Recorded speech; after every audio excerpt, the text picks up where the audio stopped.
Hello everybody. Happy eBay Sunday.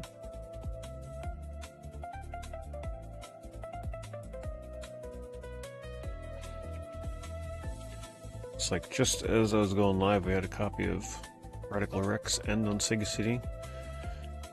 I think that used to be considered pretty darn rare. I don't know. I could swear it was more. I was gonna say I could swear it was more expensive than $120.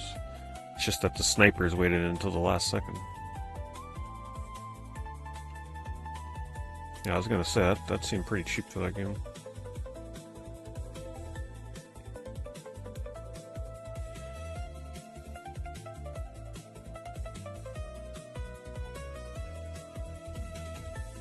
Hello Snorlax, hello Crumb.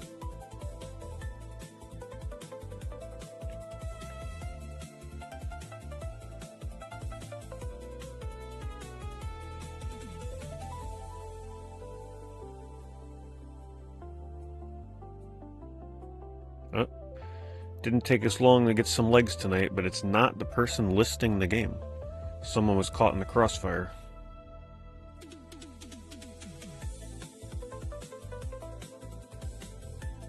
They got caught up in the crossfire.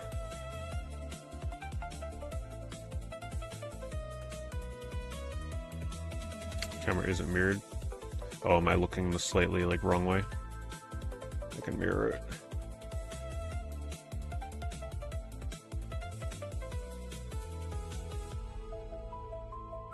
No, I looked the right way.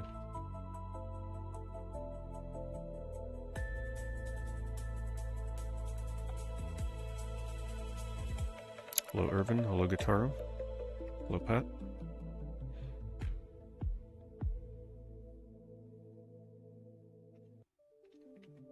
I used to love playing this game. Probably the best experience I ever had with PSVR. The one and only game I ever played where it was like that Town of Salem kind of idea, where you gotta like figure out who's lying. I was very good at this game because I have a very deadpan sort of way of lying in a game like that, so it's very hard to tell when I'm telling the truth or lying.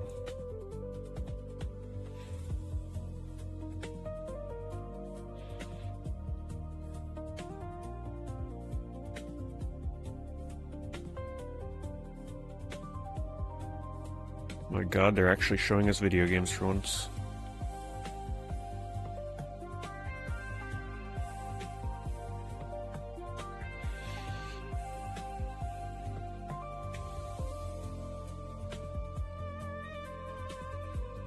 These are all ended already? Let's refresh.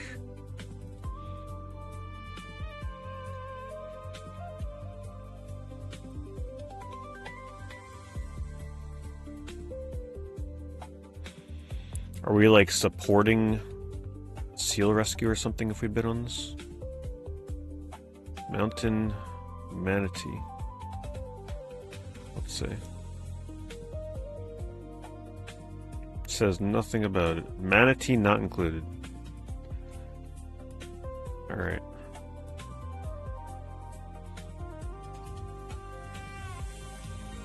I think that's more trouble than it's worth, because then they have to put that in every item description.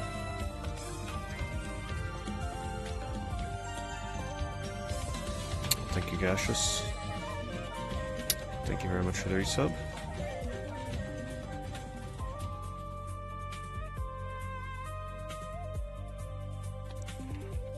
$36 PS4 games.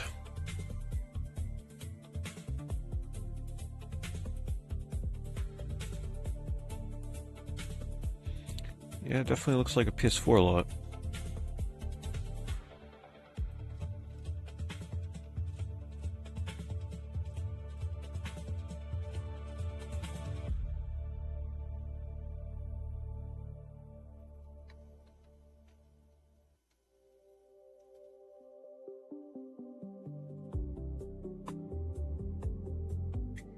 Hello, Arioka. Hello, Brad.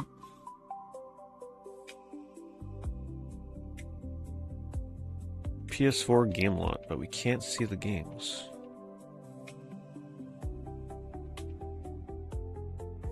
See, that should have been the cover photo. think they did that to make us click in. Honestly, it's not a bad selection. Price is obscene. The shipping is $20, which is, I don't know where they're getting that price from.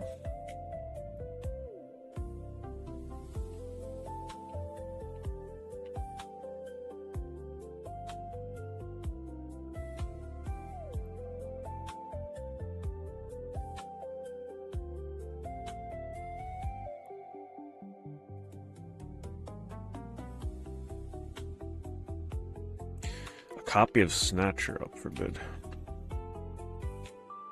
It's not often you see people putting this up for sale as a bidding auction. Usually it's buy it now. Isn't this pretty close to what this game is going for right now? I think it's usually like 1,500 to maybe 2,000 depending on condition. So I think this is already almost maxed out.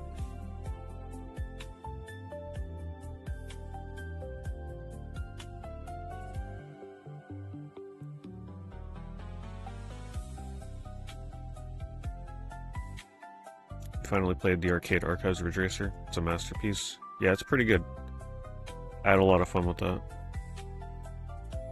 Did you see my name on the leaderboard? What are you playing, the Switch 2 version? Which version are you playing?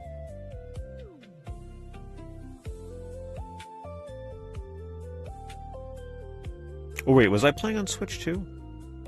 I think I was. I played the Switch 2 version. Oh, you got it on PS4. Yeah, I had fun on the leaderboard for that game. Pretty sure I still have a decently competitive time on there.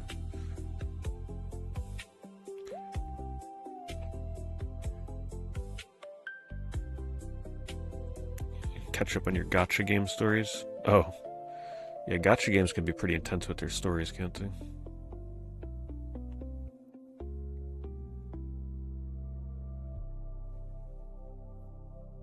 Let me guess, you're playing like a Limbus Company or something. I remember when I was trying to play Limbus Company, that game had so much story to it. It was crazy. It's like a visual novel.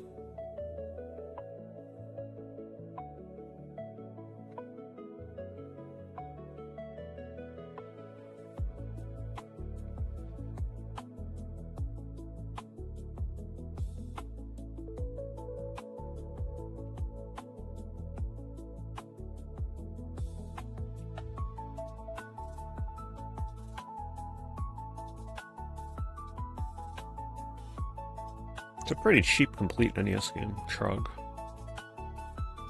I do have that. I can't remember if I tried playing it yet. I think I did it in the variety stream maybe a little bit. It's a while ago. I'll have to bust out my NES AVS sometime. Play a couple NES games.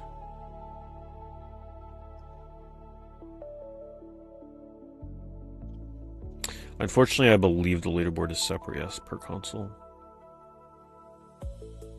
Genshin Impact and Zenless Zone Zero.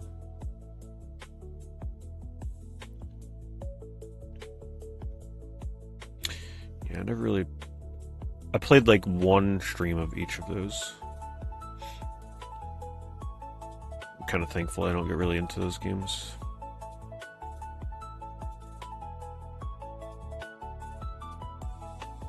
The only time I ever got into a gacha like for more than a few days was like that Ni no Kuni one. Just because the music and the graphics are so damn good. It was actually like a nice looking and sounding game. So I stuck with that for a couple months.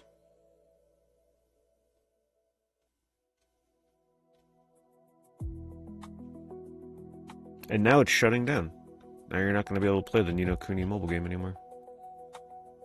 So I'm glad I played it when I did, because now I can be like, yeah, I remember back in my day when Ni no Kuni was a gacha mobile game with cryptocurrency tied to the transactions, which that game had. It was doomed to fail from the beginning.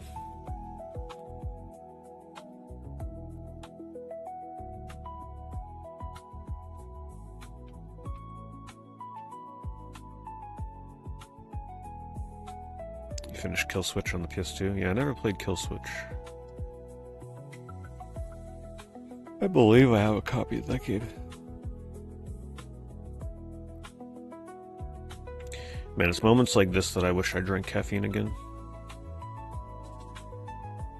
I've been off of caffeine for over a year now. But You do feel tired towards the end of the day, that's for sure. But the worst thing you want to do, you don't want to drink coffee right now because then you get terrible sleep. So it's like double-edged sword.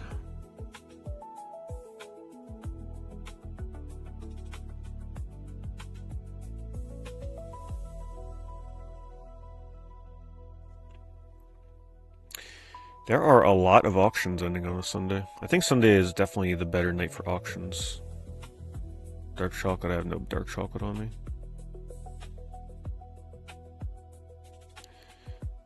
I think Sunday's the better night for auctions. I think there's just generally more auctions that end on Sundays.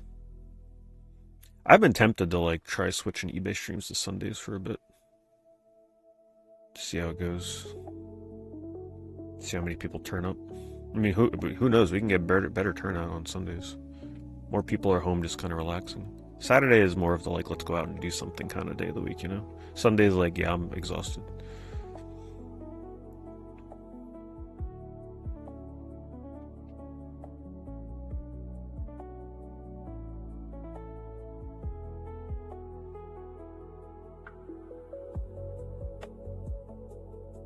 Yeah, I'm tempted. I'm tempted to try it. Or maybe we alternate. We're like, every other week we do Saturday and then Sunday, Saturday and then Sunday, or like alternate by month. So like this month is Sunday nights, and then next month is Saturday nights. Seen a lot of videos on YouTube lately claiming PS3 games are going up. PS3 games are definitely going up. I've kind of already addressed like the whole debacle behind that. Yeah, it's going crazy because supply is just getting eaten up right now. So even the common games are going to go up, but I'd say 80% of games, especially the common games, will come back down to reality. It's just going to take a bit. Some games will permanently be increased in price, but some games will probably see like a 10 to 20% permanent price increase when the dust settles.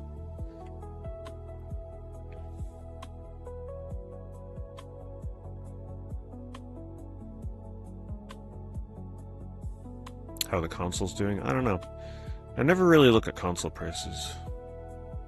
I just don't find it too interesting because most of us already have the consoles, right? So it's like, I don't know. I never personally search consoles, especially if it's something that I already own. It's like, that's one thing I don't keep up with is what game consoles themselves go for. Unless I just happen to scroll by one. Project Diva PS3 went up a lot. Yeah, I do have that. Man, I'd love to weeb out one night and just like stream some Project Hatsune Miku. That's the Project Diva game, right? Those games are fun they're terrible for streaming, but they're fun.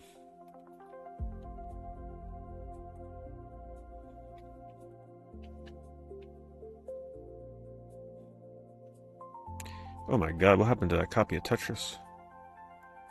Jeez, got bathed in like acid or something. I gotta say, my NES lot from the other week was, even though it was like half the size of this, actually like a third of the size, my lot was way better.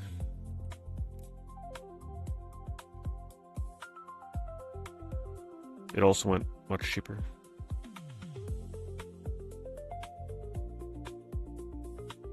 Traded the Saboteur. $40 on trade value, nice. You probably made the right decision trading that in because that is, in my opinion, one of the games that will drop in price eventually. It's multi-platform. I don't really see a demand for that in the long term.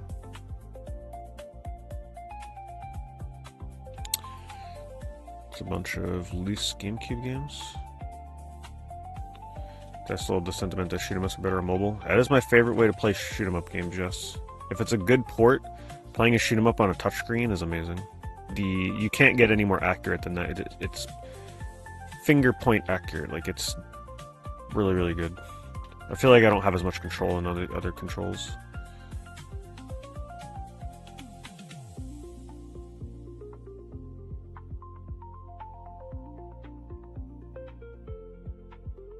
Well, same thing happened when the store was supposed to be closing. Like, it just bleeds over there's residual damage to physical games, even if it has nothing to do with the digital store closing. What it is, those people panic because the digital store is closing, and then they just like laser focus on PS3 in general because they know other people are doing the same thing. So they all do it at the same time. Eventually they'll learn from their mistakes, because if you look back at prices now on 360 and what happened to that, and then where the prices are now, some people will be happy they bought certain games right now, but I think people will look back on it with a lot of regret if they're going too crazy. Look at this lot. Ghost in the Shell and Oni for 170. Damn. I think I paid like $50 or $60 for my copy of Ghost in the Shell, and Oni currently these days is valued somewhere probably around 40 to 50. So I don't know what's going on here. I don't know why suddenly these games are like that sought after. It's kind of interesting. Maybe just a pair. The people like the pairing. I haven't played Winback. DJ Max. Oh, I've played DJ Max. I used to play one of the DJ Max games on mobile, DJ Max Ray. And then I played a DJ Max game on PSP, I believe. Was that DJ Max? I think it was. I played a couple DJ Max games. I had DJ Max Technica, which was a Vita game.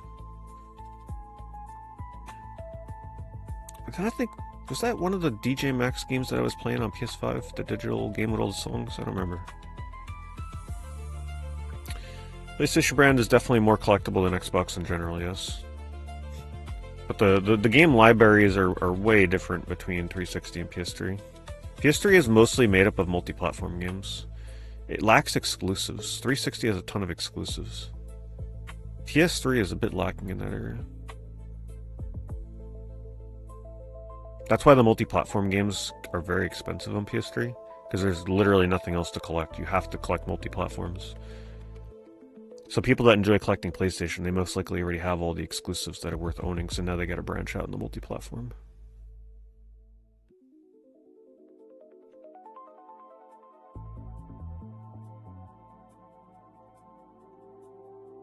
This is one of the OG roguelikes, by the way. One of the very first roguelikes on a home console in the US, Fatal Labyrinth. Look at that. Old school rogue style.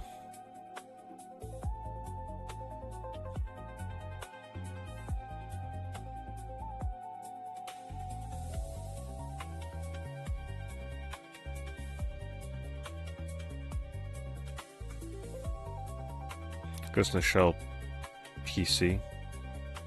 Wait, you say the PC version? Isn't there a new Ghost in the Shell show or something? I remember someone mentioning something like that. That would probably explain why. I'm sure the PS1 game is crazy at the moment.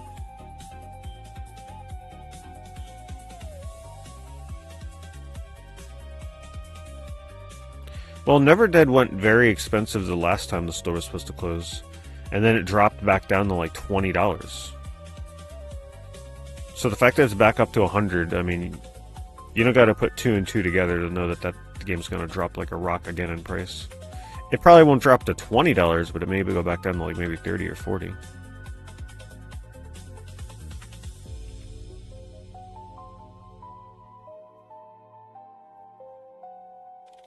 Well, I'm glad I bought that Ghost in the Shell PS2 game when I did. It's actually a pretty cool game. It's got some neat parkour in it, the way you jump around. That was really fun, jumping on the walls.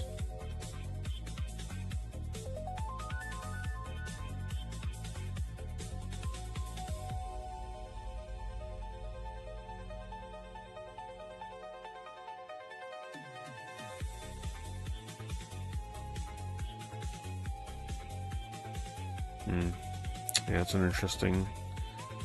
interesting thought, isn't it, Lori? Caesar? That's why at least when I do a video and I talk about prices, I try and like add a little bit of context behind it more than just like, wow, look at the price. Try and put some thought into like why a certain game might go up and what I think might happen to the price later.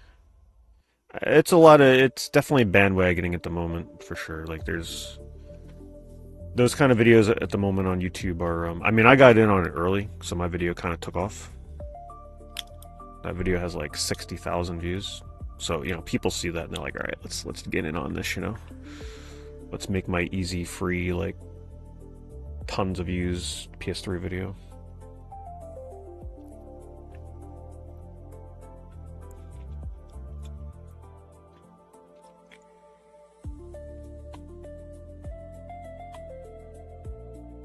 If they're making a video on it now, it's like, it's kind of late. Damage is kind of already done. Old news at this point. I think the most helpful video will be talking about what the hell is gonna, like, I should make a follow-up video and talk about what games are coming down in price. I think that'll be the most helpful at this point. Not what's expensive. We already know it's expensive. But give my perspective on what games I think you can actually wait on and will come down in price. And what ones won't. Like Guitar mentioned Yakuza Dead Souls. I don't think that game is coming down in price. Maybe like a 10 or 20% dip. I think that's one of the permanent, like, yeah, you waited too long to buy it kind of thing.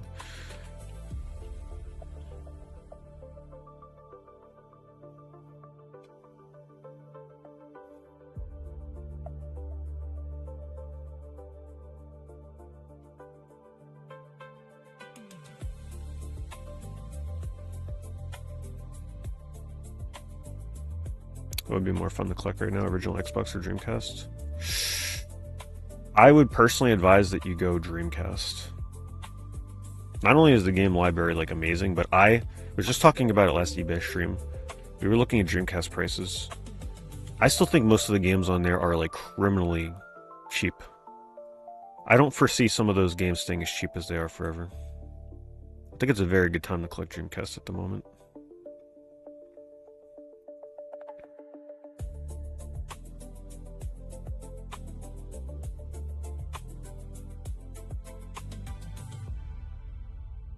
Somebody saying Never Dead 360 is 40 to 50 good value. That's what I'm saying with that is that'll probably be around what the PS3 copy falls to. So if Never Dead currently is 40 to 50, and if that's the current going rate for the past few months and it's not just like a slight increase because of the PS3 store, maybe there's like some you know, spill over into the 360 price because the PS3 ones are so expensive. I believe that the PS3 copy will be at and around that price, but it's going to take a couple years. Copies of that are not going to replenish for a while, like all the other PS3 games.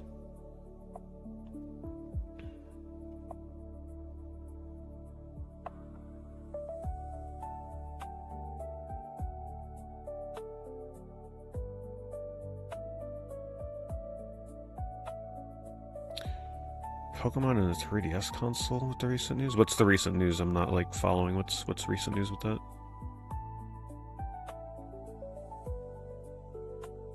Yeah, also be careful with Never Dead. I've heard very mixed things on that game. Some people really don't like it, so just proceed with caution.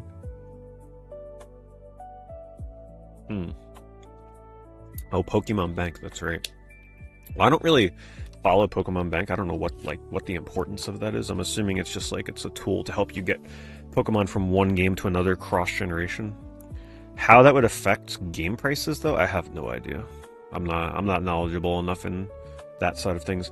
I'm the kind of person I never transfer Pokemon. Anytime I play a Pokemon game, I love how as I'm talking about this, we're just scrolling by infinite Pokemon games and listening to Pokemon music. Couldn't be more perfect.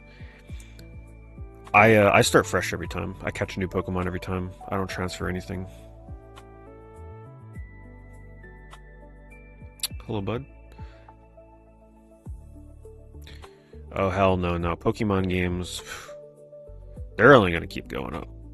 Pokemon is it is a phenomenon. Like, it's the 30th anniversary. Things are about to get even crazier. If there's anything you guys got to buy for Pokemon, be it video games, cards, whatever the hell it may be, you better do that within the next 30 days. Because when the 30th anniversary hits, it's going to get wild.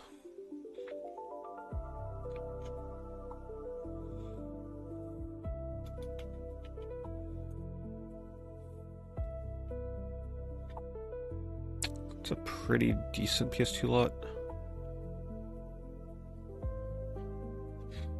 Capcom Classic Collections, Title Legends 2, SNK Classics, Sega Genesis Collection, Dark Cloud, Ratchet & Clank, Black Labels, Tekken Tag, Devil May Cry 2, Gran Turismo 4, GTA 3, B-Boy, Tony Hawk, San Andreas. That's pretty decent. This is linkable. Yeah, pretty decent lot. Take a look at their other lots. Let me link the store for you guys to look.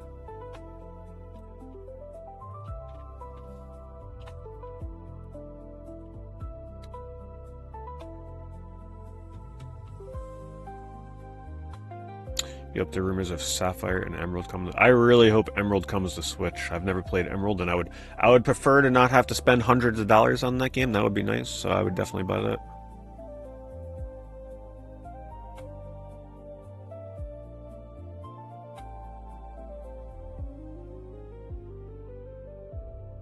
Disc price? Oh, I don't really pay attention to disc only. That's definitely a realm I don't look into.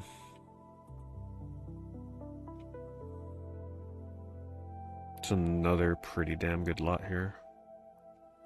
Yeah, the Red Star, that's like a $40, $50 game right there. One game, half the price of the lot. This is a good one. This is a good one to keep an eye on. A lot of RPGs.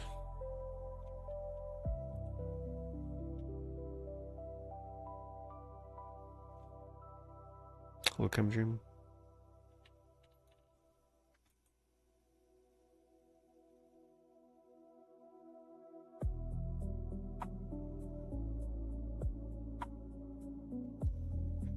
Unfortunately, this Agrest War game, that's always been kind of cheap and common, but nice inclusion in the lot. I think it's a pretty good 360 lot, or Xbox and PS2 lot. It's kind of random. Yeah, I have some fond memories with Summoner as well. I think the PS4 version is really nice. This is a bit of a weaker lot. It does have Yu-Gi-Oh! The Duelist of the Roses, that's like a $30 game.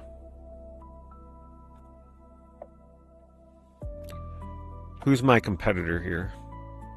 How dare they list a Genesis lot? Let's see what they got.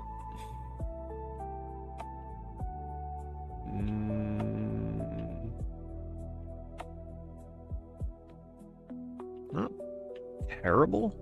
I'd actually argue that my lot is a little slightly. It's my lot's got a few more like heavy hitters. This one here covers a lot of the basics. The highlights here: Thunder Force 2.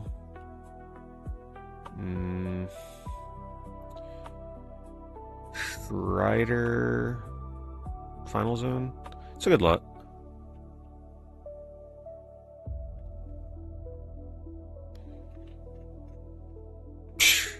You want to see a description? I love this, right? Acceptable as is until the case may have chauffeur. Doesn't mention, some have manuals, some do not. Alright, move over. Let me show you how it's done. Where the hell is it? Can't stand these lazy ass sellers.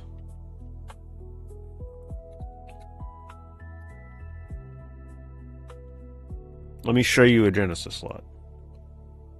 Let me show you a description and how you handle a game lot where some have manuals, some don't. Alright? You take the damn time to list every freaking game. Is it complete? What do you think the condition is? There you go. Yeah? I can't walk the walk without talking the talk. If I complain about these sellers that do the whole some have manuals, some don't, well, guess what I'm going to do when I list something where some games have manuals and some don't? I'm going to take the 15 or 20 minutes to go through every damn game and list it individually. Anyway, this is ending tonight at 10:40 p.m. Eastern. Let me set an alarm. Set an alarm for 10:30 p.m. Done. Set an alarm for 10:35 p.m. Done. Because my short-term memory is so bad. Alright, this is my Genesis lot that's ending tonight. As you can see, it's got some big ones in here. Hyperstone Heist being the biggest. You'd be surprised with some of the prices on these. You know, we'll go over it more in depth later, but there's a lot of games in here. Marble Madness, mint condition, by the way. This is like a $40 to $50 game. Did you know that? Marble Madness? It's a great game, but I wasn't even expecting it to be that pricey. Phantasy Star 3, that ranges anywhere from like 60 to 100. Championship Pro-Am, that's another $40 to $50 game. Zero Tolerance, that's like a $50 to $60 game. So I've got a lot of these sort of like mid-tier games in here. Soldier of Fortune, that's like a $40 to $60 game. Bubble and Squeak is pretty expensive. That one doesn't have the manual though, unfortunately. So yeah. I'll give you my link to the store if you want to follow along with that. There is still a ton of meat left on the bone with this auction, by the way. You know, do your research. You can look up every game individually if you want to, if you're a Genesis collector. But there is even if you're a reseller, you can buy this and probably flip a lot of those games for good money.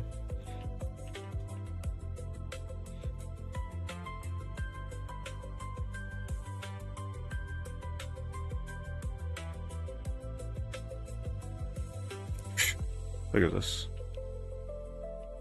Got to give people lessons. Lessons on how to list a lot.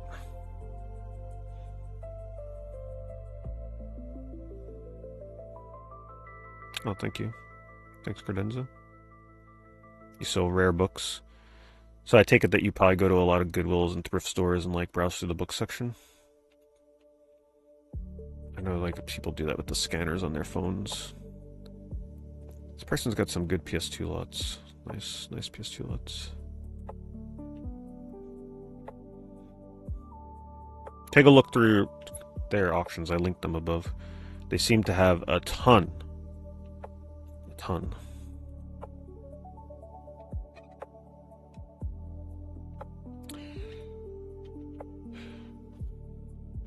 Hold on.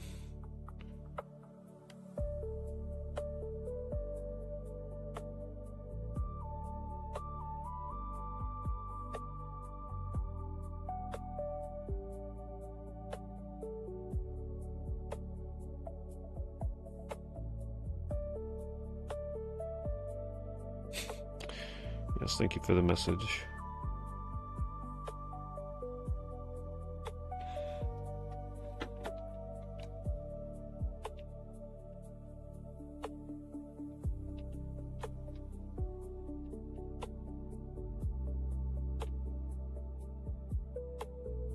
$168 for that, huh? I think this is being carried pretty heavily by this right stack.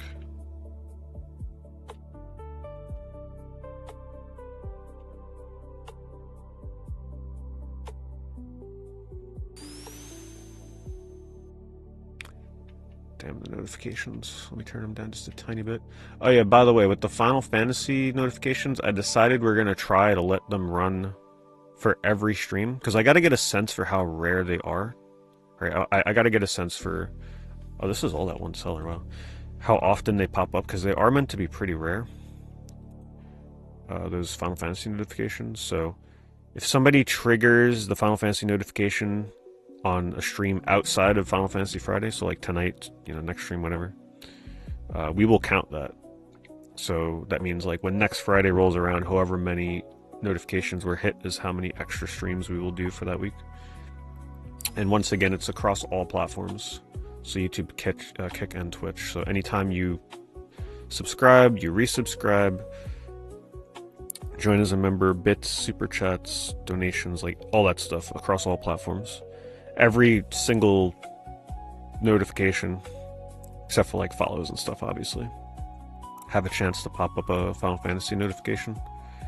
And if it does, then we do a bonus Final Fantasy stream. If you're out of the loop, I'm now doing Final Fantasy streams every Friday. It's called Final Fantasy Friday, starting with the first game in the series and working our way through all the mainline entries. So we're starting on Final Fantasy 1 Pix Remaster, eventually working my way up to 16. We do it every Friday. And then there are chances to get bonus streams, so it's not just on a Friday. You just gotta trigger the notification. Because I was like, man, this is going to be way too complicated to be like, yeah, it has to happen during the Final Fantasy stream. I don't want to have to turn those notifications off every time, because it would literally take like 10 extra minutes every time I go to boot up a stream to toggle them on and off. So I'm like, let's just test it for every stream and just see. If it comes up too much, I can tone it down. If it comes up too little, I can turn it up. So we'll get the sense for it.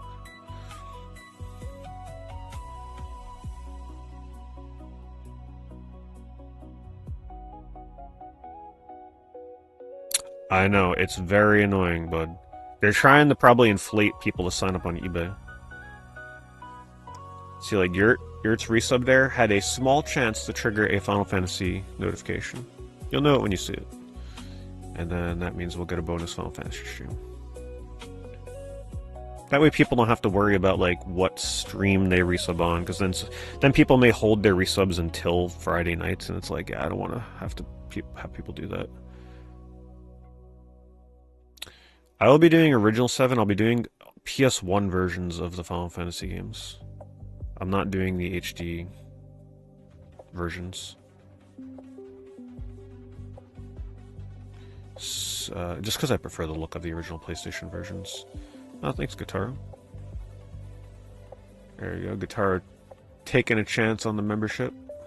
Yeah, if you have a membership on YouTube, make sure you push the notification forward, because a lot of people sit on those. I have a ton of members on YouTube, but most people don't, like, show the alert. You should definitely show the alert if you like Final Fantasy, because there's always a chance you'll get that extra Final Fantasy notification.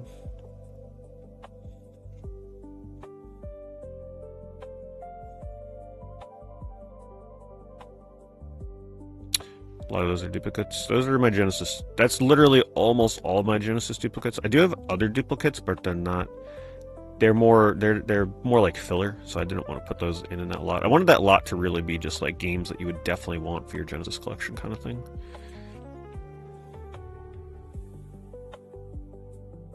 But yeah, I hate how you can't see sold listings unless you log in now. Because normally I would stay logged out for browsing like sold listings, but now I have to log in, which is a pain in the ass. And thank you, Ponzi. Ponzi with the 4 months. See that? Everybody's like, oh yeah, let me push it forward and try my luck. Thank you, Snorlax. You guys should do it anyway. I love knowing when people re-up the membership.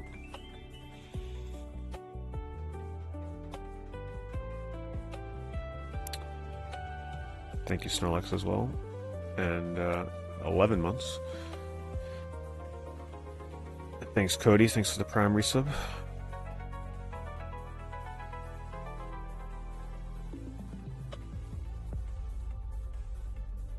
Yeah, no HD versions because I don't like the way the characters look too clean on top of the pre-rendered backgrounds. They stand out too much. PlayStation 1 version, the character models just blend in better with the backgrounds. I think it just looks better. I think it's going to look really good with S-Video. So I'm kind of excited for that.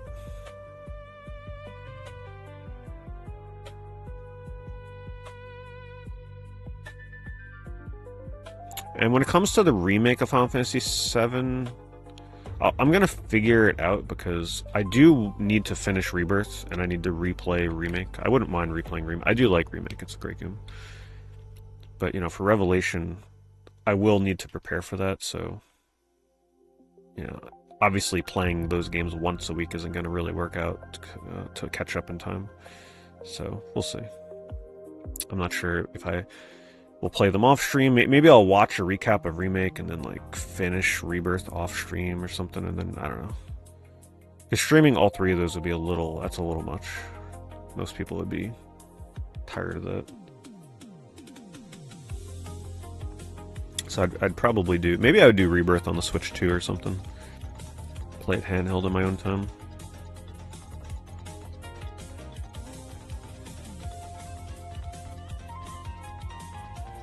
And they changed the fonts. I wouldn't doubt it.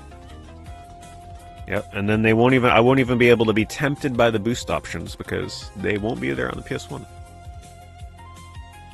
Thank you, Mike. Thank you for that. Thanks for the 23 months.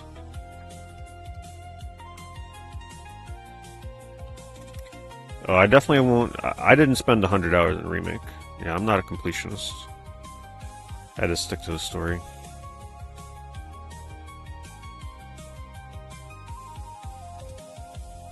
I think it depends on how much that game means to you, how much you want to play it. Last one up. I mean, the best way to look at it now is if you buy modern games, right? You only have to buy a few games these days to get up to $500. And think of how bad it can feel sometimes where you spend $500 on modern games, and then within a year or two, those games are now worth like $100 to $200 because the price crashes so hard. At least when you buy a $500 game, you know, unless that game is being artificially blown up temporarily, you know that game is not going to drop like a rock. If anything, it may go up, and then if you ever decide to sell it, you make your money back and then some. Right? So like, if you're buying it and you're like, you know, I just really want to play this on original hardware, and if I go to get rid of it in the future, at least you know your money is protected.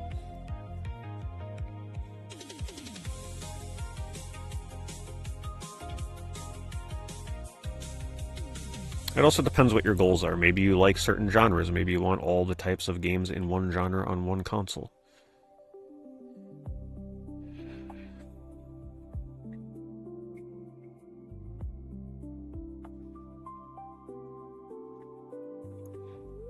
What does streamlined progression mean in Rebirth? Is that like baby mode? What is a streamlined progression? Or do you mean just like focusing on the story?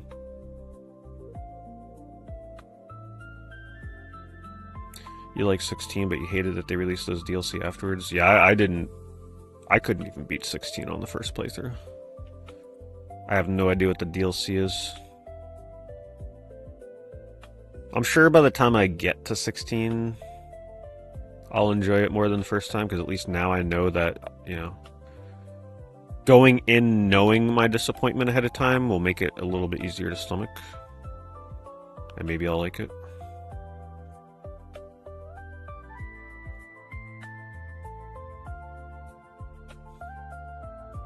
Hello, Vinyl.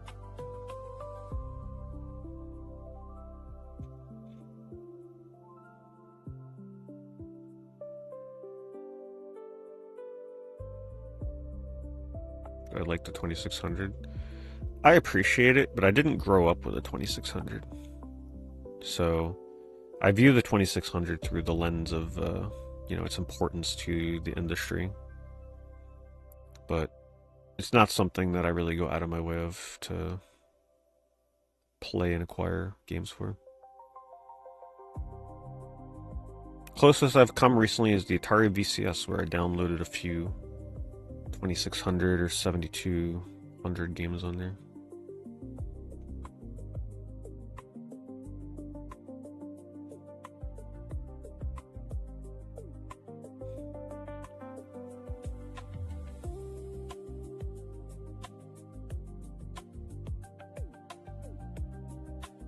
One playable character with no magic system.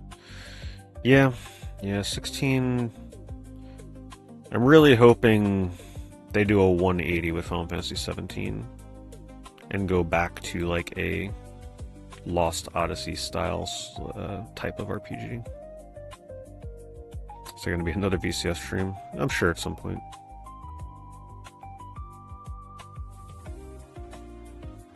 While it still functions and works, you know. Thanks, Honey Squids. Thank you for that. Thank you for the silver membership, by the way. You just bought your first ever DS. Congrats. Lots of fun ahead for you on the DS. Any ideas what kind of games you're gonna get? Yeah, Sunday. This is crazy, by the way. This is so many auctions. It's wild. If today was Saturday night, we'd already be into auctions that are ending at like, you know, that are still 2 or 3 hours out from ending. The fact that we're still 39 minutes, like auctions ending in 39 minutes, and I've been scrolling for 45 minutes. I mean, I always knew that. Most people end their auctions on Sunday nights, but it's definitely... the comparison is pretty striking between Saturday and Sunday.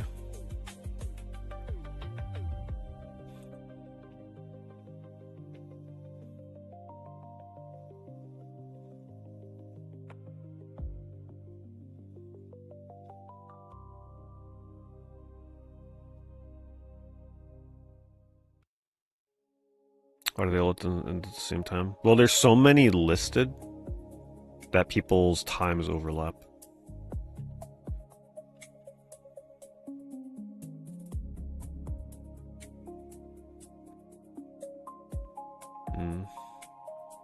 Interesting. So they have the boost mode and rebirth.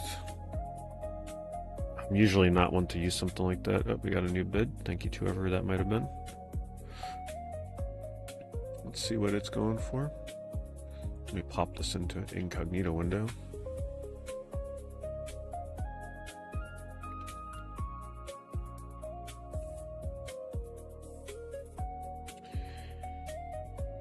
Mr. Retro Rex. New high bidder. Went up a little bit. Also, my shipping on this should be pretty damn fair. It's £9, but I think it maxes out at like $21 shipping in the US, according to what eBay was telling me. So if you're East Coast, it'll be a lot cheaper. Like you're seeing here, it's like it could be as cheap as $8.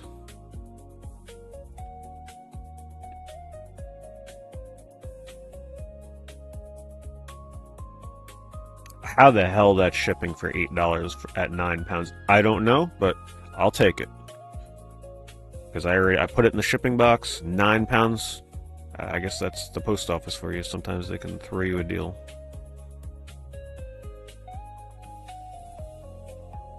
That just goes to show you how much of a scam some people's shipping prices are. If I can ship a £9 box of Genesis games for $8 to $20, what the hell are these people doing that are shipping 5 PS4 games for $20? What are they doing?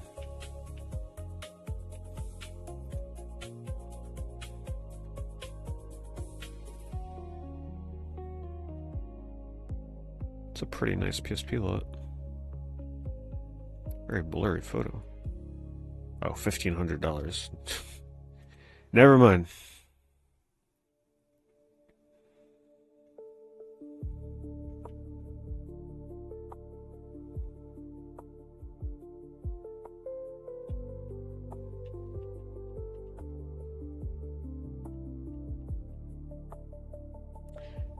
Do I have a pinned message on YouTube? I can't remember if I do. Oh, I'll pin my store. I thought I pinned a message on YouTube.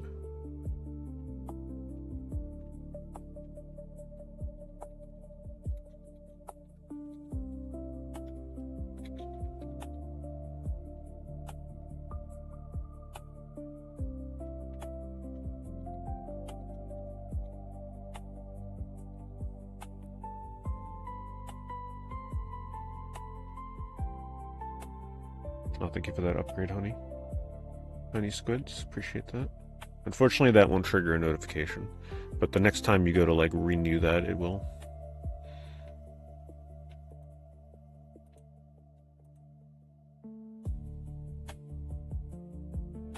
Thank you, Chris.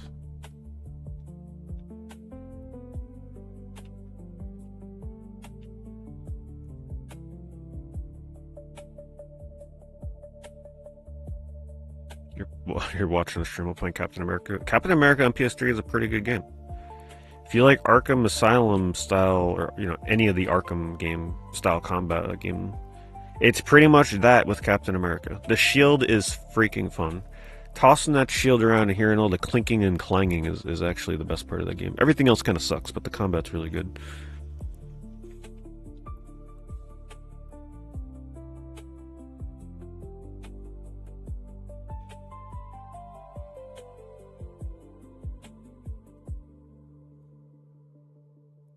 $140, Jesus. Now, I don't recommend that you buy Captain America for $140. Now, if you can get the 360 version for probably under half that, that's maybe better. Wholesale lot of 31 resurfaced discs. I gotta find somebody, maybe a local store or something that refurbishes discs, because I've got a few discs that, yeah, they need to be resurfaced. I only resurface if it affects the ability to play the game. It could be scratched to hell, as long as it still plays fine, I'm alright with it. But once I can't like music cuts out or something sound, then you gotta get it resurfaced. I haven't ever gotten anything resurfaced, so but I gotta put together some discs to bring.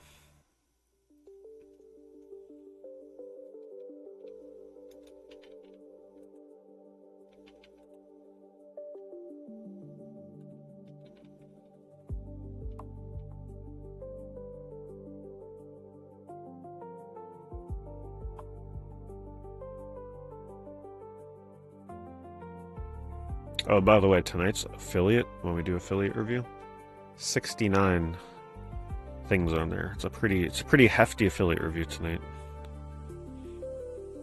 I mean, let's face it, it's probably like half of it are art books. But that's okay. That's alright. The art book people need to collect too.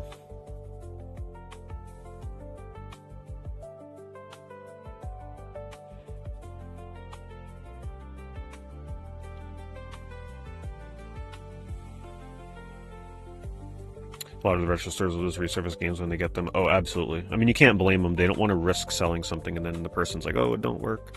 Yeah, it kind of sucks when they resurface everything when it doesn't need to be, because I would much rather have, personally, I'd much rather have a game that is scratched and working than a game that is resurfaced and working.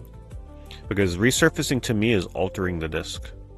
It's like if you take a trading card and you alter the card to try and make the condition better. It's kind of frowned upon in the community. You're trying to get Everspace 2 for PS5, the non-Japanese version. Did you ever hear of this game? Everspace sounds very familiar, but I don't think I'm too actually familiar with it. Let me see. And thank you very much for the super chat. I wish you luck in finding that game. Everspace 2 PS5.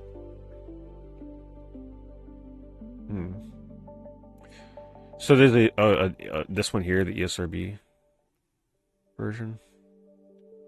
Oh, the Xbox version also kind of. The first Everspace. Yeah, I don't think I'm familiar with this. Looks to have a very small print run.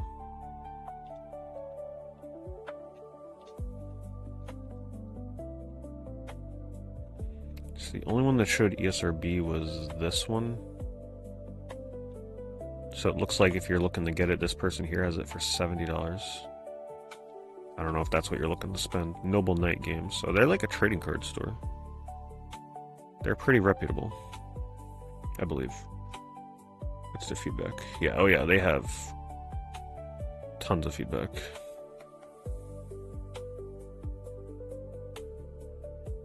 It has the slipcase. Yeah, I would trust this store. Even though it doesn't show a photo of it, like, they just don't have time. They're a very big, like, board game trading card store, I believe. I swear I've seen them online before. I'll link this for you if this is something that you're... Unfortunately, I can't put that direct link in chat. I gotta send you the seller. Yeah, see, look, board games, RPG stuff. Yeah, very reputable. You can probably honestly call the store. Like, no joke. Go to their website, get their number, and call them and just be like, hey, that copy of Everspace 2. Can you just confirm that that's the English ESRB version? Probably no issue for them.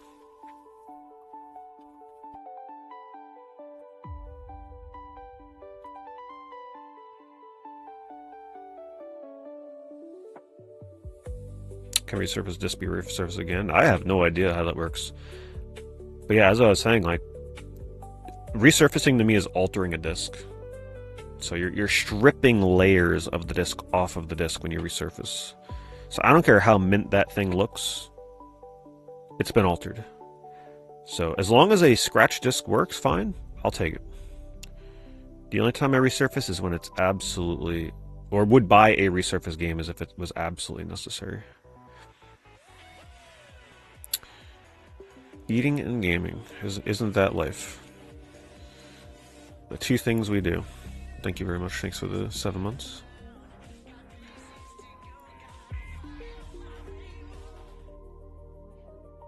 Do I have any resurfaced games? I'm sure I've bought some games that were resurfaced, yes. You can tell if your game is resurfaced if you look at the inner ring, it'll always have like little fine hairline scratches on it, and then the disc will look mint. That's how you know it's been resurfaced. If it was a very good resurfacing job, you can usually tell from that. I'm like scrolling through Everspace without even realizing it.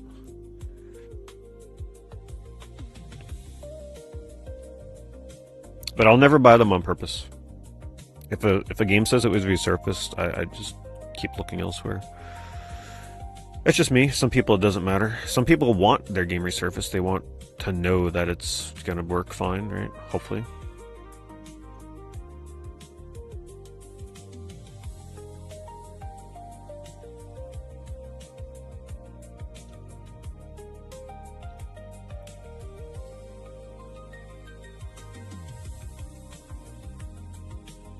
Sometimes resurfacing doesn't work. Yep, it's true.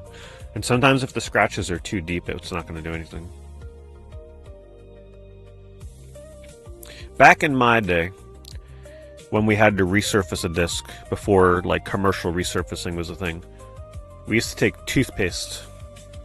I'm not joking. Toothpaste and rub it on the disc. I did it for my SOCOM disc. It smelt minty fresh for quite a bit, and man, that thing took a beating. But it kind of helped. It kind of, it did something, because apparently the toothpaste had something in there that would like bridge the gap of the scratches. Man, my SOCOM disc was so beat up. I had scotch tape on the top. Like, there were all these things that I read. It's like, okay, if they're having disc read issues. And I just want to reiterate, people are like, but Pete, I thought you played SOCOM for hundreds, thousands of hours. How can the disc get scratched? Well, let me tell you something. That thing never left my console, so how would it get scratches? Because I played the game so much that it got scratches from spinning so much. Isn't that wild? The scratches were a ring in the fat PS2. The fat PS2, turns out if you play a game for thousands of hours, you'll get rings on the disc. Because it spins in the disc tray like so much. So the scratches that I was trying to repair were literally from playing the game too much. So I would take toothpaste, rub it on there, and then I read somewhere online that if you take some tape and try and weigh down the top of the disc, probably that's bullshit. There was no way that was true. But we tried it anyway. Put scotch tape in a square around the top of the ring, the little hole, to try and weigh it down.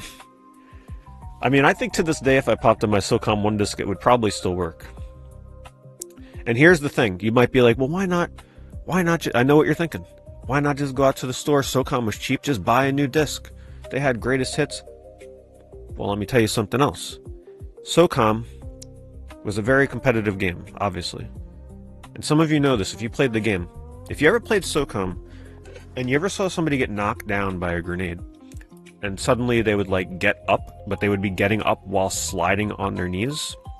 This was something that was, it was a glitch in the version 1.0 of the disc. So when the game was first printed, every single disc, and there's tons of them, had this glitch where if you got knocked down by a grenade, you'd fall flat on your ass. But if you clicked R3, you clicked in on the joystick, that was reload. If you reloaded while you were knocked on your ass from a grenade, the reload animation would cancel the knockdown animation, so you would be able to... Essentially, your character would be doing the get up animation, but they'd be sliding on the ground, which was essentially you moving, because it canceled the knockdown, so you were able to instantly get up and move. But to other players, it would look like you were reloading whilst getting up and sliding. It was like a weird kind of... But that was, when you'd have clan matches and stuff, when you'd fight other clans, like, 8 versus 8 kind of thing. It was just so ingrained as part of the game. It was essentially accepted as part of competitive SOCOM because it was so widespread. Every disc had it. You couldn't avoid it. People were going to do it anyway. So if you were a competitive SOCOM player, you had to have version 1.0. You had to have the first pressing of the disc. If you had a later pressing, you wouldn't be able to do that glitch. You'd be at a huge disadvantage. So that's why I had to try and keep my original pressing of the disc alive like a Frankenstein monster. The more you know, right? So if you ever play SOCOM, if you have version 1.0, and I believe you can probably do it in single player, so if you ever play single player SOCOM, as long as you have the first pressing of the disc, if you get knocked down by a grenade, just reload.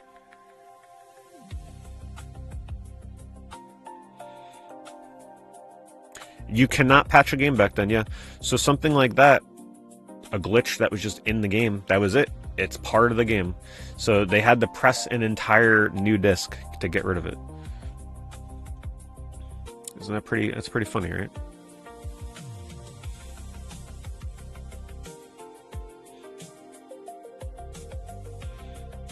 Yeah, the good old days. Reload was R3, yes.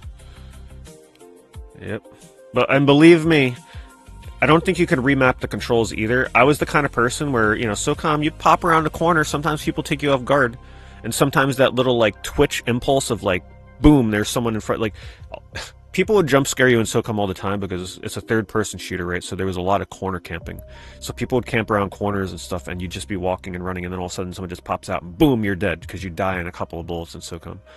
So usually what would happen is you had to have, like, nerves of steel in that game because people would pop out in, like, a split second and shoot at you.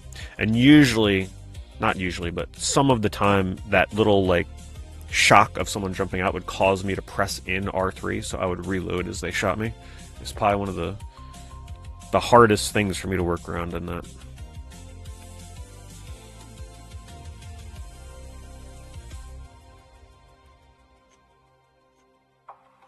Can they just re-release that damn game already? Like, we don't need a new SOCOM. We just need SOCOM 2. I'll even take SOCOM 1 at this point. We just need SOCOM 2 re-released with online multiplayer. That's it. Is it really that hard? Can't be that hard. SOCOM like PUBG? No, it's small arena. It's small maps. 8 vs 8. I think it was 8 vs 8. Yeah, 8v8.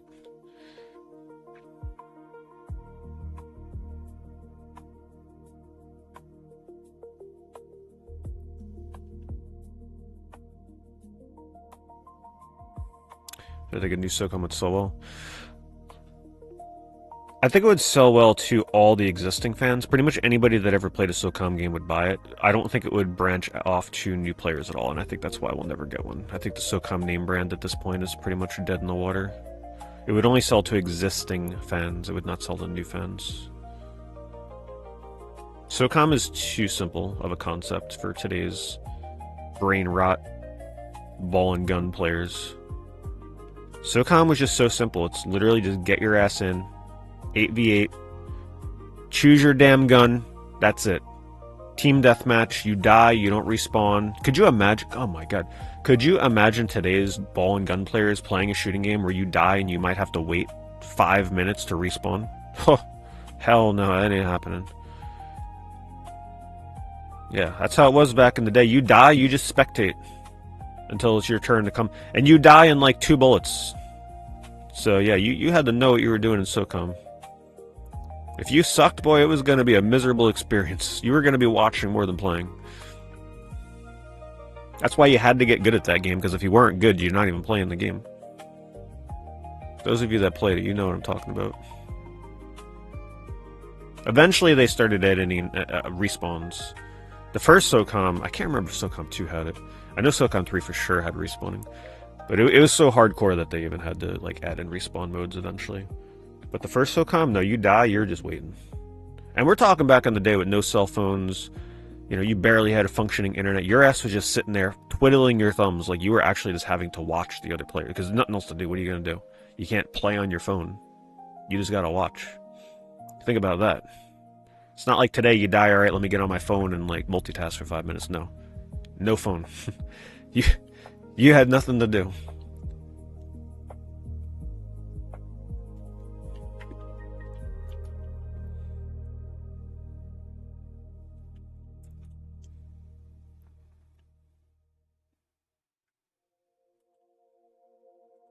My God, I can remember it was like, it's so old school. People would have to call each other on the phone to, or like aim if you needed to communicate during a clan match or something. So like, if you needed to say like, if you needed to communicate when you were dead, you couldn't talk when you were like, you couldn't talk when you were dead to the people that are alive or the people that are alive to the people that were dead. So you had to use like AOL Instant Messenger or a literal landline phone call if you needed to talk.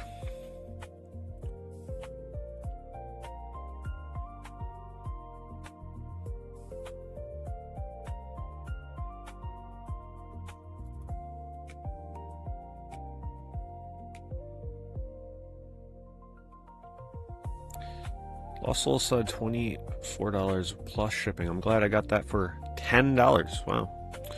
Isn't that nice?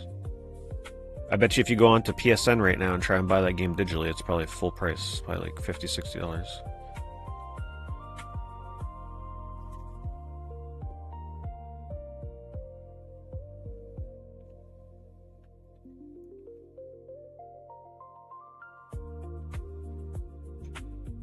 Alright.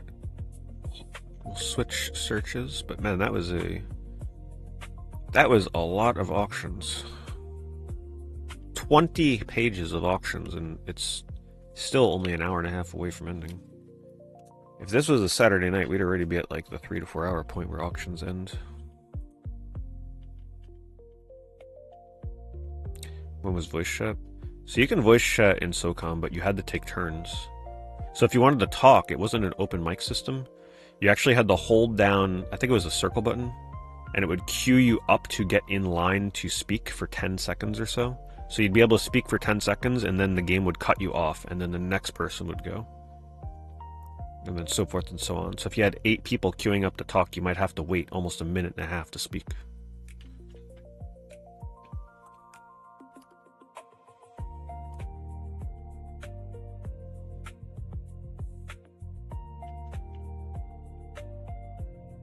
But it was the first game I ever played with voice chat. It was cutting edge. Super cutting edge stuff. So cool.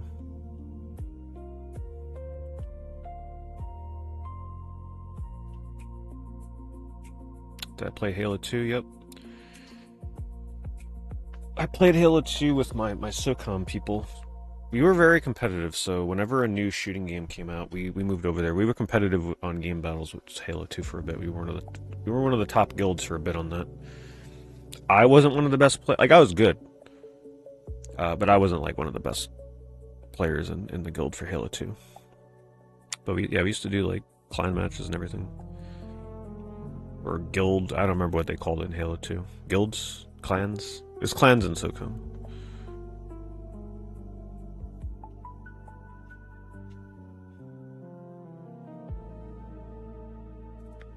Yeah, we did Ghost Recon games a bit. Especially Ghost Recon Advanced Warfighter. We took those pretty serious too.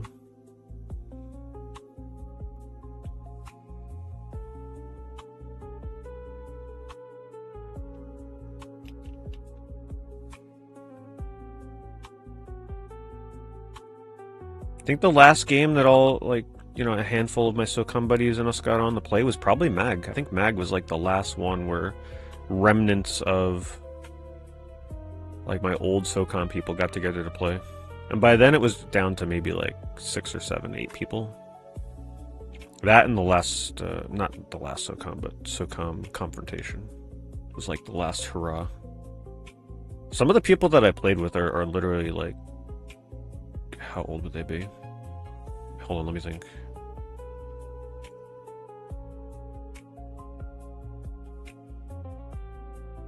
Man, some of the people I played SOCOM with I think they're about to approach their 60s. That's insane to think about.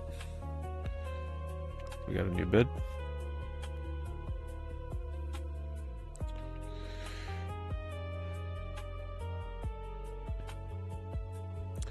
Congrats to the new high bidder, Mr. 08. That's the code name they're giving you.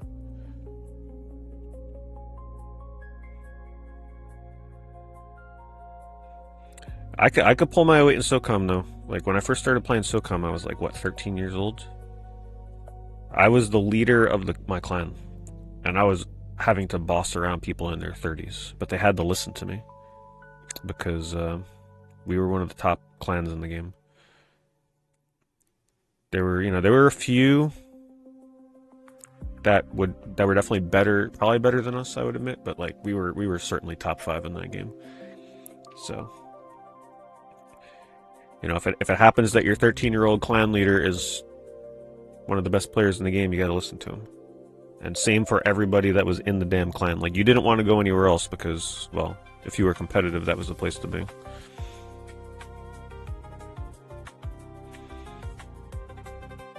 I just remember my SOCOM addiction set in because the first imagine the shock, right? So this is how it all happened. The game released, I was playing it a lot, but the servers were kind of like the leaderboards were kind of glitched for the first couple weeks. So I think it took them 2 to 3 weeks, maybe a month at the most, but a few weeks before the leaderboards started like showing the results. The leaderboards are based on kills. That's how they did leaderboards. There was no other lead. That was just all they did. So it was ranked on who had the most kills. They don't show you how many kills. They just show you who has the most kills ordered from best to worst. So when the leaderboards suddenly like revealed themselves, I was number 5 in the world, I believe it was. So I was like, oh, I guess I'm pretty good at this game. I guess I got to keep playing it. And that was it. All they had to do is keep it a secret from me that I was number 5 in the world, and then reveal it to me, and it's like, alright, I guess I got to keep playing. For years. I really miss SOCOM.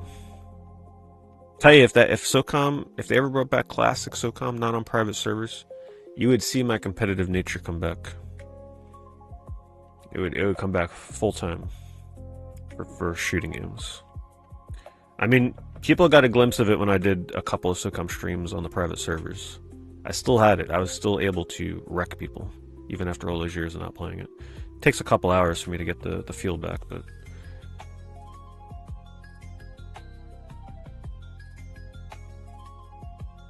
it would be nice to play a shooting game these days where I'm one of the best players and I'm not getting destroyed by the little kids on like a Call of Duty game or Battlefield game or something, you know? Show them how it's done. Well, I love to reminisce about SOCOM because that's all you can do with SOCOM these days. It's not the same to go back and play it on a private server. It's not the heyday.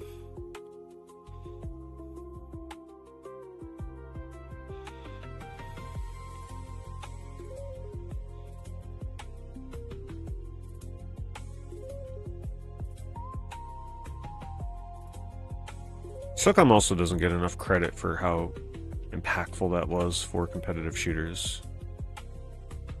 I don't think people really, if you didn't play it back, if you weren't around back then to play those games, I don't think you really understand how important they were.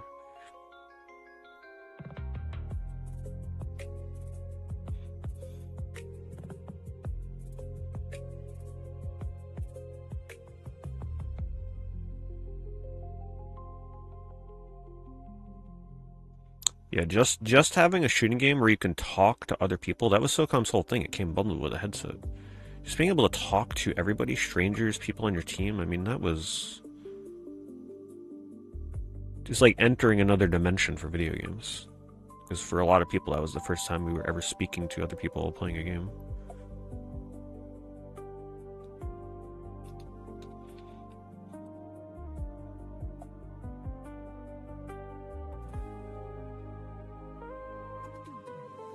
Yeah, and it's crazy right now. Now nobody even speaks online anymore. Well, probably a good thing. But back then, I mean, everybody was talking. If you were playing SOCOM, you had a mic. Everybody talked. It was actually very rare to find somebody that didn't speak in SOCOM.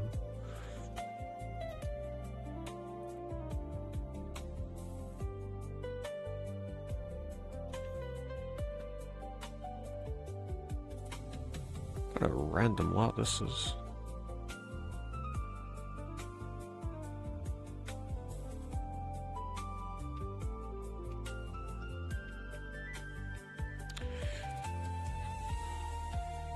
That's definitely not worth $350, but you know, there's a couple decent things in there.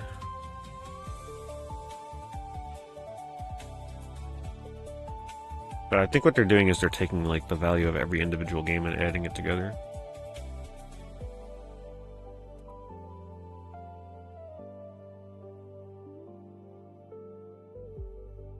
Screaming people in the background. Yeah, I actually don't miss those days.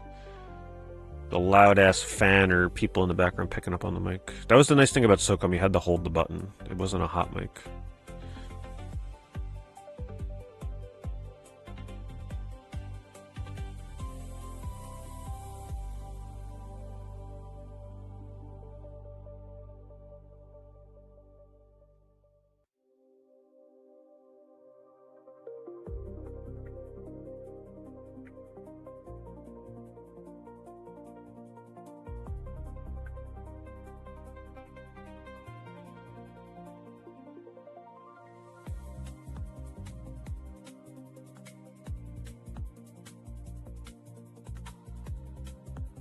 Yeah, Roth says you gotta play the right games to hear people in online games today.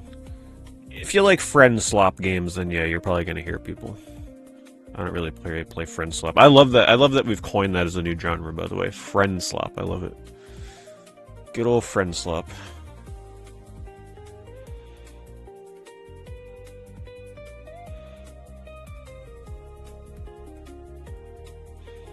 This is the world that we live in, where people are charging $7 plus $9 shipping for 2 health and safety precaution booklets for the Game Boy.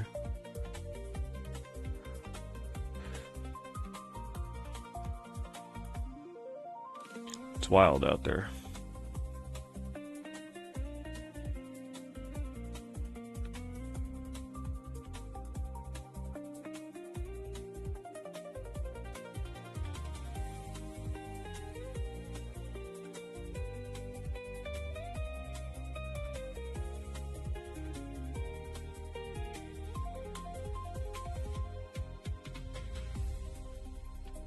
I was actually a pretty big fan of Rhyme. I know this game, a lot of people really didn't like Rhyme. I liked it, but this was when I was still really into and very much like playing any artsy-fartsy game that came out. So any game that came out and resembled anything having to do with like eco, which I found that, you know, this game felt at times very similar to like a Team Eco kind of game. I was all about it. If a game like Rhyme came out today, I'd probably not even touch it. I'd be like, oh, yeah, okay, another artsy-fartsy game. But back when Rhyme came out, there were still not many of them.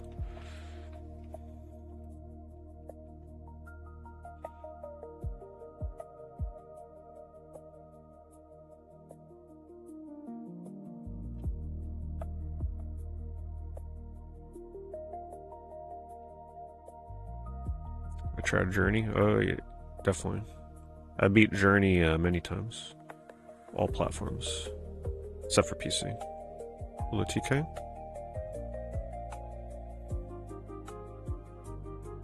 Oh, you want a Fox promo plush from a contest online? Oh, that's awesome. Yeah, I like the Fox. Journey was overrated. I don't think Journey was overrated when it first came out. If you play Journey today, then yes, you can say that, okay, I don't see what the big deal is. I think it's overrated. If you played Journey on day one, masterpiece.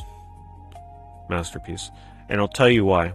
Because Journey is meant to be played with 2 people that have no idea what's going on.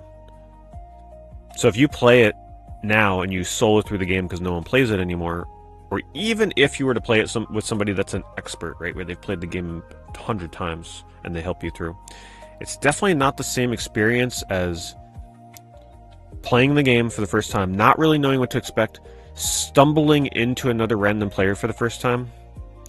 You can't communicate with each other besides beeping back and forth, right? Communicating through just button presses. There's no voice communication. And then 2 players that don't know what's coming, don't know what to do, try and cooperate together to beat the game. Amazing. Still no game has really pulled that off till today. So I think you had to be at the right place at the right time to really understand what Journey did. If you played Journey single player, then I completely understand why you would think it's overrated. Because Journey, in my opinion, you do not get to experience Journey if you play it solo. The way that game is meant to be played is ideally online with a stranger that also has never played the game before. And that's the experience I had, as many people did when it came out. Solo is just like, it's good. It's alright. Playing online completely changes things. The game is meant to be played online, in my opinion.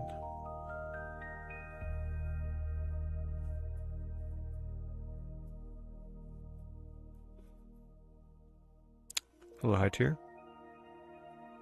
Yeah, and Journey, don't forget, it's like the pioneer of artsy-fartsy. One of the pioneers. I think that's the one that made it mainstream, right? Eco and Shadow of the Colossus, alright, they did what they could. Journey was like the one that started this new fad of 2 to 3 hour indie games that like try and play your emotions with sweet music and stuff. There's a lot of credit due to that game.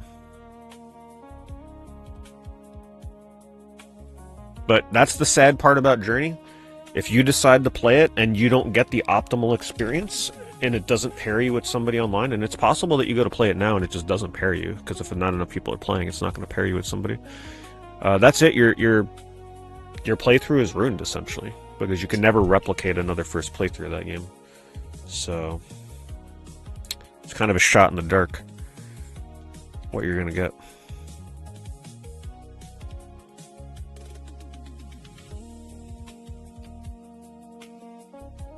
So this person, I love this.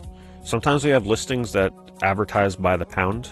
I should have made my Genesis listing. Instead of saying 20 games, I should have said 9 pounds of Sega Genesis games. Oh, man. I love that. I love when people use pounds in the title. This person's like, listen, you're getting a 14 by 14 by 14 box of games. I like this new meta. I think we need to make this a new thing.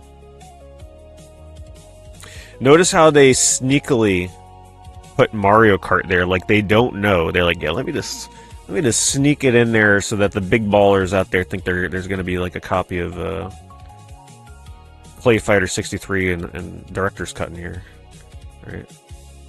They know what they're doing with that copy of Mario Kart, stealthily snuck on the top there.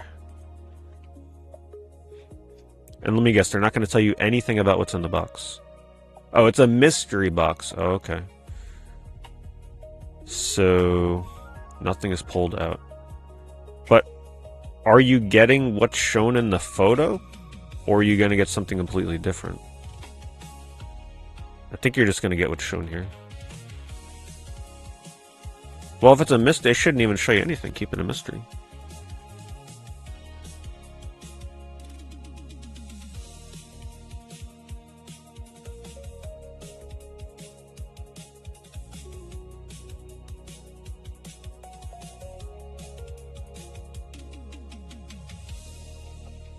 Do I still stand behind Vane?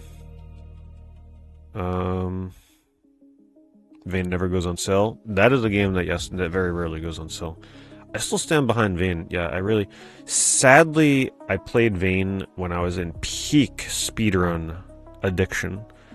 So, like, as I'm playing through the game, I'm trying to look for glitches and skips and all that craziness. But I still really enjoyed my first playthrough of that. Vane is a very artsy-fartsy game, and I love it. But it uses a unique style. I'll just never forget how they use that sort of stop-motion look. I think Vane is great. V-A-N-E is the game we're talking about. It's a PS4 game. Digital, only, unfortunately. But yeah, if you enjoy artsy games, Vane is a good one to look at if you like the eco style. You bought a black Wii for $60 off eBay. That's a good price. You'll get your waggle on, I'm sure, Lucetti. Did you not have a Wii previously, or are you like trying to reacquire a Wii collection?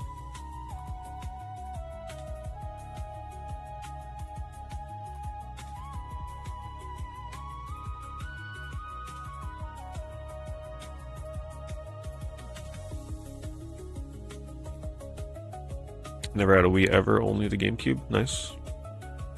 There's some gems in the rough on Wii, that is for sure. It's a racing game, what?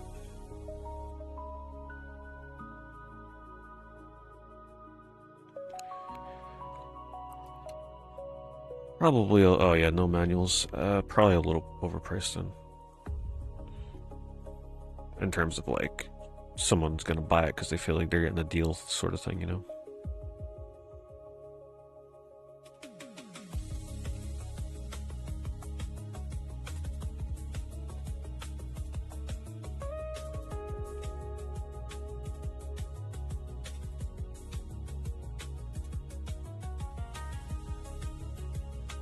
Yeah, I'm glad you enjoyed that stream, Guitar. Aquanauts Holiday was a very fascinating game. Only like 3 things ever happened in the entire playthrough. But it was still an interesting game to play.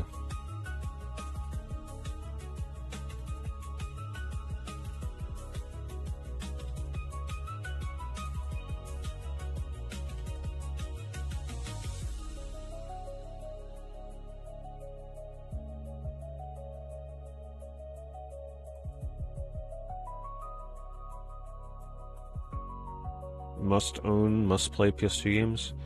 I think the easiest way to break that down would be like pick one game per genre and be like, alright, this is the game you need to play in that genre. The tough thing about PS2 though is a lot of games are ported elsewhere now, so they're not all entirely exclusive to PS2. But if you don't care about that, then I would say you at least need to play one of the Dark Cloud games for RPG, like action RPG. Pick Dark Cloud 1 or 2, doesn't matter. My bias would say try 1.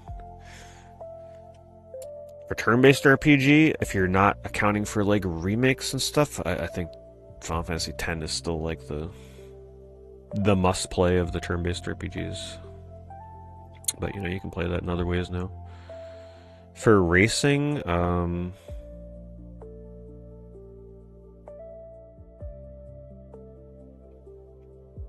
lot of people would probably say like Gran Turismo 3, which was a pretty iconic game on the PS2. If you're into those kind of games.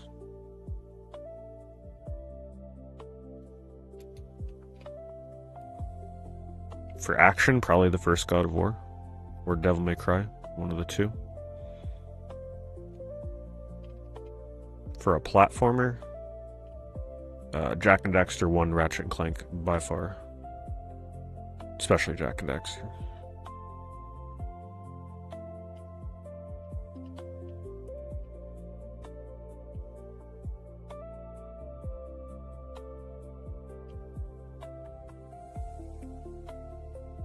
Sports, can't really help you there. Can't really help you on that one. For a shooting game, I would have back in the day said SOCOM, but I mean, that's meant to be playing online for the most part. I would say, honestly, I think Black really pushed the PS2 to its limits. It wasn't PS2 exclusive, but playing a game like Black on PS2 is still a very visually impressive spectacle.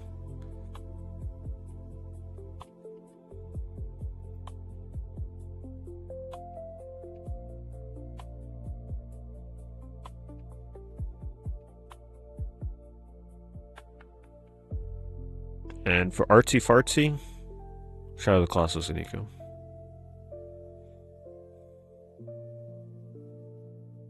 Adventure style.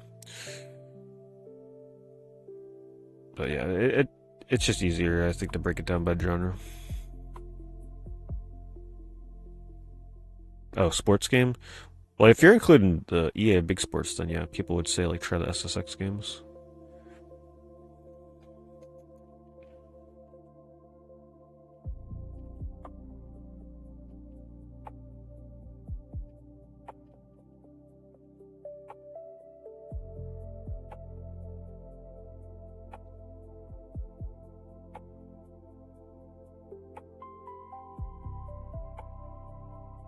Blue VGF.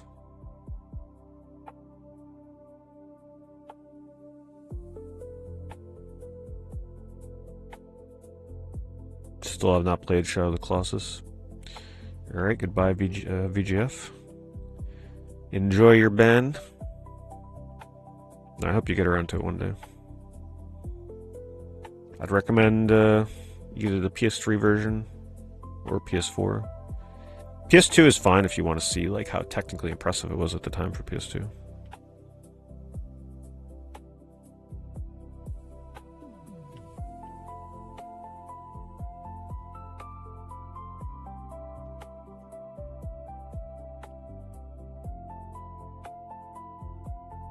Just be prepared for the slowdown.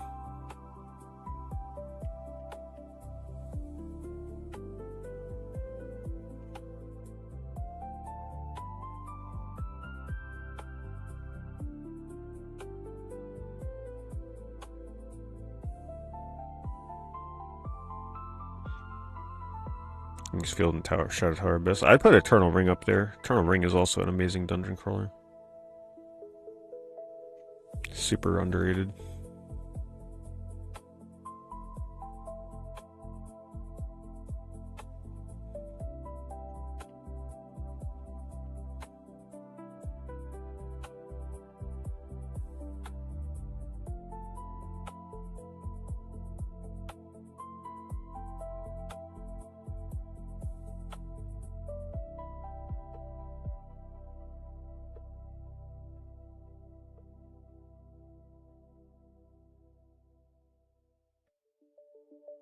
Eternal Ring, just thinking about Eternal Ring being a launch game is just, man, I wish I played that at launch, or when I got my PS2. I didn't. It took me a long time to finally play Eternal Ring. I would have loved that game.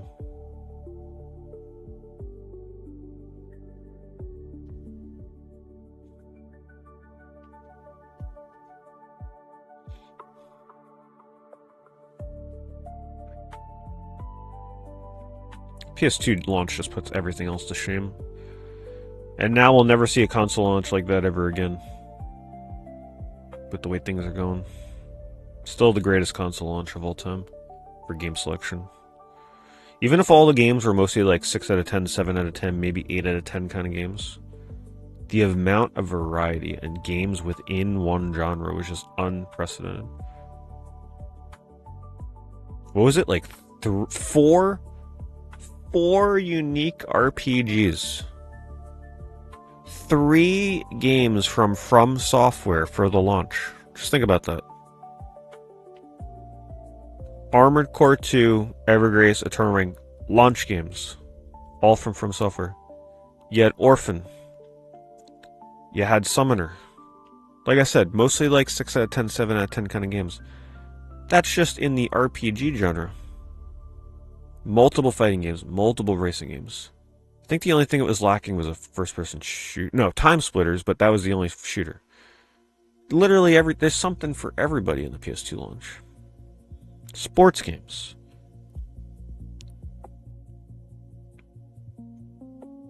Which, of course, I mean, everything has a sports game at launch, but still. Like many sports games, fighting games. Yeah, they had a pool game. They had Fantavision for the miscellaneous genre, even though Fantavision is kind of like a puzzle game. Legendary launch, like it is solidified that that is by far the best launch ever for me in terms of game selection.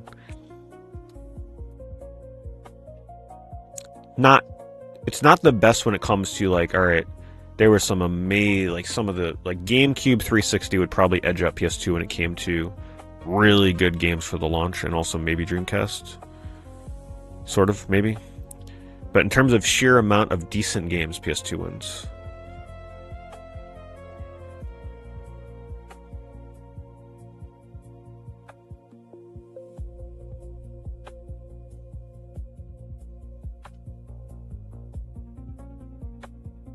And Unreal Tournament, right? Yeah, Unreal Tournament was a launch game right here. I didn't play that one though.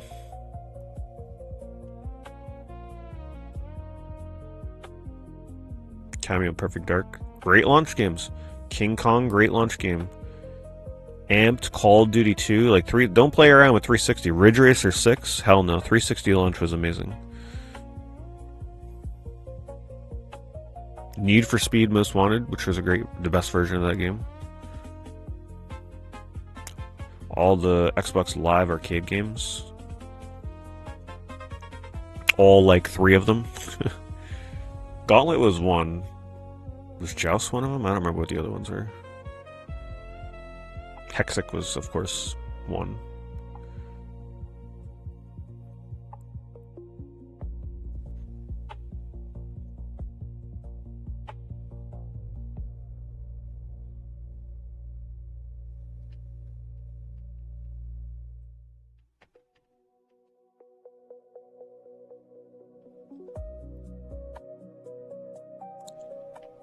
Did I ever play Thief on Xbox? I did not, no.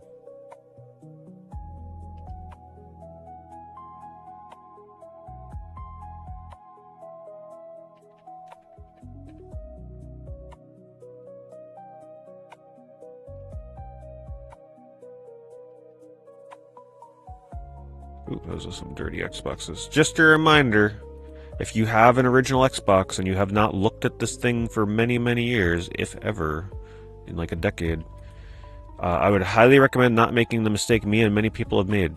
Your capacitor is probably leaking and it's about to destroy your Xbox and you'll never be able to use it again. So make sure that you open this thing up and make sure that it's not leaking. If it's early leaking, you can probably like clean it up and take it out or replace the capacitor. But if it leaks too long, especially if you have this thing like not laying flat, your Xbox may look like that. No, it's not gonna look like that, but it's gonna break itself.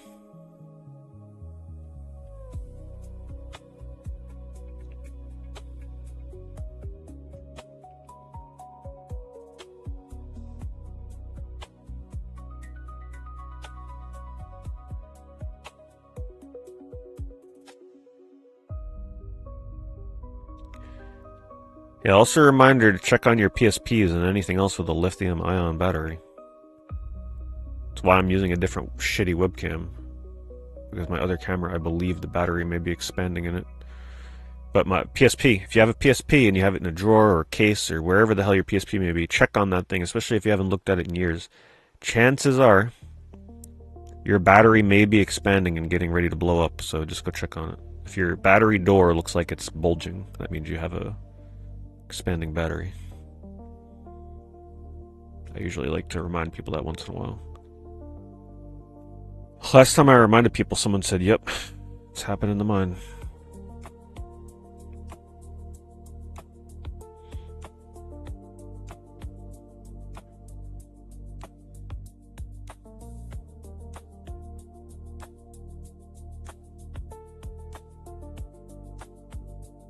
I would assume if you used it more often, yeah, then if it's a stagnant battery you haven't touched in a while, that's one of the root causes.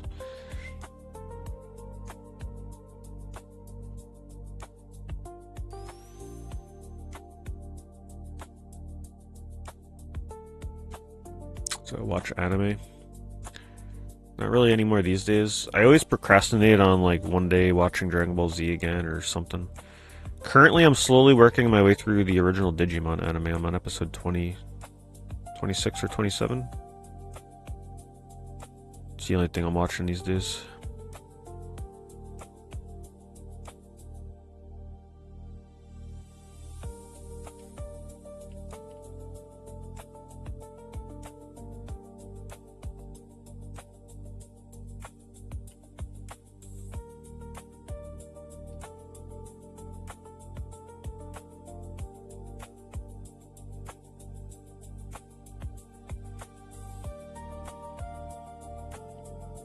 $17 PS4 games, $100. Fair pricing, but games are... Yeah, that's modern games for you. Just imagine all the money that was initially spent on all these. That's why it's good to be into buying RPGs instead of sports games. RPGs and like Japanese action games. Just don't buy the big super popular games if you don't want them to be worth $5 in the future.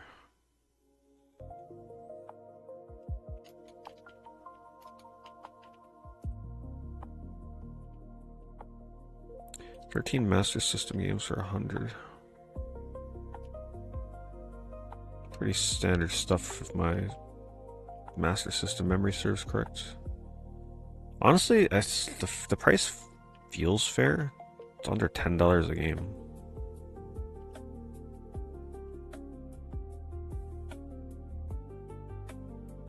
They come with manuals. I'll link this seller in case there's someone here. A fledgling Master System collector, perhaps.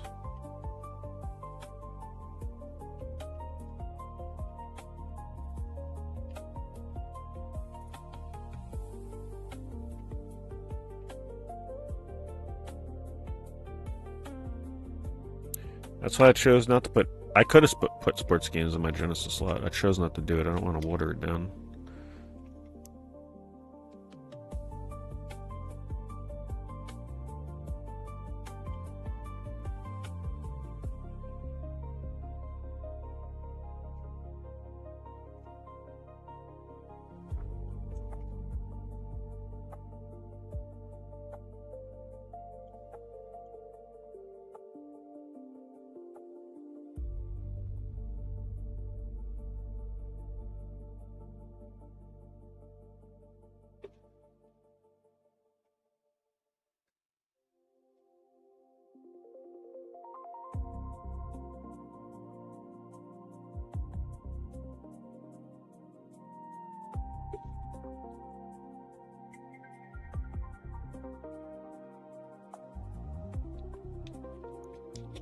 Grim Grimoire, Giants, Citizens, Gabuto. I really want to try that game. I'm very interested in that.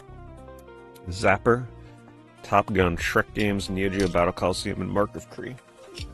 $75 plus $15 shipping. I want to know why this costs $15 to ship when I can ship 9 pounds of Genesis games for no more than 20. How does that work out? They must be inflating the weight or something.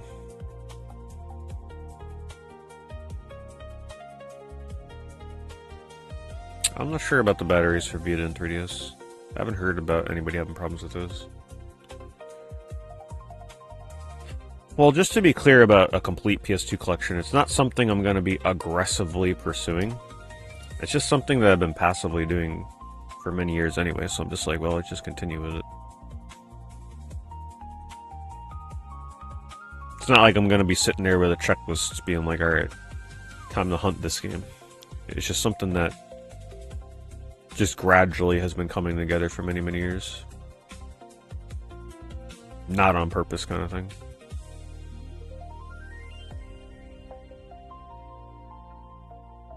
Well, there was an extended edition of the Backrooms movie I didn't get a chance to go see. I don't know how much that added. Yeah, thank you, Tommy. Yeah, my Genesis lot will be over in 1 hour. I'll put the link in chat one more time, so that way if any of you want to like price it out, so you know what you want to bid, you got an hour to figure it out.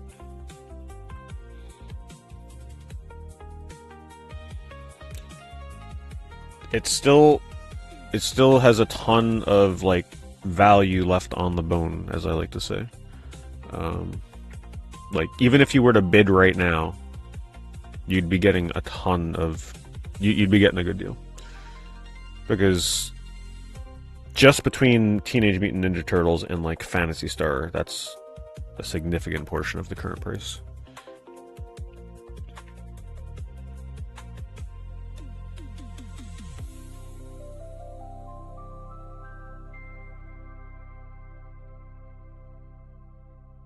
Oh, your Vita battery swole up? Oh, damn, alright. Might be time to check Vita then. Yeah, they re-released an extended version by like 15 minutes in the theaters for like a week. But I had just seen the movie a second time, so I'm like, man, do I really want to go back a third time? If I hadn't seen it in theaters a second time prior to the extended, I probably would have went and saw it.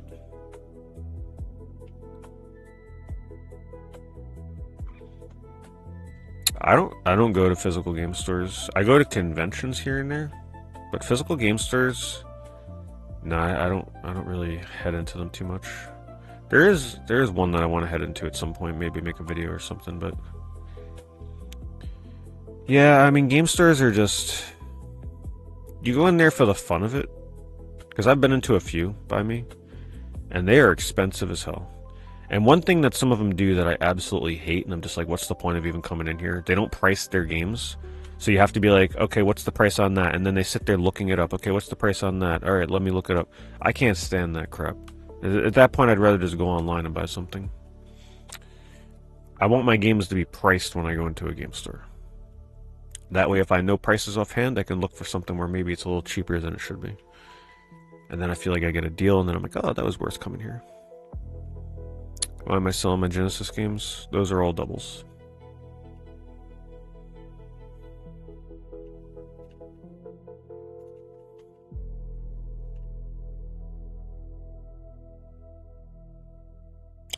It's a very expensive lot.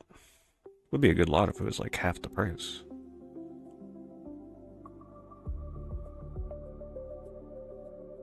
And I know that all the game stores by me are going to be overpriced to hell because I see them at conventions, local conventions, and they're all overpriced to hell at the conventions.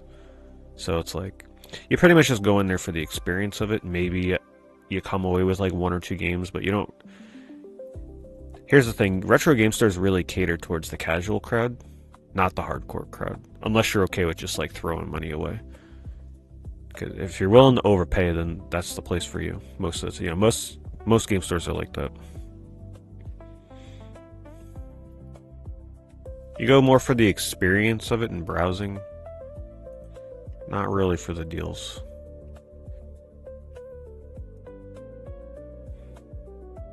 Hello, Oils.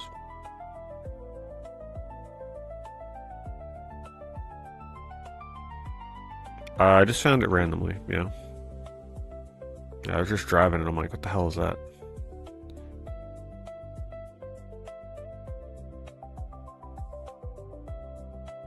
Well, to clarify, I think I was driving and I saw it one day, and I was like, okay, let me look that up. And then I looked it up, and I was like, all right, that seems like a cool place to go.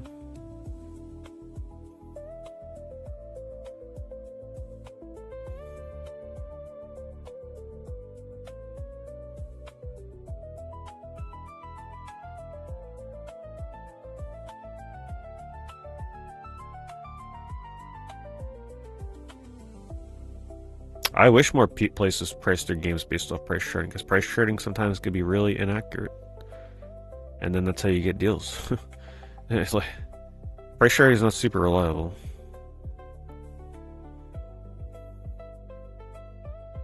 But price trading can also cause them to overprice as well.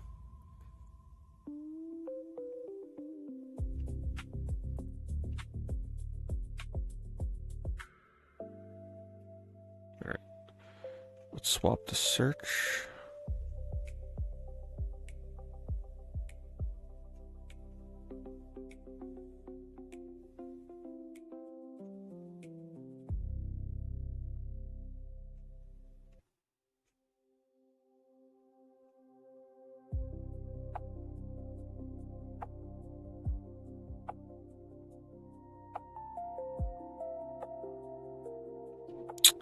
Yeah, if I was selling my Genesis lot on Whatnot, and it sold for less than I wanted to, I would have to yell at everybody. I'd have to yell at the person that won it and then cancel the listing. That's pretty much the Whatnot experience, right?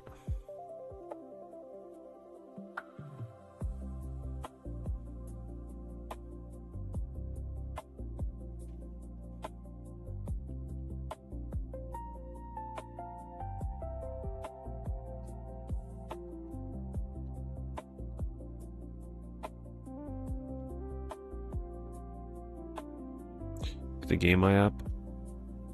I think I downloaded that at one point and like looked through it, but at the time it didn't have a lot of the obscure consoles and games that I would have wanted to put in there, like imports and stuff. So I'm sure it changed now. The reason I really don't use those collecting apps is because I'd never be able to keep up with them. I just don't have the I just know how it would go, right? So let's just say that I put all my PS1 games into a collecting app, and then eventually I'd find like, oh, I forgot these ones, 5 games, and I'd be like, all right, I gotta add those in the Game I, and then I'd never do it. Or I'd pick up another game or two down the line, and I never add it in. I would never keep up with it. I would never stay on top of it. Thank you, GC. No Final Fantasy notification triggered. We'll see who the first person is to get it. Thank you for the super chat. But yeah, even the super chats can trigger it. I feel like it's eventually going to be Juicy, because Juicy always coming through with that $1 super chat. I feel like Juicy will eventually get it.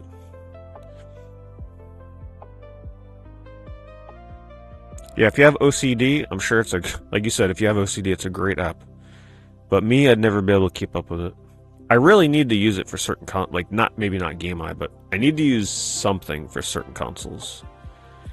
Another reason too that I'm kind of hesitant to do it. The one time that I did do it for Game Boy Color, I used a website called What was it called? Game Value Now, I think it was called. And then the site didn't like shut down, but it's no longer maintained. So I used an outdated website. So now it's like all that work on a site that doesn't even like maintain itself anymore.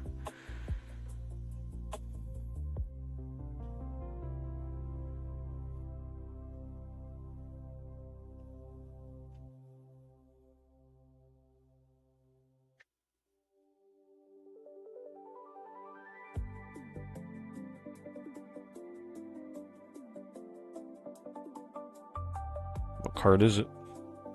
What card is it gonna be? I'm gonna say it's a fossil a fossil hollow, Pokemon fossil. Aerodactyl. Ready? Flip it. Come on, I want to see what you're trying to sell. Actually, no, it's got to be better than a fossil hollow. This guy is spending way too long on the back of this card. That's got to be like E-Series or something.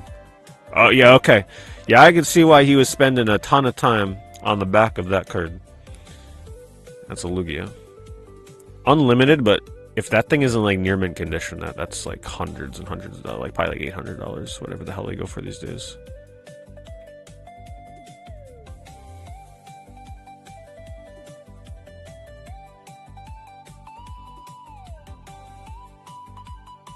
Oh, did Venster trigger it?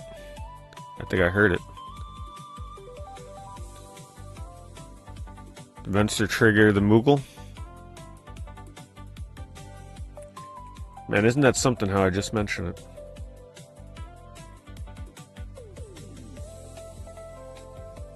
Alright, let me make a notepad for this. Thank you, Venster. You're the first person to trigger the Final Fantasy notification. That means next Friday, we will be adding a bonus Final Fantasy stream to the schedule.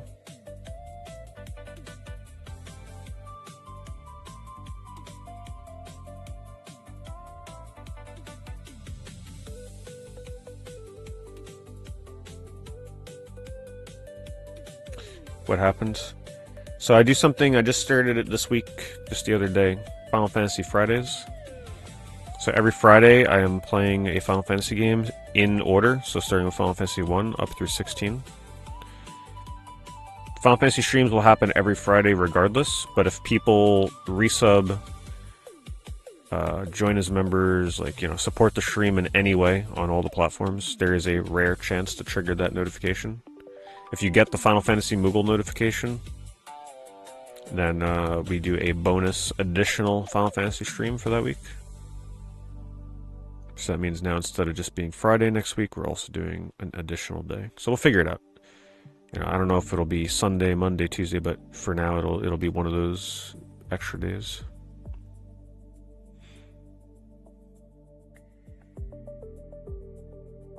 See, it does exist. People are like, I don't think this notification exists. I think he's just saying that to get us to send notifications. Oh look, this fantastic game. Don't you all want this after you watch me stream it? It's only $70. And you got the comic. Actually pretty cool back of the box. The cutscenes were definitely one of the best parts of this game.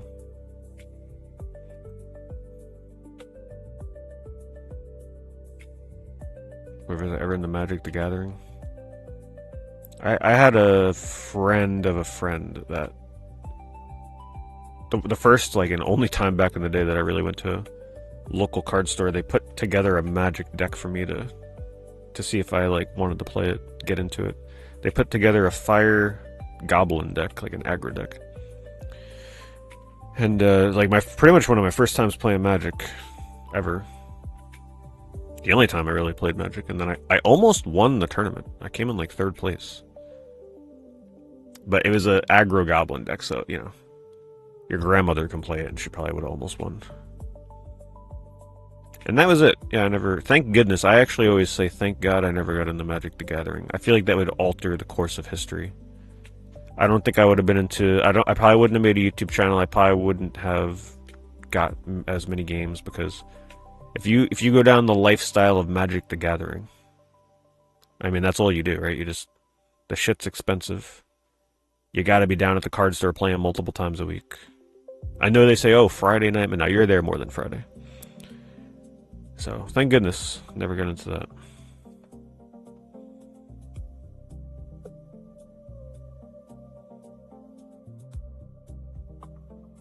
I still have my original... I don't know where they are right now. I still have my original Magic cards, including the deck, in the original sleeves that They were like metallic blue sleeves. I've been meaning to make a YouTube video on just kind of like going through it. Who knows, maybe one of my cards is worth more than like $5. I'm not sure I'd sell that though. It's just too sentimental.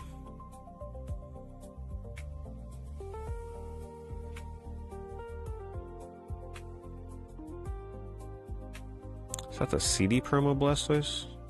Or is that Squirtle deck Blastoise? It's one of my favorite Blastoise cards. Finding Frankie? The hell is that?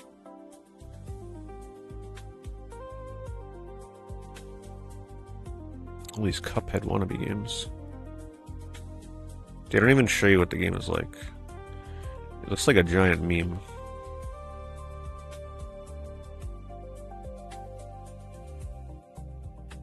But no, someone asked, I have no idea how many games I have.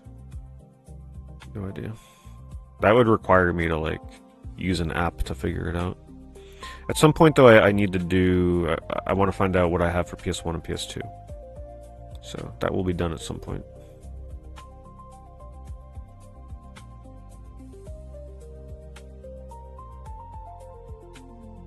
Once upon a time, Team Buddies was the most expensive PS1 game. I remember the collecting community back in the day on Digital Press was like shocked because this game was reaching $100. It was one of the first non-RPG games to like even approach that price point. Comparatively, though, it hasn't really gone up in price that much compared to what other rare games at the time are now going for.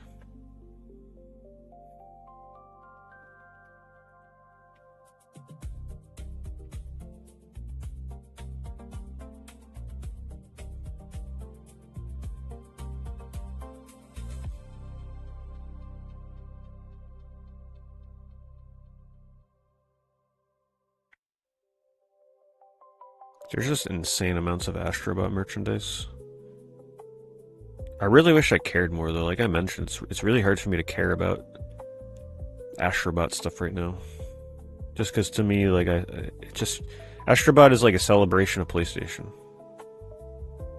And I don't feel like celebrating PlayStation right now. But I see every time I go on the Target or something, there's like always something new Astrobot. It's crazy.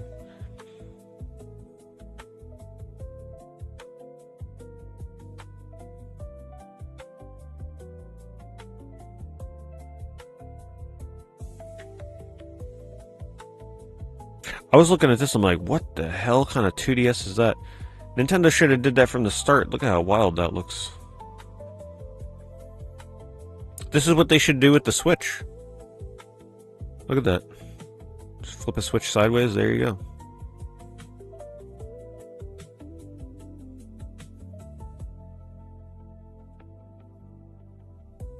Most expensive PS1 game. PS1 is probably... It might still be Tronbon? Tronbon's pretty up there. If we're not counting like insane Elemental Gearbolt, like gold gun case limited editions. Actually, no, I take that back. If we're including long box, then it's gotta be something like maybe... Okay, if we're including all variants and not just like the game itself, if we're including all variants, then it's got to be Mortal Kombat 3 jewel case version. Or if we're including greatest hits, then it's got to be NFL Blitz or Toy Story. If we're not including that kind of stuff, then something like Tronbon for like a normal release. Why NFL Blitz? Greatest hits. The greatest hits for NFL Blitz is extremely rare. If you're including long box, then Starblade Alpha would be up there. And yes, Kuon is the most expensive for North American PS2 stuff.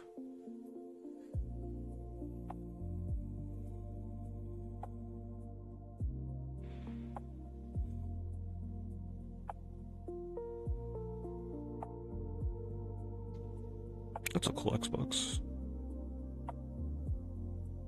How the hell is that about to be as is untested? When I see an Xbox like that, it looks like it's been fully refurbished, mint condition. But I guess the person that previously owned it didn't refurbish it.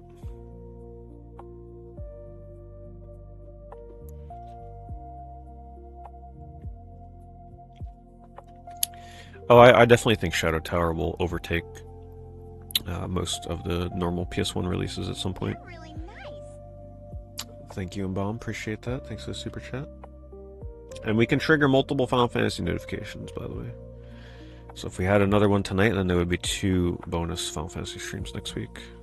I think that's the easier way to do it. So like we accrue the bonus streams this week, and then they like get played next week. So it's like, okay, Final Fantasy Friday, how many bonus streams did we get last week? Oh, we got 1 of them. Okay, we do a bonus. You know, that's how it's going to work.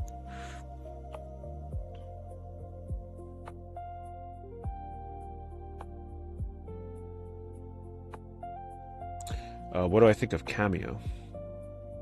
Cameo is a great launch game. I'm a big fan of Cameo. Yeah, I think it was a very, very good, like 8 out of 10 kind of launch game. Sort of skating that platformer meets almost like a puzzle game at times, but platformer meets beat 'em up action game. I thought the graphics were really great at the time.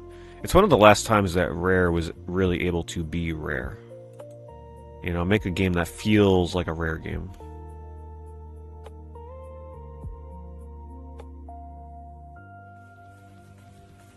I'm a fan. I haven't played it since. I think I'd popped it back in for the Series X launch. So it's been a little bit. Thank you, Sonic Hex. Thank you very much. 75 months. You're back pretty hard in the big box PC gaming. Oh boy. Well, I wish your wallet luck with that. What have you picked up so far? What are you hunting? Ungodly rare. Yeah, it's been a while since we searched for alternative rare searches, hasn't it?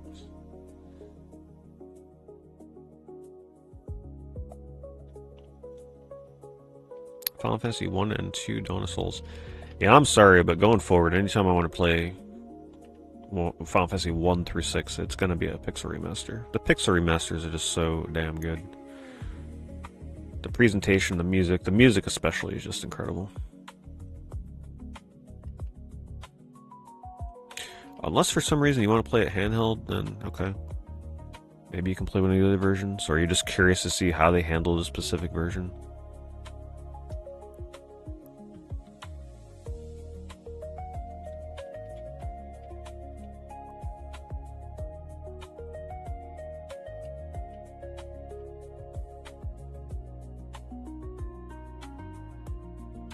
But a Sonic CD Australian exclusive, 2 Magic the Gathering big box games, and a whole platter of curio. Well, it sounds like you're having fun with that.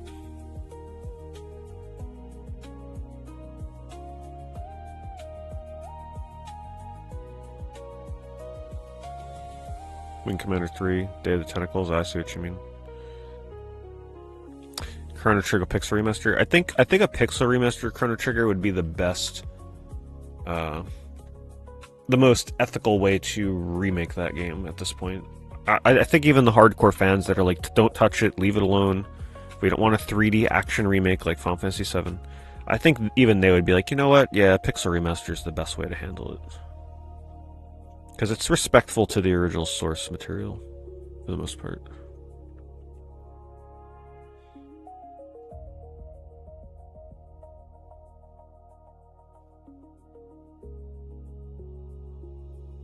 I used to have a sealed copy of Killer is Dead on 360.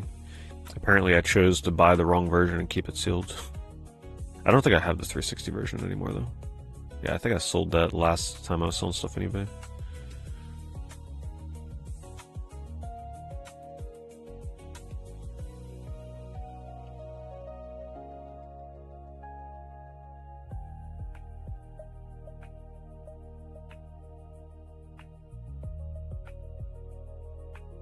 Yeah, I saw the Banjo-Kazooie stuff with Evercade. It's nice that they're native ports made for the ground up for Evercade. I need to get myself an Evercade where it has video out. Oh my god, what happened to this crash? What is the most recent Evercade you can buy? Like the most up-to-date Evercade that has video out that can be played on a TV? Because I know a lot of the ones they're releasing now, it's like you can't do video out.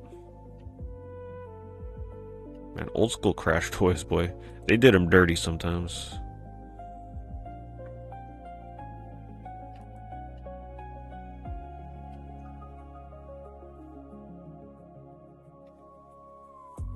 Star Warped.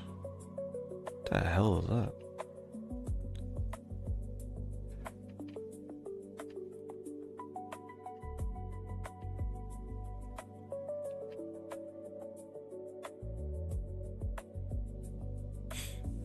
What cover this is? Here's one for you, Sonic X. Oh, is this a book? No, this is a game. This is a PC game. $15, new and sealed.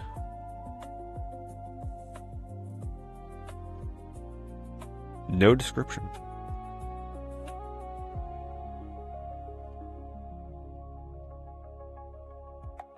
Everkid Nexus in October.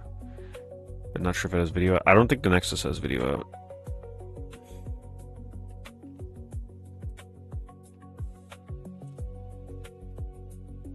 That's what I mean. I think they're moving away from video out stuff from the looks of it.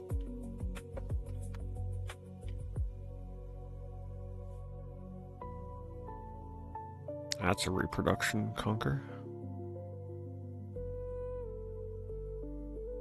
Wait, Paperboy 2 is... They're saying it's the first print. Okay. I had a copy of Paperboy, a double of it. It's in this box. I'm guessing that's how you know it's the first print. Oh, that'll be for a future Genesis sale. Oh, I guess... Well, no, that's Paperboy 1.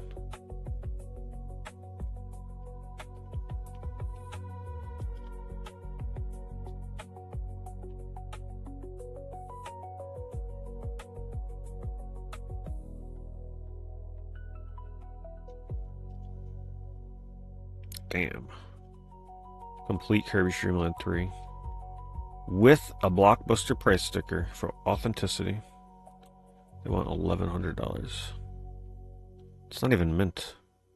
It's insane.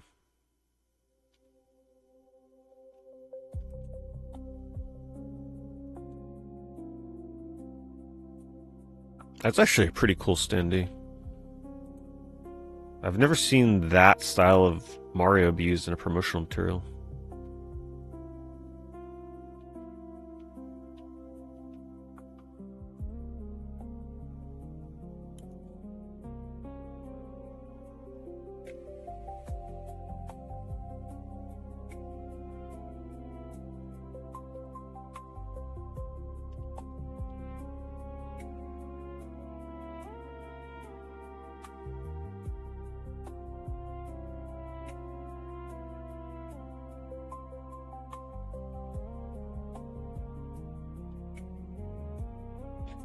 It's like I had to do a double take. $750 for My Horse Farm. It's sealed.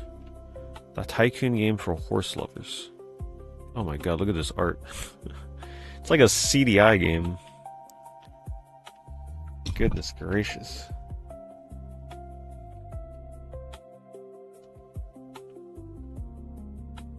We sure about that price? Of course we are. It should be worth more.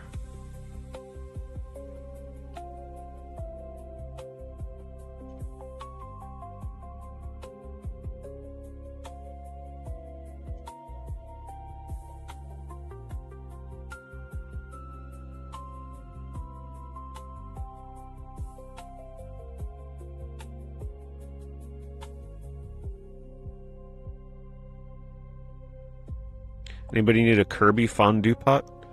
Of course you do.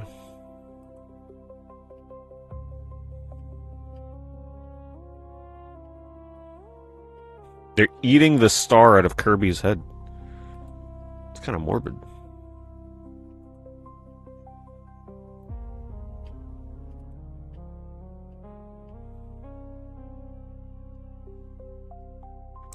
Alright, let's do a let's look at Valkyrie Drive first, and then let's do affiliate. Got a half an hour or so before the auction's over. Bikini Party Edition.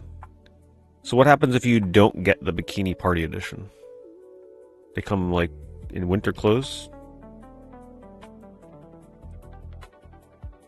So what is this, knockoff Senran Kagura? What is this? Valkyrie Drive. Sounds familiar.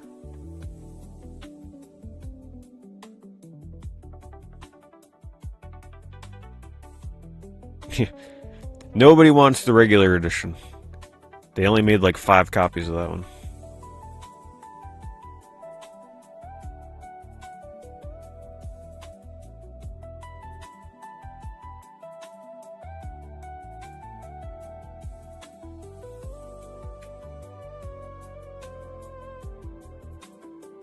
Man, I was looking at this and I'm like, what kind of Rayman logo is that? Man, that's gotta be pretty rare. Rayman in Hebrew. Wow.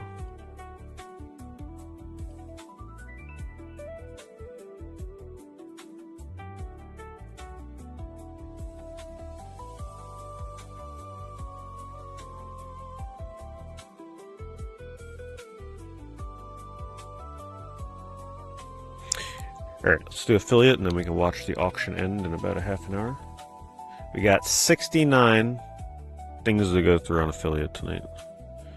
It's a big one. We'll see how much of that is one person buying a bunch of like one thing, but we'll see. You never know.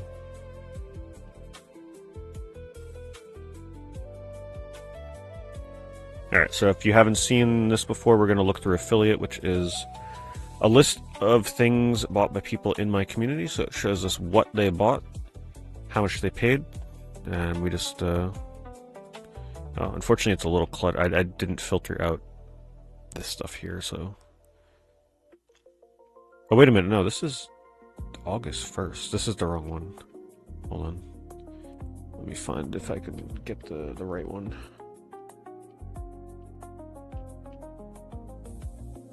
Okay, this is the right one.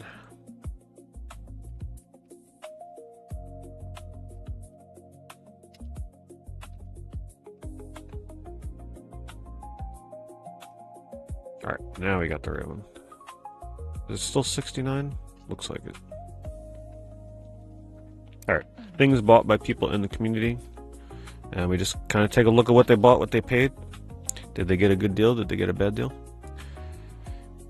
Starting us off is that copy of Yakuza Dead Souls mentioned earlier. $184 with shipping.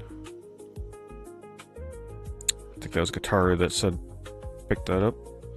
I don't think you'll regret it, because I really feel like that is a game that is not really going to come down much.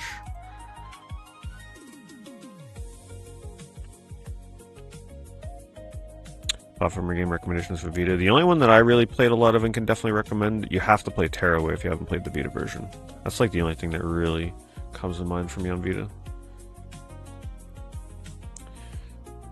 Yeah, you guys can blame Guitar. Guitar bid 184, bought it for 184. So when you go to try and get Yakuza yourselves, you remember that. No, that's just the going rate for it. Sega Star Trek Starfleet Academy for the 32X complete for 76. I completely forgot that there's a Star Trek game on 32X. Skies of Arcadia Legends on GameCube for 141. And yes, we will get back to Skies of Arcadia at some point. I'm so close to the end. And by so close, I mean probably like 15 hours or so. 10 or 15. Pokemon Coliseum for the GameCube, $56. It was under PC and Video Spiel. So, I'm assuming this is not the US version. Let's see.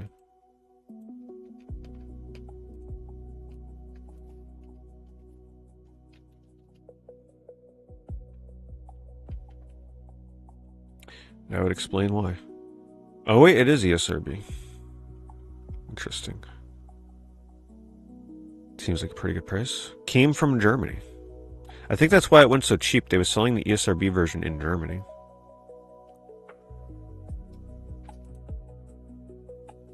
Has the manual?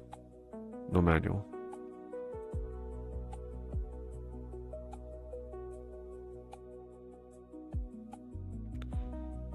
Why don't I stream games as much as eBay? So I stream games all the time. The thing is, you got to be there live for my game streams. So I don't push game streams to people's YouTube subscription like inboxes.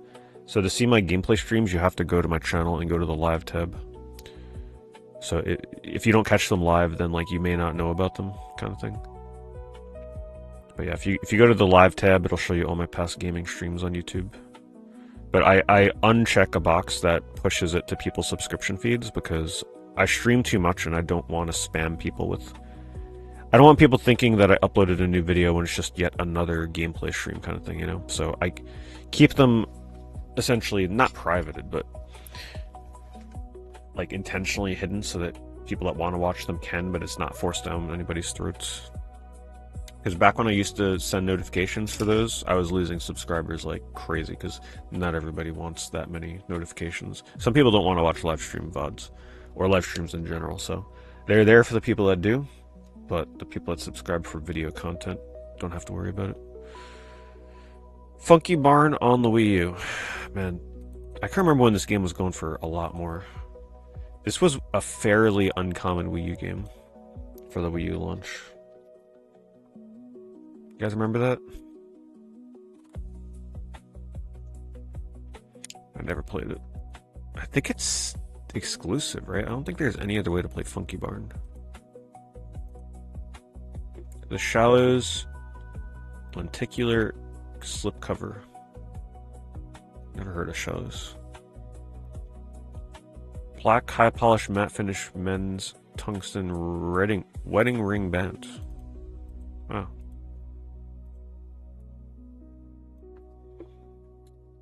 Didn't expect to ever see a wedding ring. I mean, it may not be used for a wedding ring. It's just that they're putting that in the title as a keyword.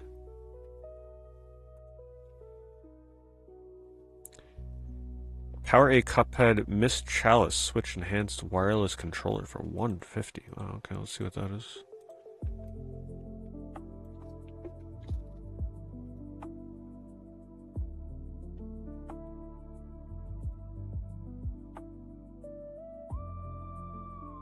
Personally, not like, not a controller that I would get, but it's fancy. Color combo is unique. We use the only version that still works, I see. Yeah, it does look like a mobile game, didn't it? Sorcery Contested Realm. Balor of the Evil Eye, yes. More sorcery. Lots of sorcery on here. Sega Game Gear handheld console. Blue model parts and repair. Turns on screen is dim. I'm sure whoever bought that knows what they're doing. They'll fix it up. Ren and Stimpy Uncut Complete DVD Collection. Wow. I used to watch this when I was younger. They don't make cartoons quite like this one anymore. Now everything has that, that certain look to it. I don't know how to describe it. There's just like a certain look that all the cartoon characters have now that I can't stand. You know the look I'm talking about. The big, giant mouth with the teeth and the big bug eyes and, super simplified proportion. You know what I'm talking about. That all the cartoons use. Somebody bought Genji, Days of the Blade. You see, you guys don't gotta panic yet. Genji is still $10, alright? If Genji ever hits $40, then, yeah, you better start panicking. Time to panic when it's $40. Bean mouth. Yeah, that's what I'm talking. Yeah, the bean head, the bean mouth. That's all the cartoons look like now. A bunch of sorcery cards. Let's pick one. Actually, let's go with the one that was most expensive.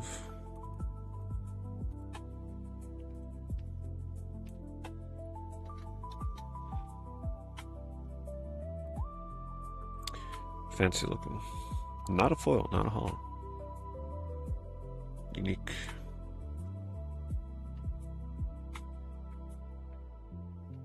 Castlevania Circle of Doom and Game Boy Advance complete in box 75. Man, that would be. I do think that is one of the series that came down in price due to the re-releases of the Game Boy Advance and mostly just all the handheld Castlevania games.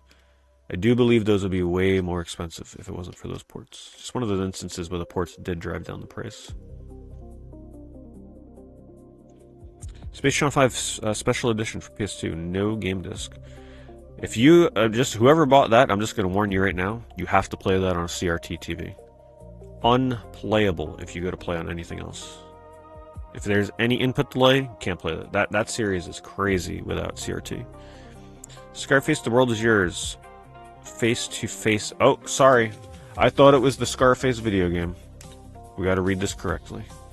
Scarface, The World Is Yours. Face to Face. Rap-A-Lot from 1993.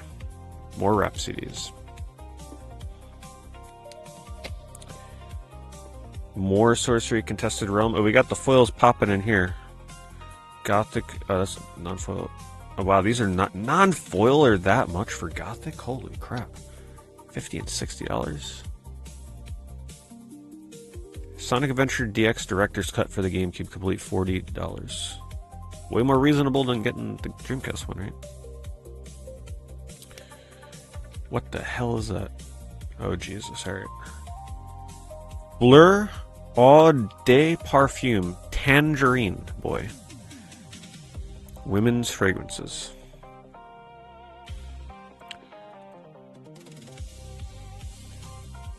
Sure, they couldn't wait to have me try and pronounce this one. I wonder if it tastes like a tangerine. Probably not. The Best Buy. Best Buy should just rebrand The Best Buy. It's a fun store name. Tungsten Carbide Wedding Band Ring. Again, interesting. A popular Nightwish Once black... Wait. Nightwish Once shirt? So obviously it's going to be a Nightwish shirt, right? So...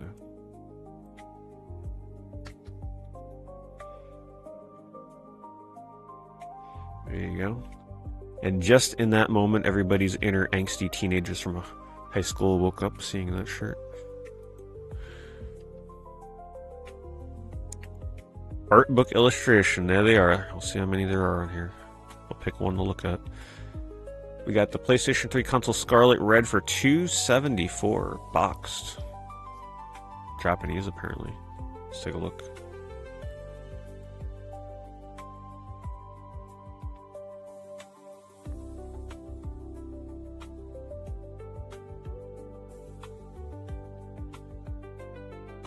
Looks clean.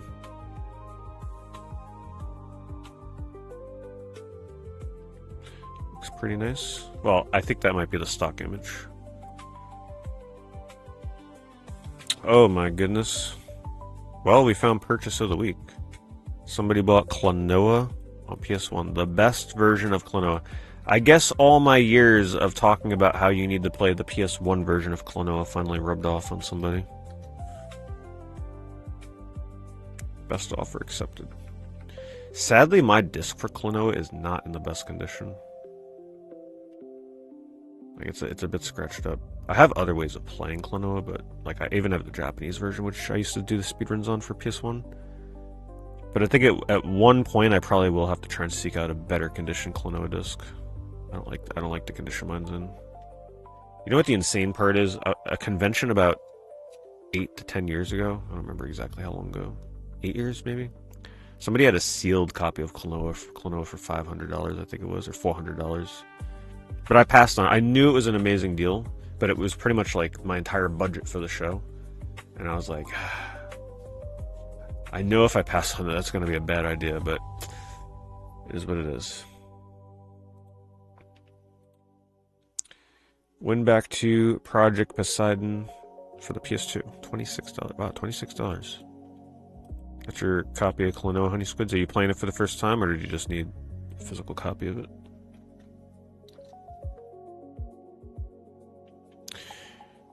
You're assembling complete individual parts of a complete box. Disc, case, manual, usually cheaper than buying a complete box outright. It definitely can be. It's a huge pain though. And certain games you really got to do your research, because some games the manual may not be available. And then when it comes up and becomes available, it may be way more expensive than you're expecting. So like an example of that would be like Super Nintendo RPG manuals, right? You might be like, oh, I'm just going to get the box and the cart and the manual separately. But then you're not anticipating the manual costing like $200. So it really depends on the console of the game. But usually if you have the perseverance to do it, it'll be a little cheaper. You played it and beat it a few days ago. Phenomenal game. I'm glad you enjoyed it. 100% in it, yep. PS1 version, best version. Mainly because the ending is botched in the remake. Yeah, I haven't played Winback. Retired sealed Lego box Lego stores Darth Vader's castle. Man, we had some crazy pickups this week. Let's see what this looks like.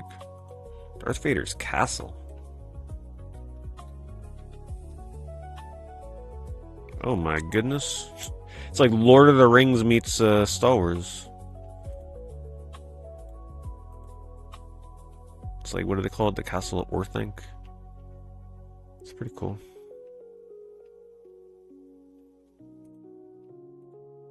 Teenage Mutant Ninja Turtles Mutant Mayhem 3D Blu-ray. Region-free German import. Wow. Gran Turismo 7 for the PS4. Factory sealed. Bomberman Tournament for the Game Boy Advance for $1. Can't go wrong with that. Little Big Planet karting. Yeah, I couldn't get into that. I remember next to nothing about Little Big Planet karting. All I know is it just didn't work for me. Wasn't into it. Little Big Planet Game of the Year edition. Time Crisis Factory sealed with GunCon for the PS. Whoa, with GunCon sealed. What the hell? Man, there's some there's a lot of competition for purchase of the week this week. Let me tell you. Look at this. Makes me wonder who bought it. If they plan on just like keeping it sealed. If they're a Time Crisis collector. Someone last week was mentioning how they collect sealed games, so they might be grading it. Who knows? Darksiders War Mastered Edition for the Wii U. 27. Oh, sealed, that's why. Followed my affiliate link and bought a few PS3 games 2 weeks ago, but no indication that you got any credit. Yeah, it'll usually be a week behind. It's a little finicky. If you use you have to be on PC. You can't do it on mobile or a tablet or anything like that. You have to be on a PC, and you have to make sure that you turn off like browser extensions. Sometimes that can mess with the tracking. Like if you have any kind of like ad blocker, even though this has nothing to do with ads, but sometimes ad blocker can like mess it up. If you have any of those like coupon things like Honey add-ons, sometimes that messes with the redirecting. It's hit or miss for some people. Pretty much I'd say just keep trying it, and eventually you should see your stuff show up on here, but some things just don't track. I think it has something to do with like maybe certain things just don't. eBay can't give a commission on them or something for one reason or another. Or their tracking is just terrible as it's been for the past few years. If you keep trying for a few weeks and you still don't see any of your stuff show up, let us know, because some people are like experts at always getting their things to show up on here somehow. And they'll tell you the exact method that they go through. So if you're sending, and when it comes to offers, that's where it gets finicky. How does it work again? If you send an offer to a seller and they accept, I don't think it tracks that. The seller would need the counter offer, and you would need to accept their counter offer with the affiliate link, and then that should work.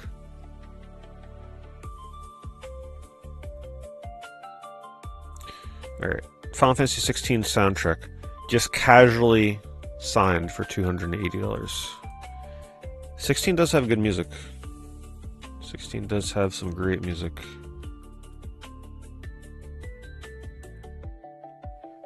Ooh, that's a nice signature. That is a nice signature. Look at that. Look at the music note. Beautiful. That's one of the best signatures I've seen. Look at that art. Why couldn't 16 replicate... why couldn't the look of the game just be more like that? I know it can't look like, a mono-style artwork, but... I think the back of the soundtrack looks better than the entire freaking game. That's a nice CD. PlayStation 3 Stuntman Ignition complete for $10. Someone covering their bases. They're like, you know what, just in case, let's just, pick this up now. Little Big Planet 2 Special Edition, brand new and unopened for $20. Cap Rock Cafe, where Texas plays. Enamel Center Bull Belt Buckle. A bull belt. My goodness, the variety. Alright, there's my 10-minute warning for my auction. Alright, since we are on the 10-minute warning, I'm going to post the link for my Genesis lot one more time, because you probably would need almost 10 minutes to, if you were going to still price these games out and try and figure out if you planned on bidding, so this is just a last warning for everybody.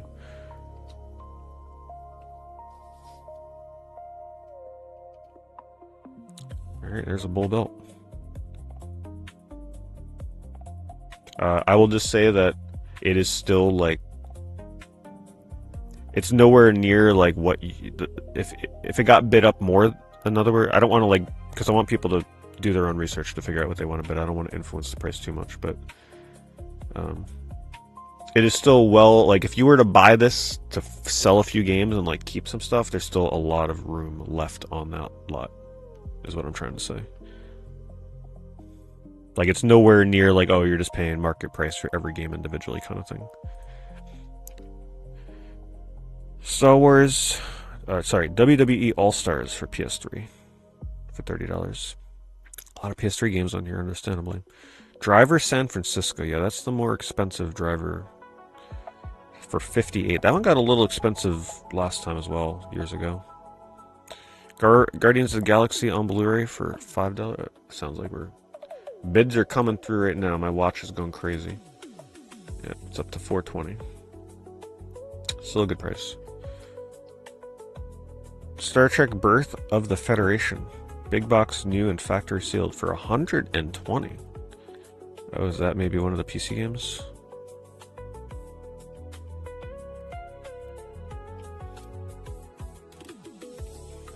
There's like a new, what is it, Magic the Gathering Star Trek set coming out. Star Trek about to have some kind of resurgence. That's a cool box. And I think the cards are going to be signed, like hand signed or something crazy. I don't really care about Star Trek, but it seems cool if you're a fan of it.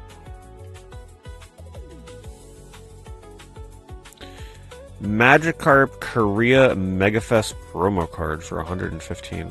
Okay. Let's see what we got here.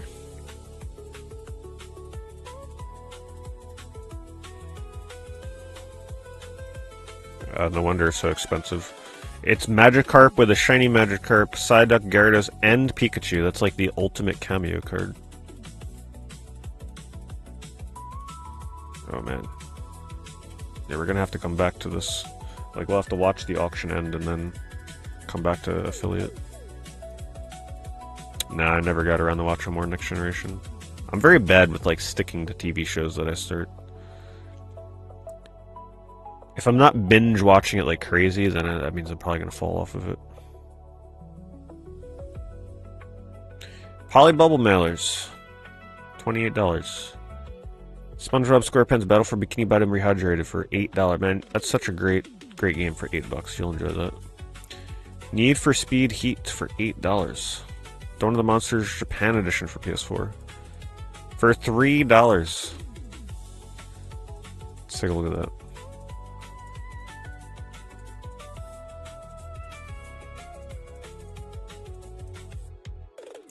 Yeah, this game was digital. I don't know if it had a US copy. It may have. It may just be much cheaper to buy the import copy.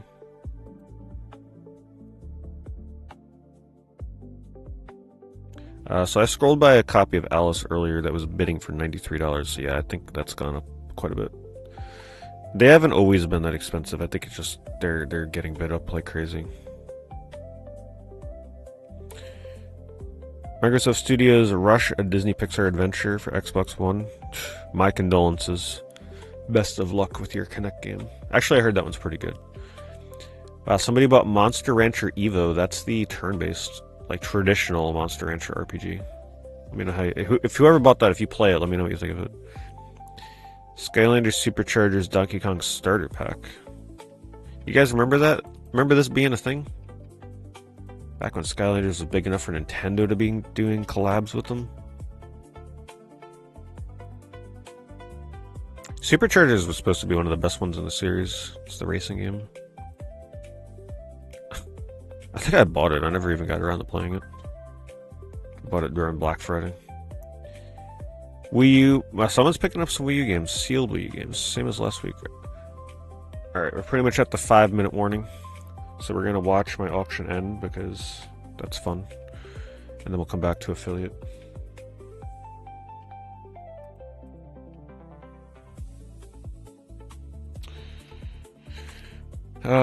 Don't forget you could follow me at eBay store. My goal is to, like, hopefully always...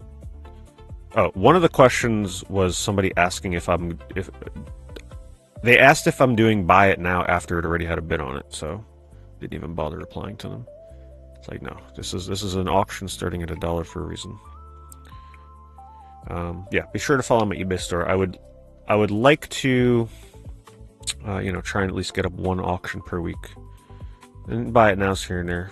But there will be trading card stuff posted as well, as I've been putting up there. Pokemon and other things, eventually other things.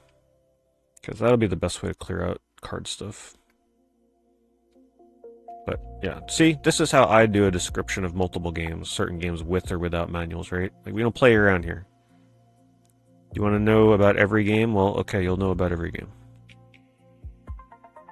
None of this, some may, some do, and some don't have manuals. It's like, alright, thanks. Appreciate it.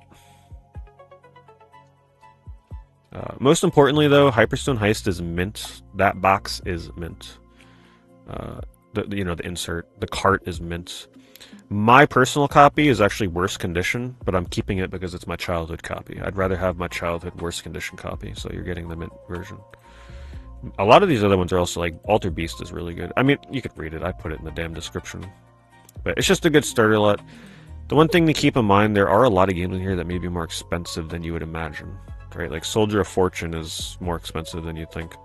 Zero Tolerance and Championship Pro are more expensive than you would think. Even Altered Beast these days is 50 to 60. Believe it or not. I mean, gone are the days where these games that we remember being $10 to $20, they're no longer $10 to $20. Even Marble Madness is like 40, and that's a mint copy. Desert Strike is like a $30, $35 game. So we'll see what happens. Hyperstone Heist, when it's complete in that condition, like, pricing it without the manual is a little harder, but when it's complete, it's like 150 to 200. I ship to Canada.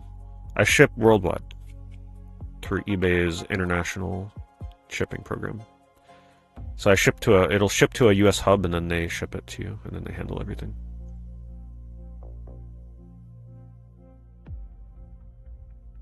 I played Tasmania when I was a kid, yes. And like most people, I don't think no way I beat that game. I was more into the Tasmania one with Marvin the Martian. I forget the subtitle on that one. Escape from Mars. I like that one more.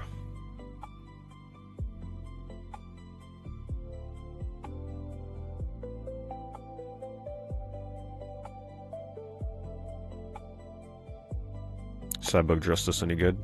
No. I think it's supposed to be like one of the worst fighting games of all time. I think I tried playing it years ago on stream. But it's a robot fighting game, so have fun with it.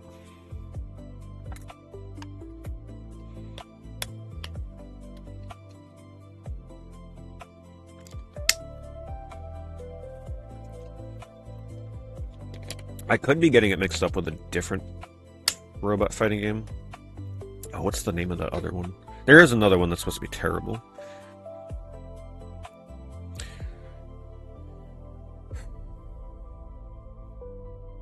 Well, you know there's probably like 20 snipers on here, right? Like, everybody that's going to bid on one of my auctions is a sniper.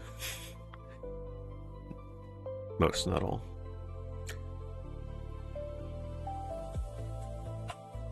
They're cocking their guns right now. This might be one of the... I think eBay is preparing that like extended bid thing pretty soon or something. Where like when you bid, it'll extend the auction so that you can't like actually snipe anymore. People always have time to respond. I'm not thrilled about that. I mean, sellers are thrilled about it, but if you're a buyer, it's not thrilling.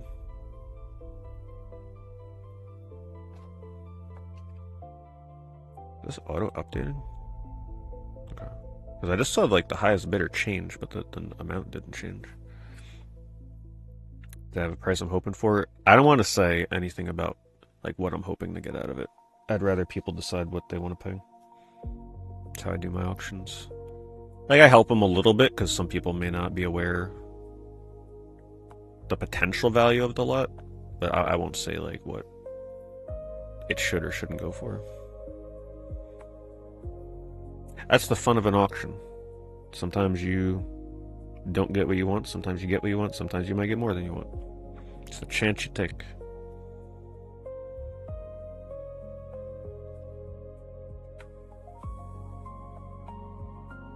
Abmusha, yeah. I mean, it may stay at this price. But with 57 watchers, I don't think that will happen. We'll see.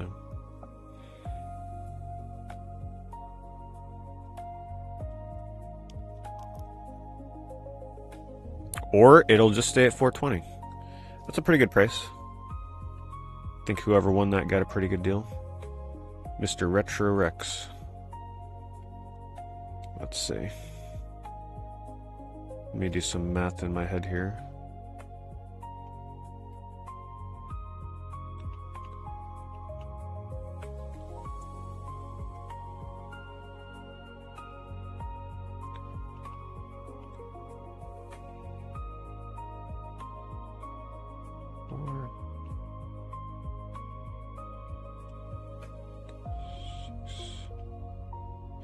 Yeah, I think they got a pretty good price.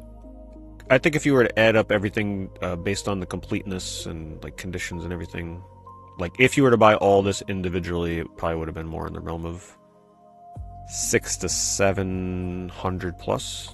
So, but that's how auctions go. You know, you're not looking to pay what everything would cost individually. You're looking to get a break. That's the point of an auction. Now, could I sell all these games individually and make more? Yeah, but then you got to worry about shipping every individual game and paying the shipping cost on every single individual game. That's a pain in the ass. So hopefully it was one of you guys that won it. No idea. I don't know who actually won it.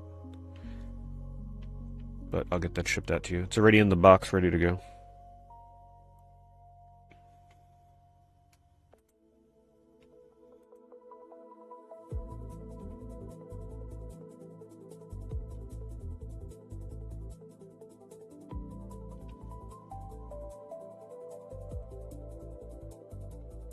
Alright, let's check auctions. Now that we know that mine is over, we can see what new stuff is on here. Oh, we still got to do affiliate. Did I just cancel off of affiliate? Hold on.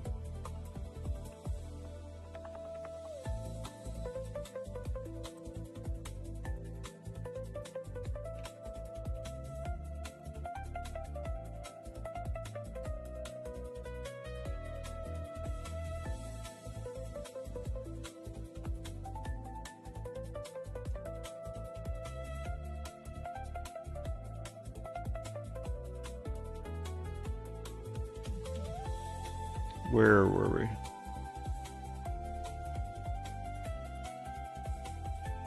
Call of Duty Ghosts for the Wii U.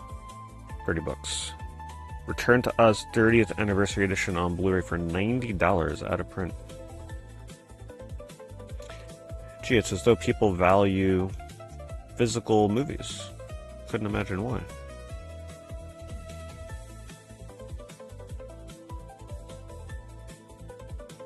Oh my god, that's creepy looking.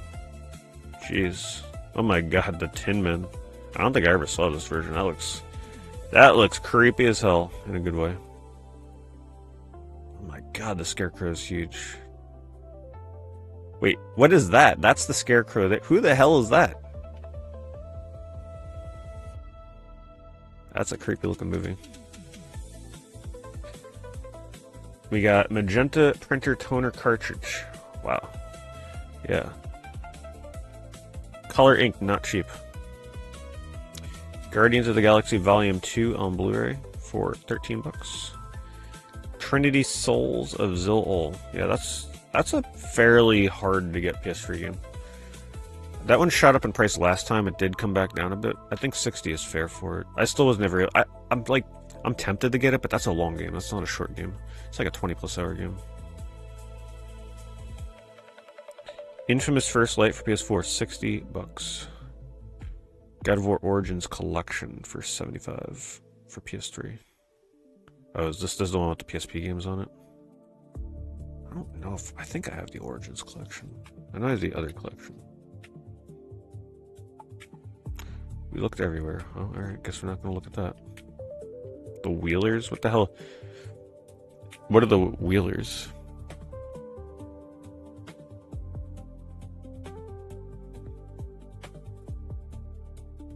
Red Ninja End of Honor.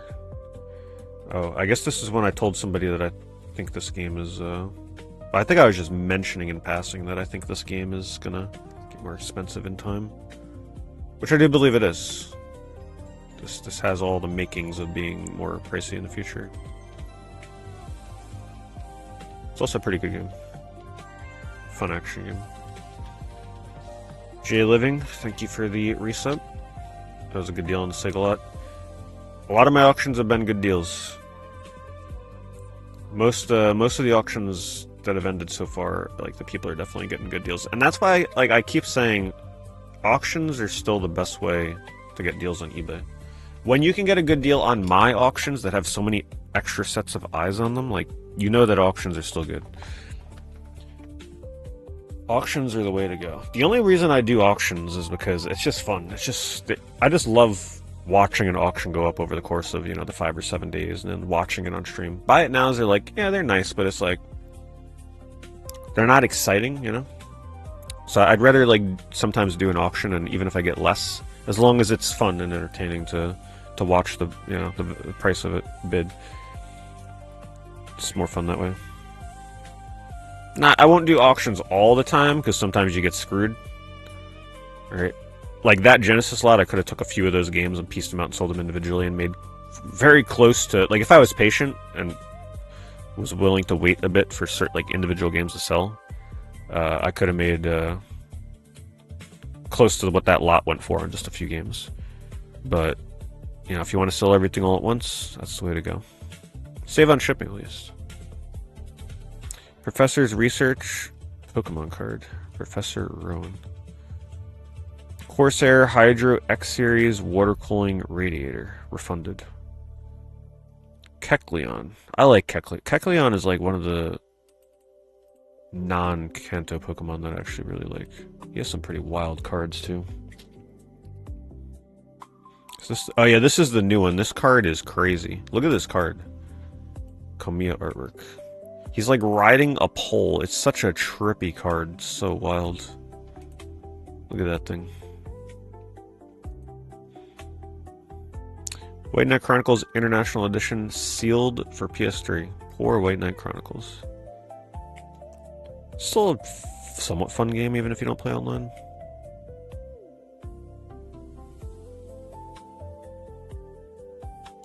When it says $0, that means that it was like canceled or refunded. So it didn't go through. Activision Spider-Man Battle for New York Game Boy Advance. How many Spider-Man games are in Game Boy Advance? Quite a few, right? Which one is this? I don't remember what the cover is for this one. Oh, there was a DS version. And Yoko Shimomura signed Mario RPG original soundtrack vinyl? Really? A signed Mario RPG soundtrack? Damn.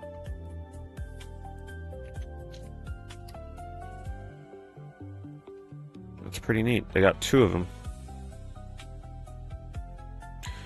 I wish the vinyl cover was a little more interesting. Cover's kind of like, eh.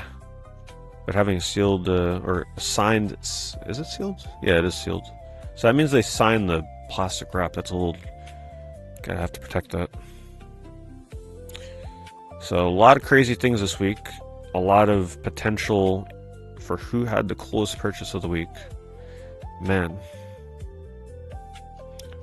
Somebody buying Klonoa Complete was nice.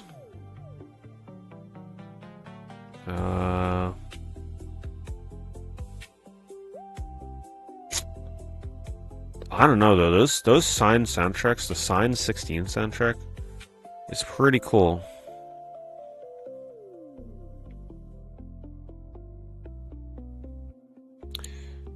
I think I'm gonna give it to the signed Final Fantasy 16 soundtrack, because that was one of the most beautiful signatures I've ever seen. I think that's a cool centerpiece. It's one thing to have something that looks cool signed, but to have the signature look as cool as the thing that you had signed, that's pretty rare.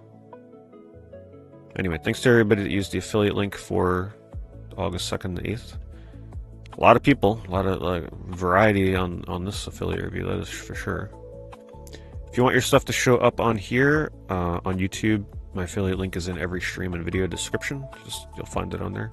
If you need international links, you gotta click the Linktree link. That's also in the description links. Or you go to eBay or my Twitch, and in the About section, you'll find the international links as well, and US eBay link. If you bookmark my eBay affiliate link, just make sure that you're like right-clicking the link, copying the like, you know, the property, the full link, and bookmarking that manually. Do not click the link and then bookmark it, because then you're just bookmarking eBay.com, because it immediately redirects to eBay.com, so you're not bookmarking the affiliate if you do it that way. Just heads up. All right, let's check auctions.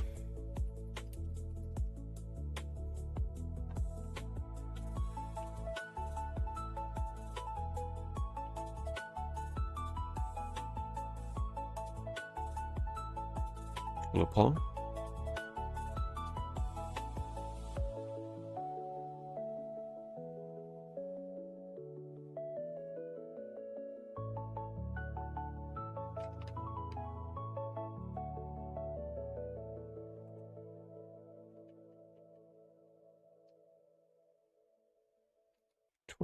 PS4 games.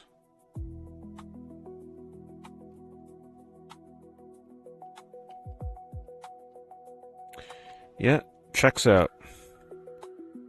This is somebody here that killed physical games. Thank you, Ball and Gun Gamer. Look at them. They're selling off their physical. They're so excited for the PS6, they're getting rid of their Ball and Gun collection to pay for it. I could smell them a mile away.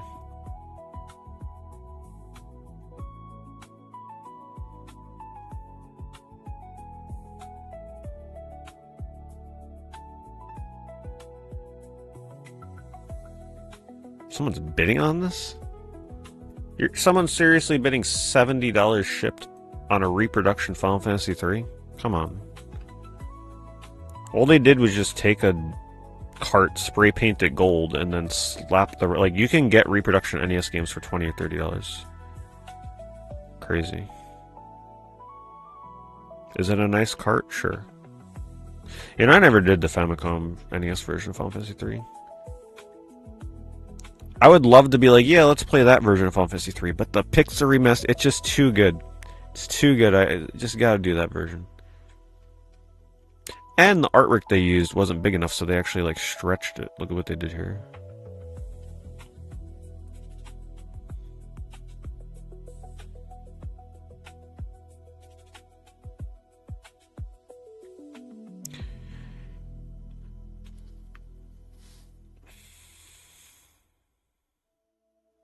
How about that DS version? Nah, I'm just doing the pixel. The pixel remasters is just too good. Plus, the time it takes to get through them is like not terrible either. What I plan on doing to make the 3 playthrough like refreshing this time around, I'm gonna try and randomize the jobs. So I'm not gonna let myself be carried by Dragoon. I'm gonna just like roll random jobs. So that way I might end up with an unconventional team. It'll be fun. Oh, by the way, if any of you ever buy anything from me on eBay, whether it's an auction or a buy it now, send me a message on eBay, or I don't even know if notes for the seller are a thing anymore. If that's a thing, you can also try that. But just so I know, because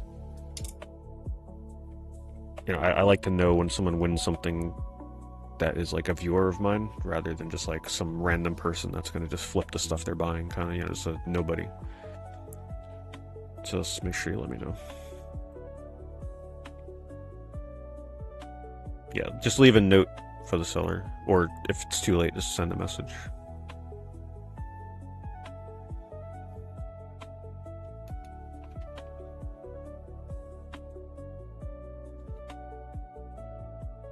I'm glad though, because like when I was listing stuff last year for auction, a lot of the people that were winning my auctions were like the really big seller accounts, like the ones that literally like just use bots to bid on shit and then flip it on their stores. I was getting pissed when they kept winning, because I'd rather not sell to them and just like sell it to someone else that's going to keep it in their collection, kind of thing. It doesn't feel as fun and satisfying when the winner is a bot with like 500,000 feedback that's just going to resell all your stuff. just knowing what they're gonna do with it is like, I'd rather the reseller be someone from my streams. At least if it's just someone that's like, you know what, I'm gonna keep these 5 games and like sell these 10 games. It's like, okay, that's cool. But when you know that the person that's buying it, the sole purpose is just to flip everything for money, it's like, I'm just glad that seemingly the auctions I've been selling have not been selling to those accounts, from what I can tell.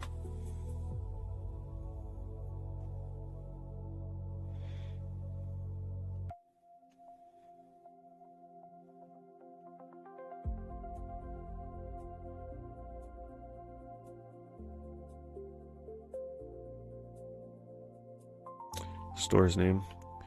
It's the same as... I'll just post the link for you. Right now there's no gaming stuff on there, but I try and get at least something up every week. Where the hell is it?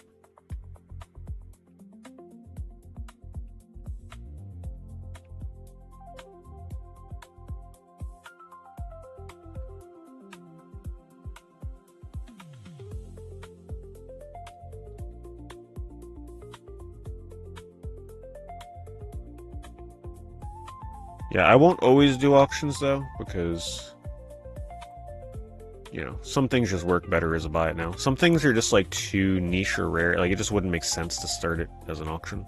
Some things need to be a buy it now.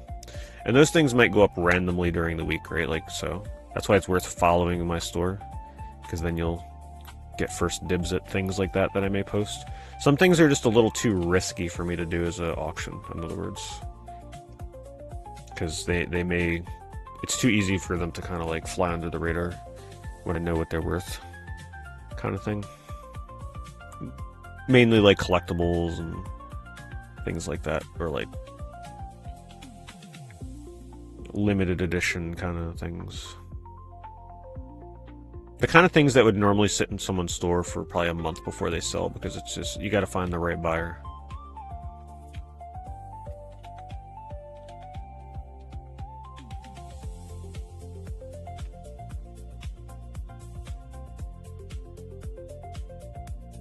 It's a nice DS slot. Mainly because of the Chocobo Tales game. Oh, and you get Mario RPG on Switch. Not terrible. Ship it. This is what I want to know. Why is this $16 to ship? What are these people doing? My Genesis games are £9. And the most expensive it should be for me to ship to somebody was like just over $20. How are they getting $16.45? They're like scraping some extra money off the top. They're inflating the weight of this substantially.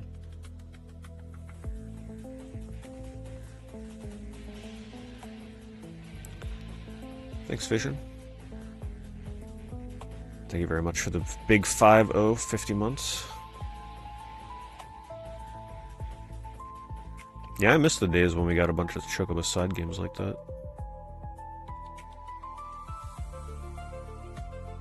If I can go back in the future and tell my old self what not to do for collecting games, what would it be? To have not bought so many brand new games when they first came out. You know, back when games were $50, $60, and now most of those games are $5.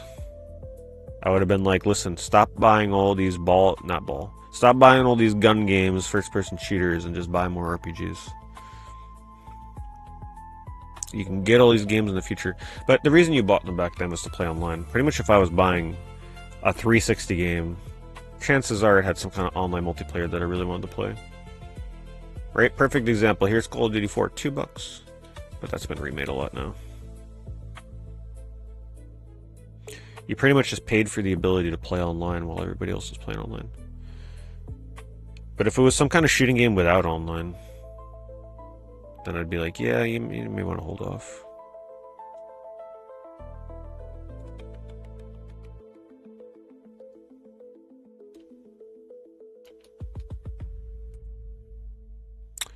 Oh, eBay.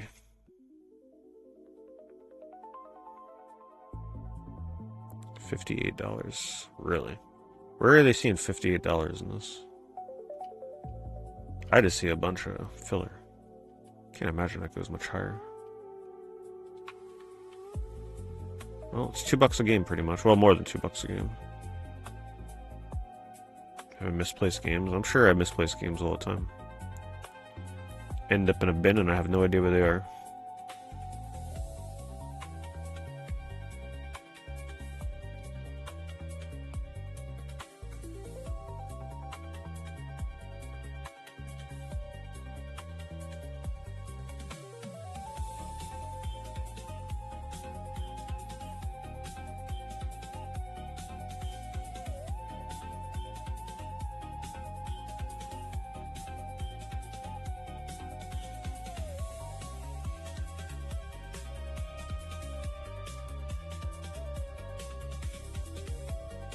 The fun you can have on your 3DO.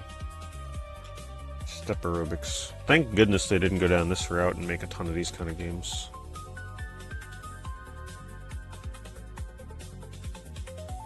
I should try this on the next cardio day. Great training from top aerobics instructors, with workouts tailored to your personal fitness needs. Whether you're a beginner or experienced exerciser, ESPN Step Aerobics gives you a fun, safe conditioning program that burns fat, builds strength, and tones your entire body. Customize your workouts. ESPN's fitness pros make it fast and easy to create step programs that are perfect for your needs. Simply choose the step aerobics exercise you want and the amount of time you want to spend, and your 3DO player does the rest. You get a fully customized workout every time without the hassle of rewinding or fast forwarding. Train with top instructors. You'll exercise with 4 top ESPN fitness pros. An international fitness consultant, a choreographer, and the creator of the Street Beat, whoever the hell that is. Nancy Pop, former Reebok national aerobic champion. Donna Richardson, a national recognized fitness spokesperson. That's a very wordy back of the box.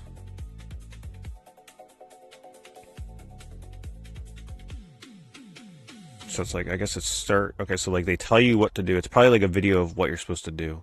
And then it goes step by step with a timer. Interesting. You know, being from the 90s and stuff, I'm sure it's a very energetic workout. They were crazy back in the 90s with that kind of stuff. Not that new age shit they got going on these days. Back then, boy, you were they had you going. What was that guy's name? Richard Simmons or whatever. You remember that? You remember those old videos with that guy, right? They were crazy back then. Those ladies doing aerobics with him, they were not fooling around. I remember one time in gym class when I was younger, they like played a Richard Simmons video for us to like go along with. I'm like, wow, this is crazy. They don't do that in school anymore now, I'm sure.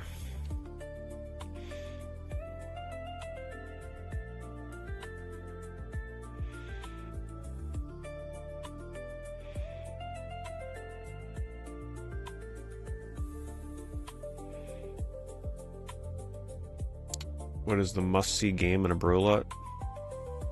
You have to see a Call of Duty game for sure.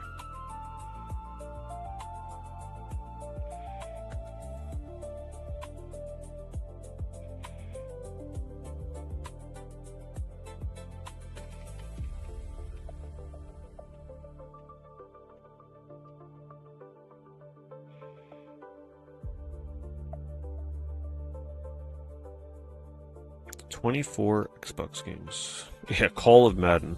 Yeah, that's the game you gotta see. An actual decent original Xbox slot? What is this heresy here? It's pretty good. Some good games in there. 24 games. Well, this will certainly get bid up, that is for sure. There's no way this is only going for $120.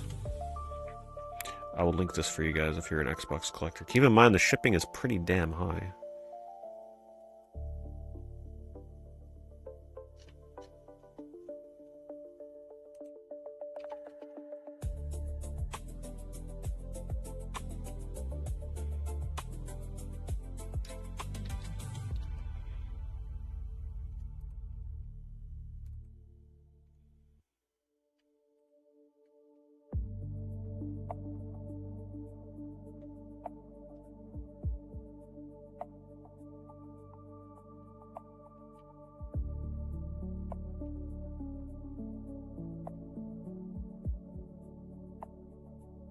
Yeah, old gym classes they were something, boy.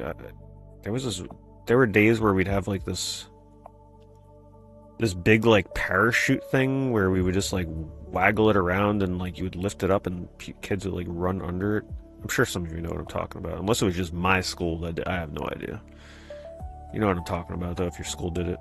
It's like some big circular like parachute thing that you would just shake and lift in the air and kids would like run under it. Yeah, you remember those. Do I like Mercari? I used to. Man, that's where I got most of my doubles, honestly. That's where a ton of my doubles for PS1 and PS2 games came from. Because 5 or 6 years ago, Mercari was insane. The deals you were getting on there. Now it's way different. I almost never check it. You're 25. Okay, so they were still doing the parachute thing not too long ago then. That's good to know. I used to dread the days where we had to like go outside and run the mile. I didn't like running. That was tough. Like when you think about it, that was pretty brutal. If you were not like physically fit and they're like, all right, get out there and run a mile. That ain't easy. That ain't fun. The best gym classes though, archery. I had archery and badminton. Both of those I liked badminton. I was very good at it. I was also very good at archery. But feather cuts, don't miss those. Yeah, we had the feather arrows and oh my god, a feather cut. Those are brutal.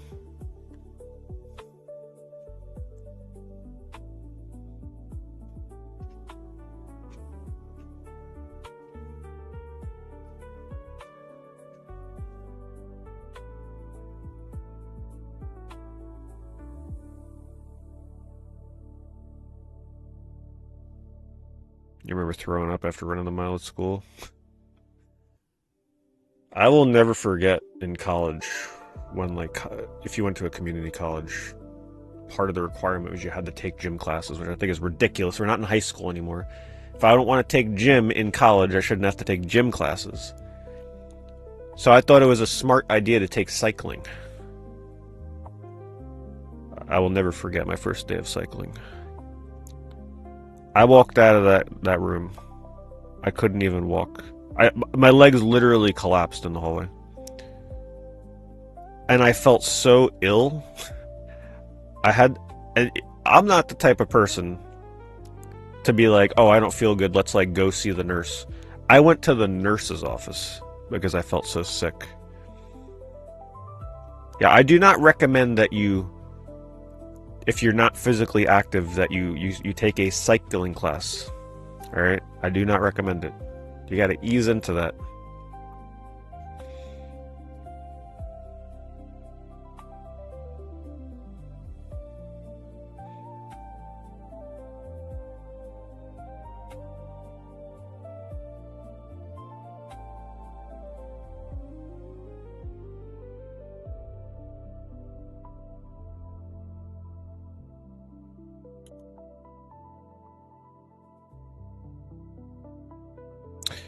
I think it was like at the crack of dawn in the morning. Yeah, I think it was like the first class. I don't remember how, it was so long ago.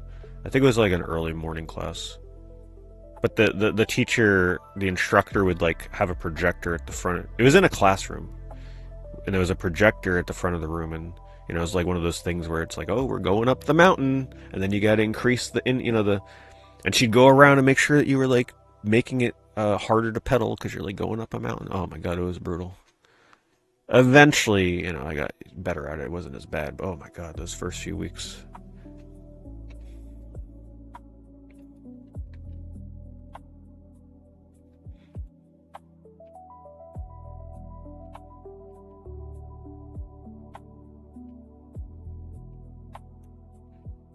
See, now this is what I'm talking about.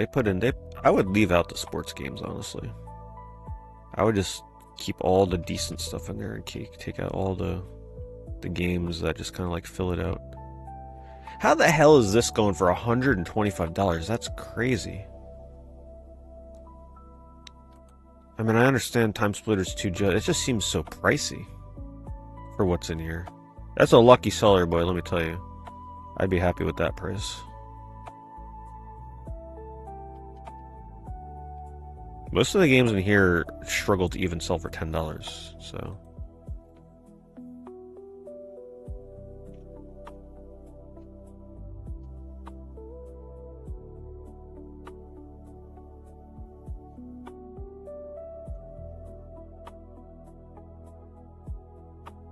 Oh my god.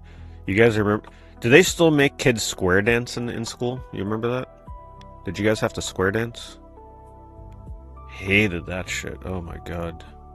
Like, if you had, like, any form of social anxiety, that was, like, the worst day on earth. It's like, alright, everybody, time to awkwardly dance with all the schoolmates that you, like, never talk to. Oh my god. It's the worst.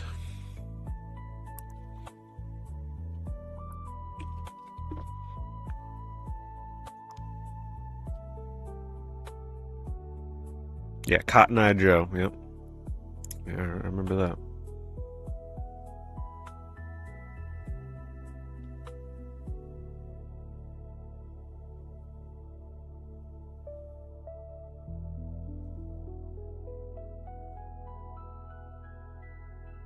That looks cool. That looks great when you line up all the Tom Clancy games together. Except for that Greatest Hits one. Ruined it.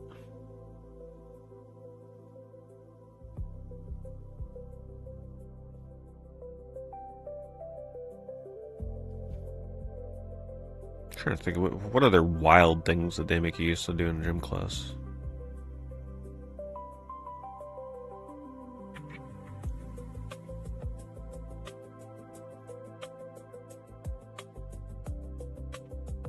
Oh, dodgeball. Oh, God.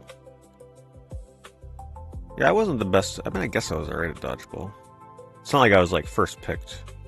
That's for sure. Did I ever have to climb the rope? I do remember trying to climb. Yeah, they had us try and climb a rope. Yeah, we did. Back in the day. They had a big pad underneath the rope. And it would, like, go all the way to the ceiling. Dangerous as hell, boy. When you really think about it. I'm sure that kind of stuff don't happen anymore. It's just a lawsuit waiting to happen.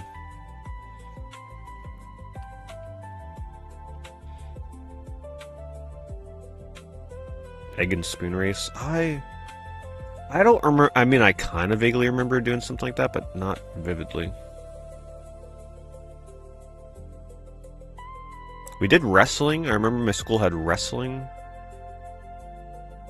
I never liked wrestling.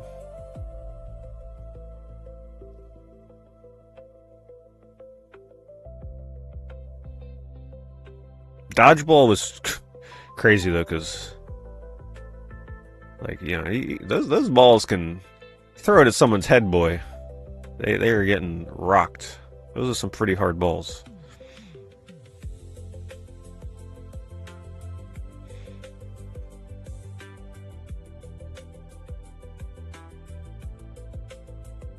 Oh, kickball. Oh my god. Yeah, I forgot about kickball. Yep. I kinda remember liking kickball.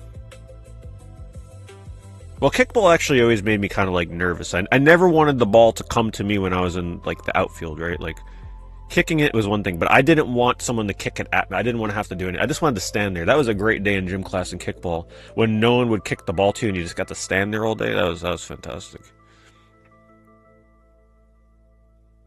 Volleyball. I hated volleyball, that's for sure. Hated that. Well, now you see why I don't play sports games, right? The history tells it all. Badminton was the worst for you? Hell, no. Badminton was, like, the only thing I looked forward to. For some reason, I was godly at badminton. I don't know what it was. Everybody feared me in gym class for bad. Like, I was able... I still can't even understand why I was so good at it. But, like, I could still vividly remember. It didn't matter how far back I was, how close I was able to hit that damn thing, and it would just barely clear the net, and I was so good that, like, I can get it to hit the top of the net and literally, like, fall into their side. Super precise with that thing. I guarantee you, if I would have actually played badminton after school, I would have been really good at it.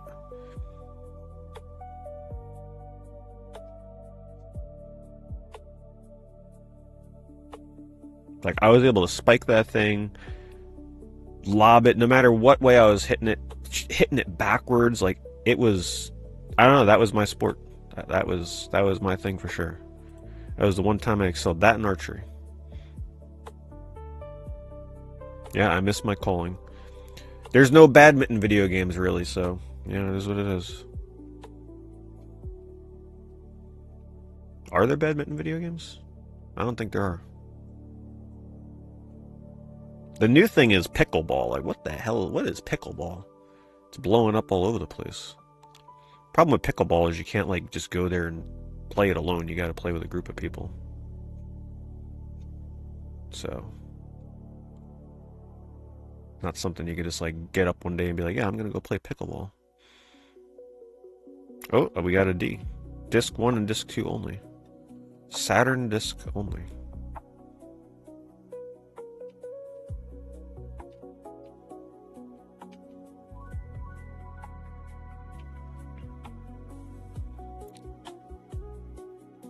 It doesn't have disc 3.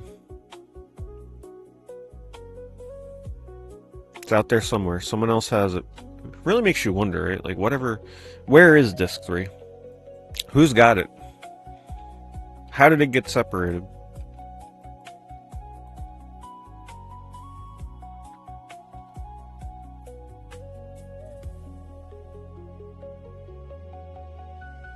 I don't remember the draw strength. So my school offered compound bows. You know, those are the ones where it's like assisted. And then they had the ones where you actually had to draw it back and like really aim it with like a traditional bow. I think I tried using both, but you were way more likely to get your hands sliced with a traditional bow. They had different strength. Like some of the bows were harder to pull back than others. I don't remember the specifics. But I think anybody that played video games just had an advantage. Right? It just felt like you were better at aiming with those things. Actually, I wouldn't mind taking a see if there's like a place to do archery at some point just for the hell of it. Archery was fun.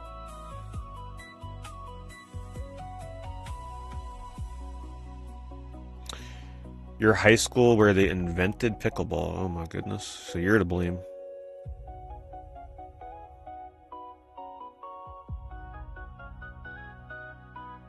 Some kid had his arm sliced up with the bow. Oh my god. Did I ever go to a summer camp? So, like, not a summer camp where you stay there, like, overnight kind of thing, but I did go to a summer camp as, like, a recreational thing. Where you just, like, go there and play sports. But the only thing I remember that summer camp for, it was peak Pokemon time. We're talking Wizards of the Coast. They had to ban Pokemon from my summer camp because all kids did. We were supposed to go there and like play games, but instead we would bring our Pokemon cards and trade Pokemon cards. So they banned it. Looking back at that, that was like such a mean thing to do. When you really think about it, if you're a parent paying for your kid to go to summer school, wouldn't you want your kid to socialize and like talk with other kids and trade cards and have something in common? They banned Pokemon cards because instead of playing like dodgeball or whatever dumb shit we were doing, kickball, we were trading Pokemon cards. That always bothered me.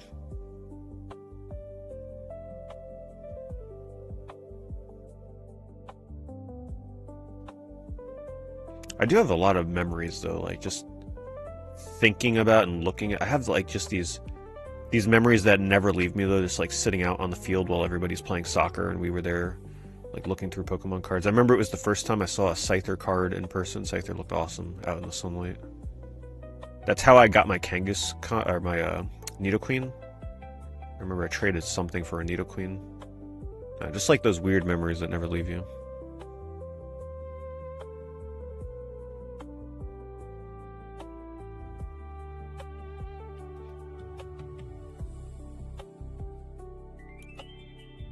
I think that's also the first time I got a Japanese Pokemon card. I think that's what got me on the Japanese Pokemon cards, was summer camp. A kid there had Japanese Pokemon cards, and I was like, wow, these look so much different. The hollows are so much different than US versions. So then going forward, I started when I would go to like flea markets and stuff where you would find Pokemon cards, I started buying Japanese packs. Actually, I got my binder pages right here with some of them in it. In the original binder pages that I used to keep them in, with the original price stickers that I tried to sell them at a yard sale, and no one wanted them. So I already took most of the good ones out of here and got them graded. My Charizard, my Lugia, my Blastoise, stuff like that. But you can see here, these are my OG Japanese cards that I would pull from packs myself.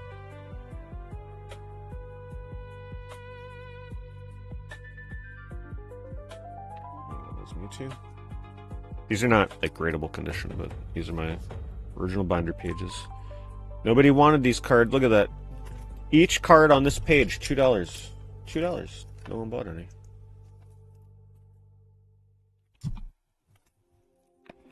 And they stayed in these. I graded them in these pages, and the Charizard got a. What did the Charizard get? My Lugia got an 8.5. My Charizard and Blastoise, I think, got like a 7.5 or something. Not bad for sticking in a terrible binder page.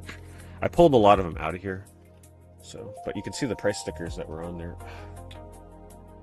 $1, oh, $2, $2 and $4. So those are the only reason I still have my Japanese cards is because when I sold all of my Pokemon cards on eBay back in the day, Japanese cards were so worthless that I deemed them not even worth selling. That's how cheap they were. This is back when I sold my Charizard for $25. Base set Charizard.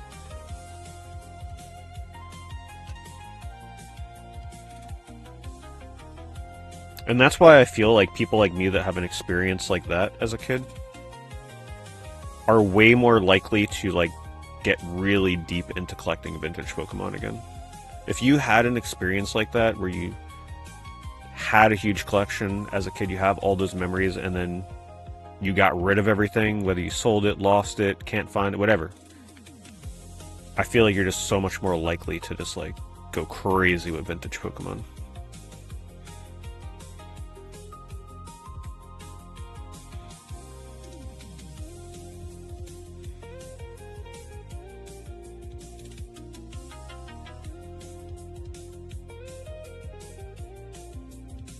Did my school ever do a field day? Field day meaning like where we go out of the school and go do something? Or the one where you like just go out on the field?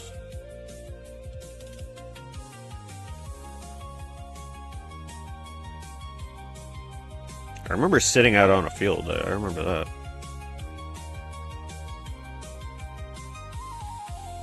Activities. Oh, field day out. Yeah, we did field days.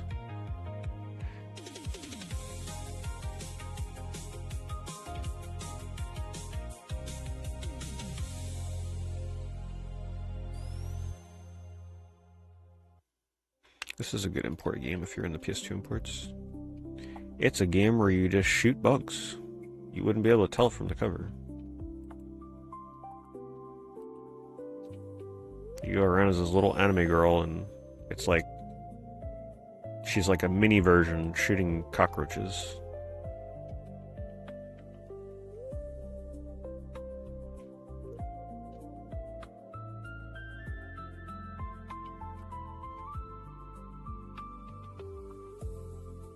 Yeah, not quite EDF. It's kind of a budget game. Man, I do need to stream this Boku no Natsu-Yusume game before the summer's over, don't I? I'll have to like see if I can get my phone ready for that.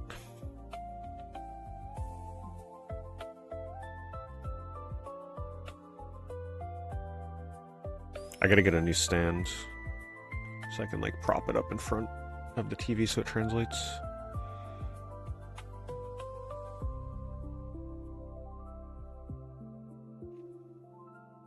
Did you play the original PS1 version? Like the one that's not translated? Or did you play one of the other ones?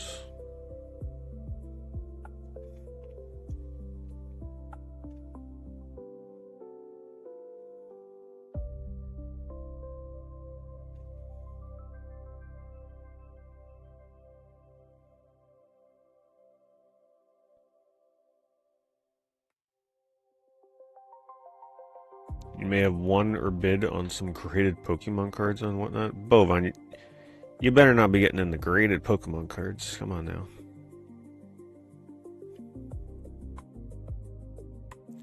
Your best course of action is to just hold on to him and wait. It was an accident. Oh boy. Bovine's accidentally bidding on graded Pokemon cards and whatnot. He's in deep.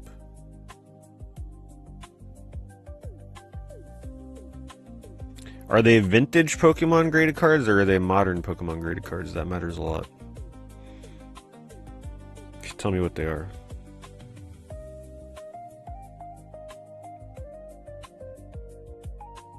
How do you tell? Is it an old Pokemon card or a new Pokemon card? Also, is it PSA or CGC?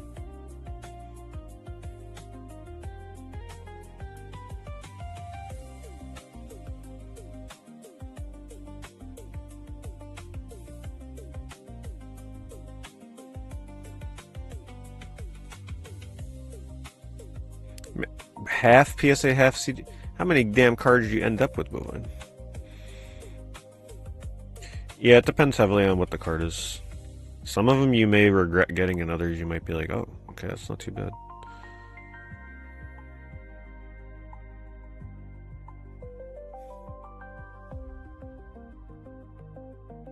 Let me guess, you were trying to bid on Lorcana cards and you somehow misclicked and bid on Pokemon. I don't know how you accidentally bought a bunch of slabs. That's interesting.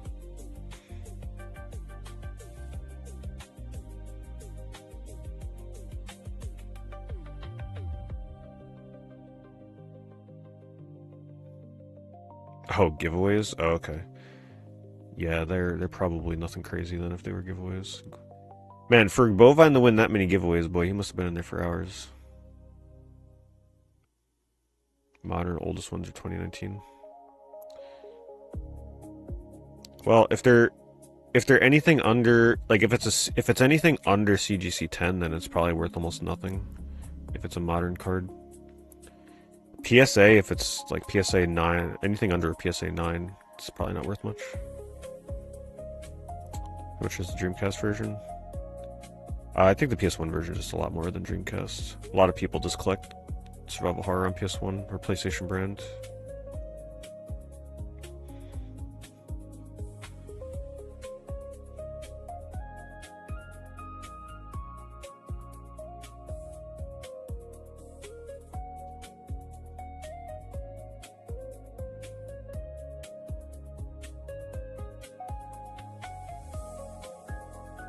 Three PSA 9 mint, 2 CGT, Gem and 10. Okay. Yeah, it still really depends on what the Pokemon are. Like, if you told me what the Pokemon was and what set it's from and what the grade is, then I'd be able to tell you if it's like worth holding on to or get rid of it right now. If it's a big name Pokemon, that helps a lot too.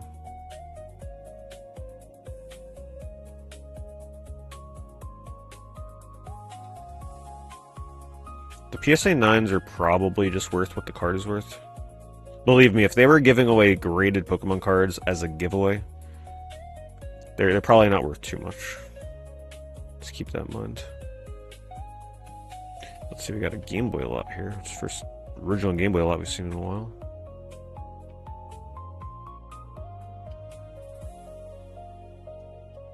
$220. Oh, I could see why. Okay, it's got Ninja Gaiden, Shadow, and Revelations, and Blade. I was gonna say, why is this $220? That bottom row carrying hard. Hello, Matt.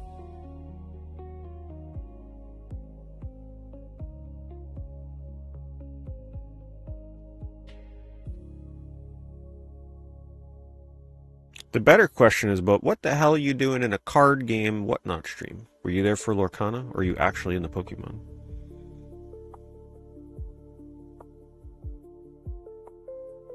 I streamed a lot of Game Boy in the past, yeah. Not recently, but in the past I streamed a lot of it. You only know my stream since I started on YouTube. But Twitch stream has a lot of history with all kinds of stuff.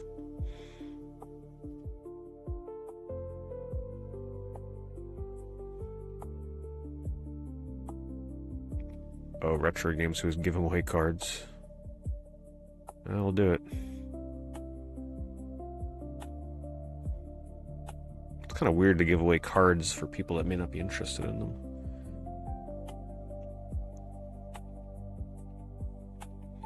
Alright, these auctions are over in 3 hours, so we found some pretty good auctions tonight, though. There were quite a few that were linkable. Not terrible. Let's look up, let's do... We'll skip on PS3 right now. I think a lot of people are very aware that it's going crazy right now. It's a little sad to look at it too, so we'll do PS3 next week.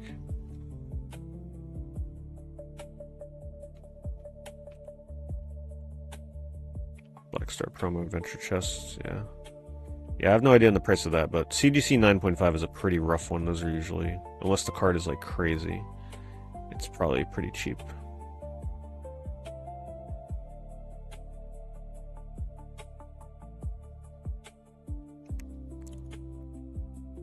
Believe me, those whatnot sellers, they're smart. They're not going to give you anything worth too much. So, but I mean, it's cool that you won some stuff, but just don't expect anything crazy.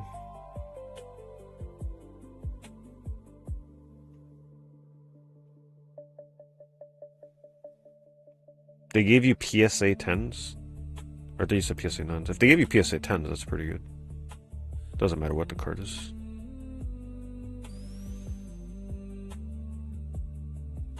Thanks for follows. You bought Zil for 75? Yeah, someone on my affiliate just bought it for 60. You've already paid a premium. PSA 9s. Yeah, that depends. Usually PSA 9, if it's a more modern card, it's pretty much just like... It's PSA 10 or bust. So if it doesn't get the 10, then it's pretty much worth what the raw card is worth. Style PS1 greatest hits. Sadly, though, you don't even save that much if you buy it greatest hits. It's still pretty pricey. See, 220. Just like that. I mean, it happens every eBay stream. We mention something, and then 2 seconds later, there it is. Right on cue. And it's even the greatest hits version. Isn't that something? Man, what are the chances of that?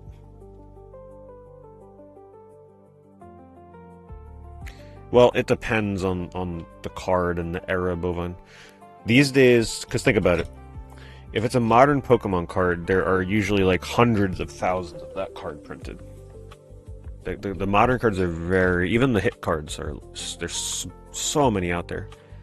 So if you get anything under a 10, nobody wants it for a modern card. So the prices tank. It's pretty much 10 or bust for newer stuff.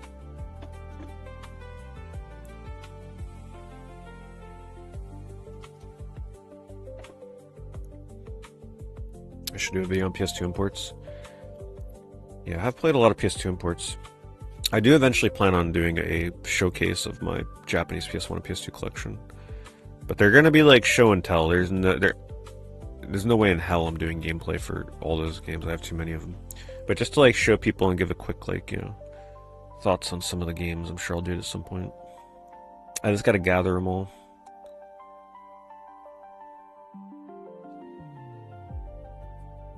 Sealed tail conserve. God, that kills me. I used to have multiple copies of that sealed. Someone on Digital Press back in the day was selling them for oh man, what was it? It was something crazy, like $50 a game. I know that sounds wild. I bought a few of them. I think though they all had a little issue. Like I think each one was like, okay, teeny little tear here in the plastic. One of them may have had like a cracked case, so you know that's probably why they didn't sell back in the day anyway. They like clearanced them out. But I think I ended up with like 3 sealed copies, 3 or 4. I sold them way too soon. When I sold them on eBay, they were only worth about $100, $120.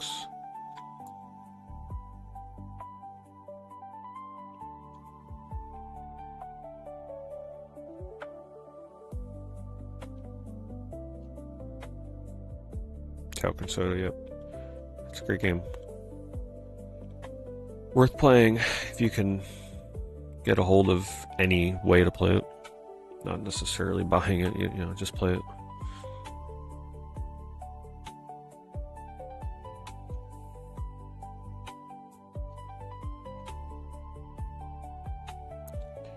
For a second there, I thought you were looking at Susie again, but no, it's someone trying to get 135 for Final Fantasy 7.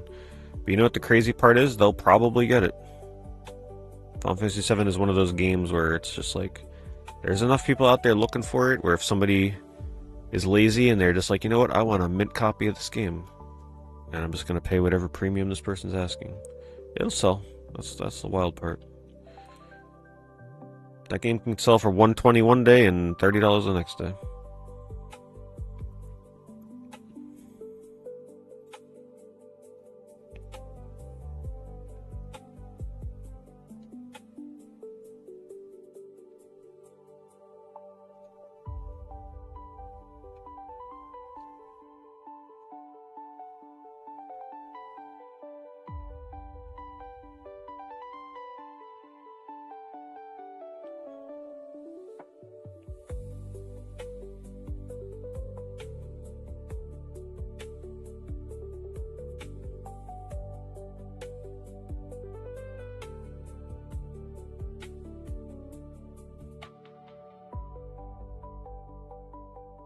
You opened a sealed Shadow Tower for $10 in 2013.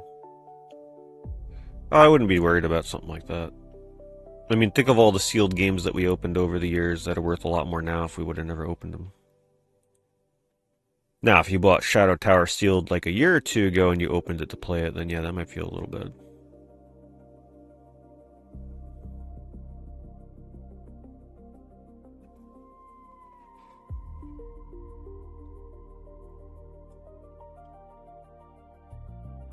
How many PS3 models do I own? I have a PS3 Slim, and then I have my original fat, backwards compatible 20GB PS3.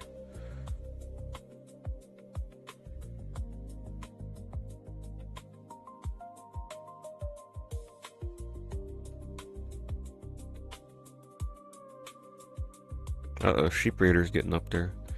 It's getting up there. It's a cool game, though. But that used to be like 60 to 70. Now someone's asking 110 for it.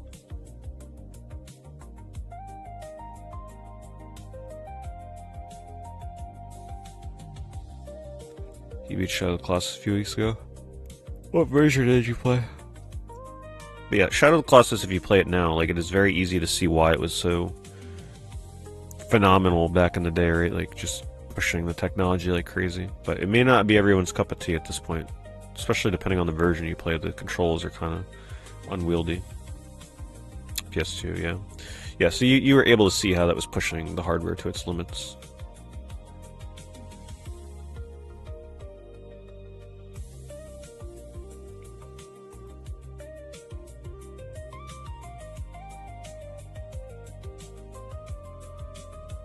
Don't sleep on Zoop, by the way. I know there's a lot of you out there that you see this cover all the time, and you're like, Zoop, right on past it. But let me tell you, it's one of the best puzzle games you haven't played. It's so good. The PS1 version's kind of different. That's the neat thing about Zoop. No matter, yeah, don't sleep on Zoop. What version you play is like drastically different from other versions. So I grew up on the Genesis version, whereas the PS1 version sort of takes like an acid techno kind of like music approach. So it's very trippy version of the game. I like the PS1 version. It's pretty good. If I remember right, though, I think this version is easier. The Genesis version is known as being one of the hardest version. Super Nintendo is a lot easier. Jaguar is just like a very basic, rudimentary looking version of Zoop. If you play Zoop, I'd recommend Genesis for the full effect, because I think the music is best on there, and you'll get your ass zooped on there. It's so difficult. Or Super Nintendo if you want it to be a bit easier, or PS1 if you just like the music style. Jaguar I wouldn't recommend as your first version, just because it's so basic. It's not the best.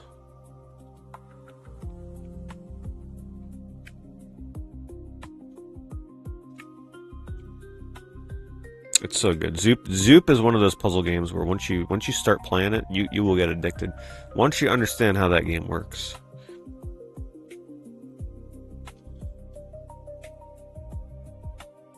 And the cool thing about Zoop, it's so original. There still has never been anything like it. Nothing has recreated it, as far as I'm aware.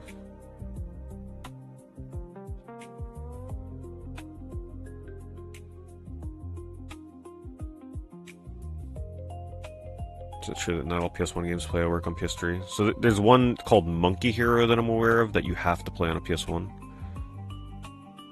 And then some games like Bubsy 3D, if you try playing that on a PS3, the game kind of like gets glitched a little bit. So yeah, there's some games that you want to play on the original hardware. When did I first play Eco? Did I play it around its release? I first played Eco with the official PlayStation Magazine demo disc. And I played that demo disc probably at least a dozen times, over and over and over, because it was before the game release, so it was like an early preview of Eco. And the interesting thing about the PlayStation demo disc is that that version of the game was an early version. It was, I wouldn't say unfinished, but there were a lot of changes made to the official game. So when the game came out, I was able to recognize all the little differences that they made from it. So for example, like the windmill puzzle is actually different slightly in the demo disc version from the retail release. And the shadows are also, they're not as thick. In the original demo release, the shadows were a bit more skinny and just like not as fluffy, I guess you want to say. They changed that. Various other changes, so little things here or there. They added a fence. They added like a gate in the windmill area too, I guess, where a lot of people may have been falling. So I got the game day one, of course, because I played the demo like non-stop.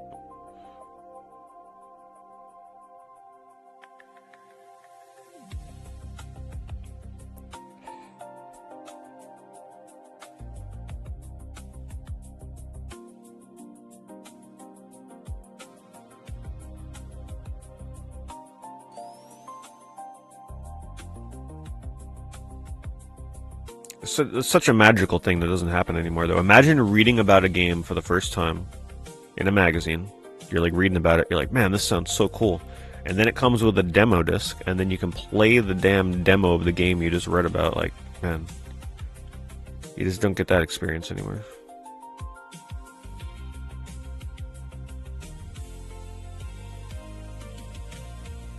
But yeah, if any of you out there are hardcore Eco fans, you should try and track down the demo. See if I can find it on eBay, because it's you'll notice the subtle little differences.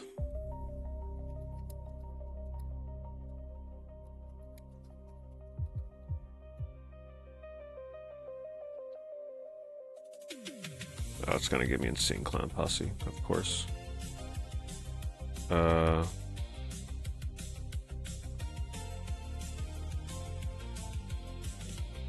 This one.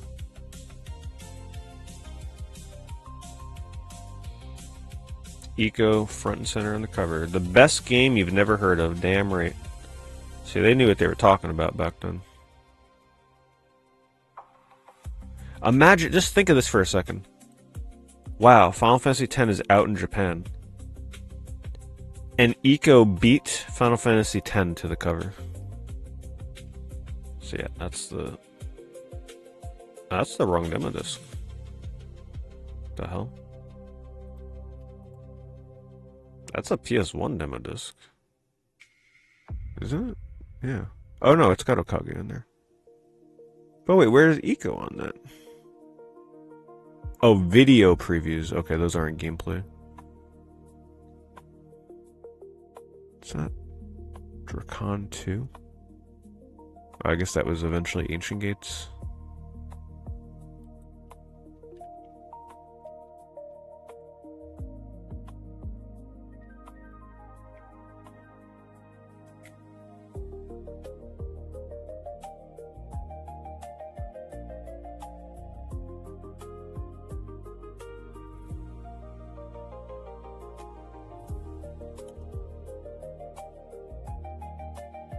Yeah, it's possible. I could swear that the magazine came with the demo though, but you're right. It might have been like staggered release. I'm not sure. No, I definitely played the demo with the one that came in the magazine, but it may have been.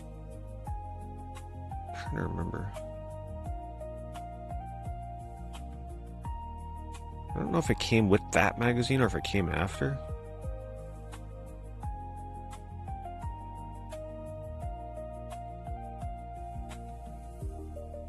No, no, that it couldn't have been that one because my disc had Eco on the disc cover.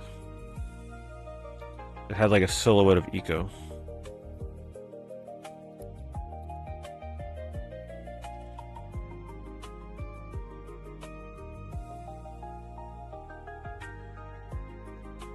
Where is it?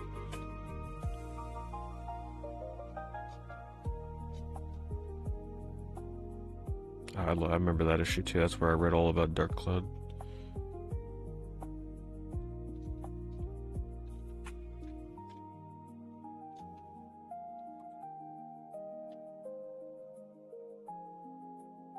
It's not that.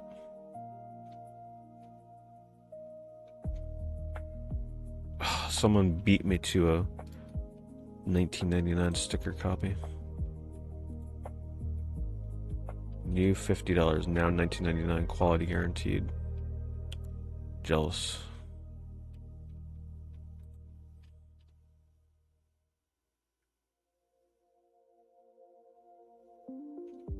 Still not seeing it.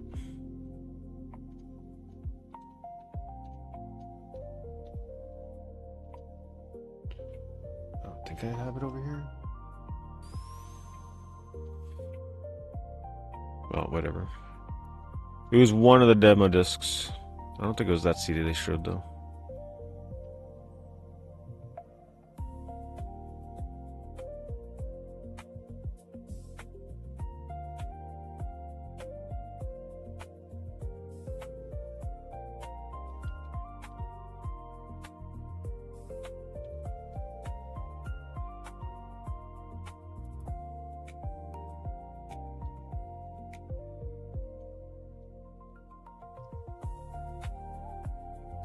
PS1 game collection for $900, let's say.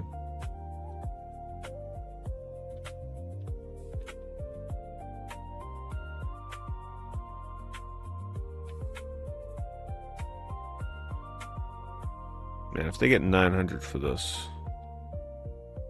they better go out and celebrate. It's a good lot, but Jesus, $900.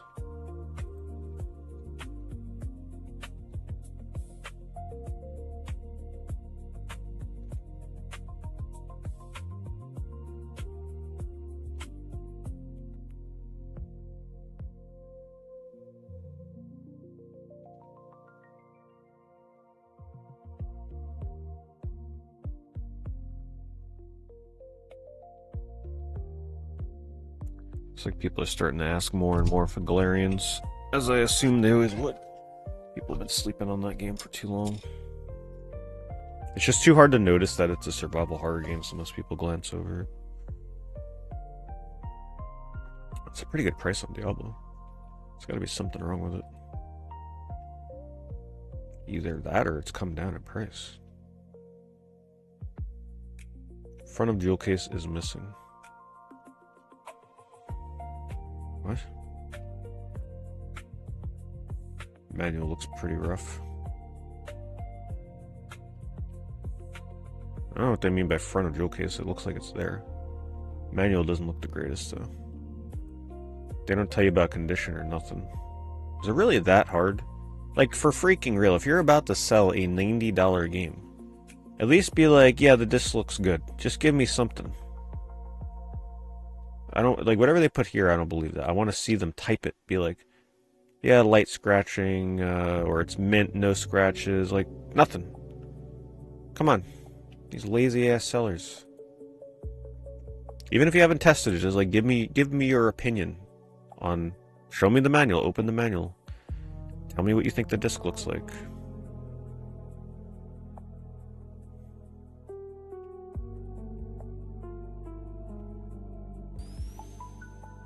See? That person agrees. They just followed.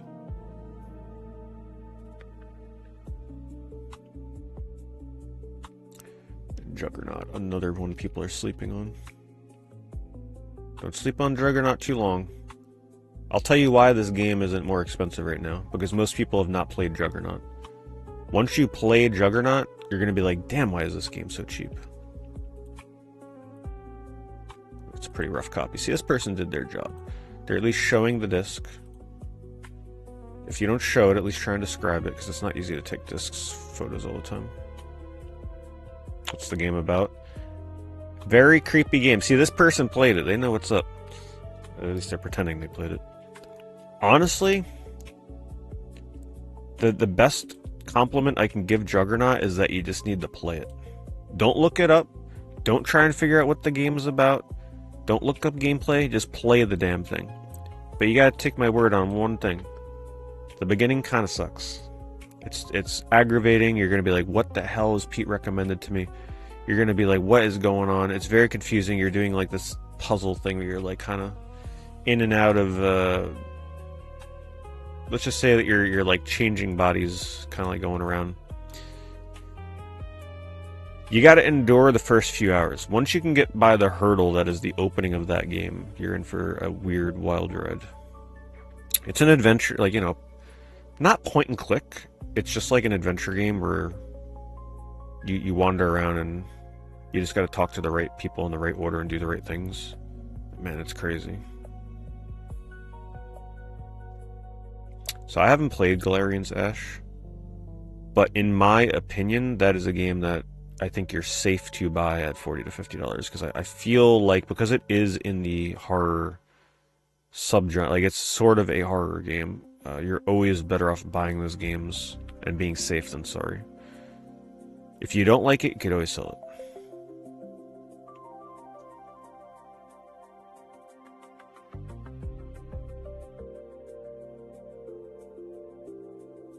Well, PS1 discs are a lot easier to show condition on. Other discs are not as easy, like the really clear, shiny ones, like a 360 disc or, you know, newer discs, like a PS3 disc. Some of them are really hard to show.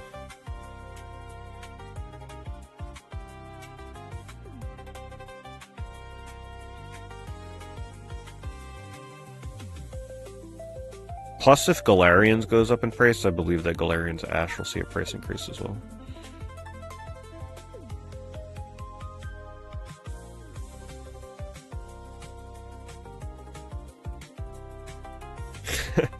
When sellers take photos of an item and it's on their driveway or cement floors, yeah. Those are the best photos. Yeah, here's a photo of my really expensive PS1 game.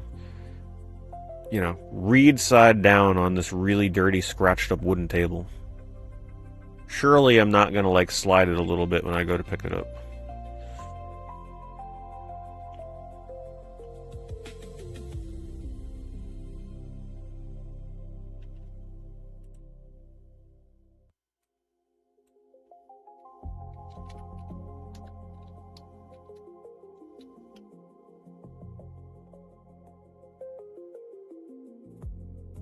I don't know if my Juggernaut playthrough is on YouTube.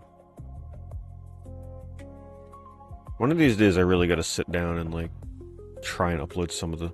That whole thing, don't forget, I was in the hospital when Twitch was deleting all the VODs.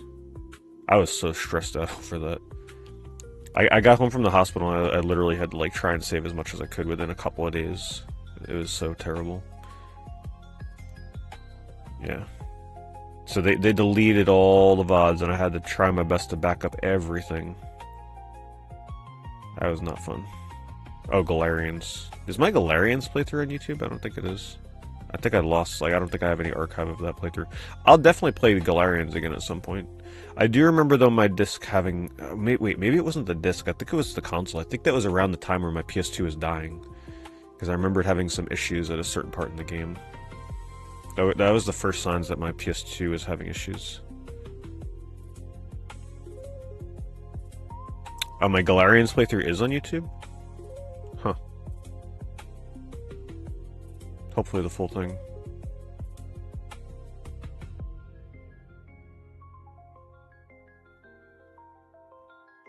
Yeah, I'll put the link in. There's probably a lot of people that are unaware because I haven't uploaded on there in a while, but there is a YouTube channel that I have, a second channel. Where I have a lot of my old playthroughs that I did on Twitch years ago. So, like, if you want to watch my old... a lot of horror games are on there, so if you're into watching me play horror games, there's tons of horror playthroughs on there.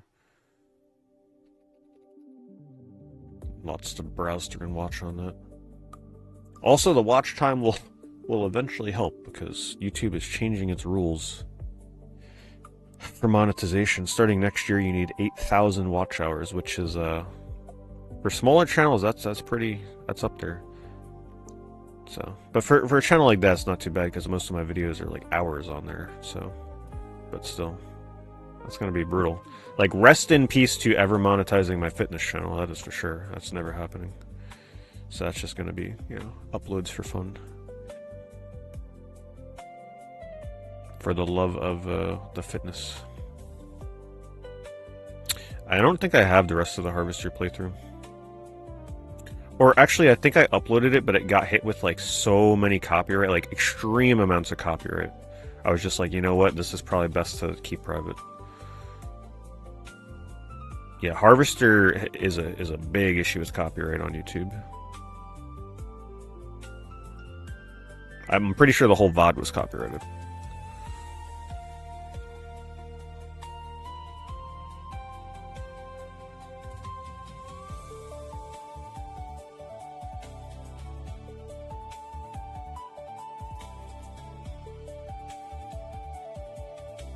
Yeah, we are indeed getting close to horror month. Fun as always. A very busy month, considering all the other games that'll be coming out in October.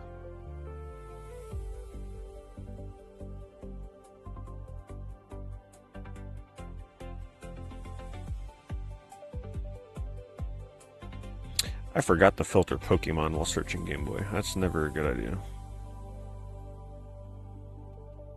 Let's do DS. Switch to games. Yeah, and you know, I better filter Pokemon from this too.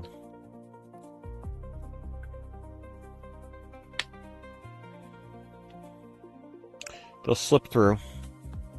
Probably because it's using that stylization of Pokemon. I can't highlight it though. I can't highlight it to filter that out. $100 for Fossil Fighter. I never played a Fossil Fighters game. I think it would be fun though. I've heard good things. I think chipping away at the fossils would be kind of fun though too.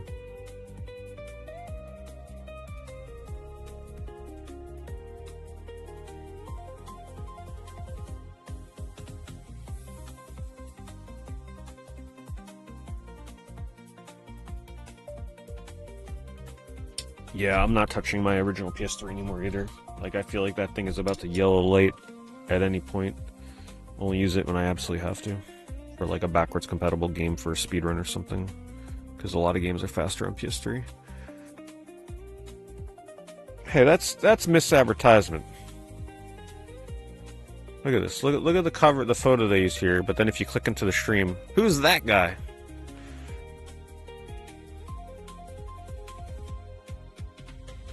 They got us.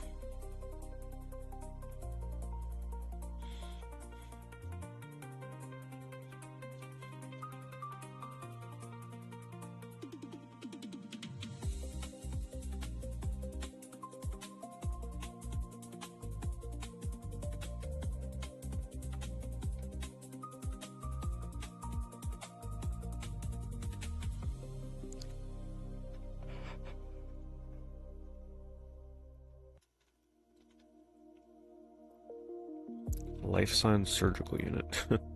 Yeah, I'm not sure what kind of game this is trying to copy off of. Can't quite place my scalpel on it. Not sure. Did any of you ever play this knockoff Trauma Center?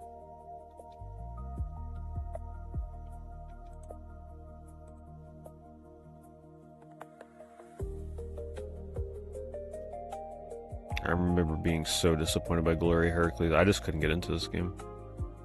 Not what I was hoping for. I remember I had Rondo of Swords, I think it was called, and I got rid of that to get Gloria Heracles instead. Gloria Heracles was... You guys remember Nintendo published this. This was a first-party published game. They printed the hell out of this game. That's why it's so cheap still. I just was not a fan of this at all. Actually, that would have been a much... Look at the manual art. The manual art, way better than the actual cover. Yeah, they used a lot of the touchscreen gimmicks. It is just not very good.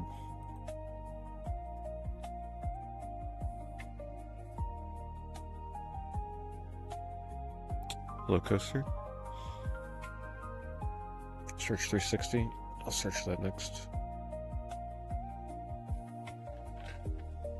Still want to play Magical Star Sign one day. It's got good battle music. I like the battle music of Magical Star Sign. And it's one of those RPGs that takes full advantage of the top and bottom screen. So, like, battles fill the whole screen like that, like Sands of Destruction and Lunar Dragon Song. Is Time Hollow a good DS game? I've heard mixed things on that. I've heard some people say it's incredibly boring, and some people were like, over the years, saying that they actually kind of liked it. You just gotta be into those visual novels. Yeah, Gloria Heracles is like an older series. That was the first time I tried bringing it over here.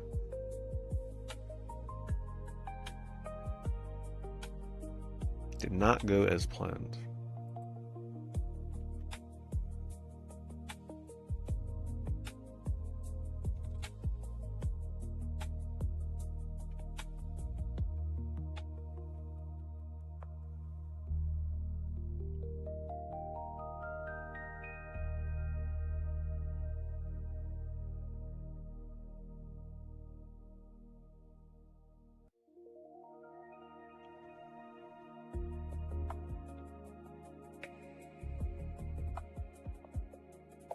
Magical Star Sign can also be played one-handed. Oh, is it one of those RPGs where you play it with a stylus the whole time? You guys want to get Darkspire? Darkspire is worth it. Whatever Darkspire costs you to get, it is worth it. If you like old school wizardry style dungeon crawlers, you have to play that game. I'm telling you right now.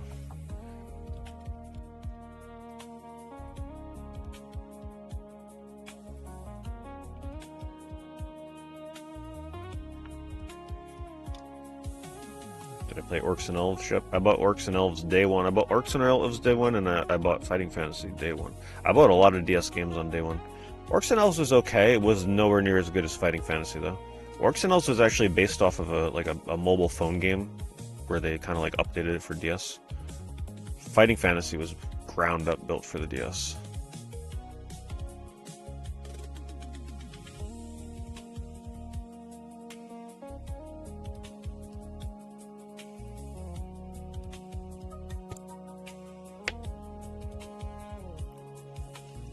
Wow. Amazing Spider-Man 2. Cheaper than I thought, given all the Spider-Man hype lately. Would have thought that would have been more expensive.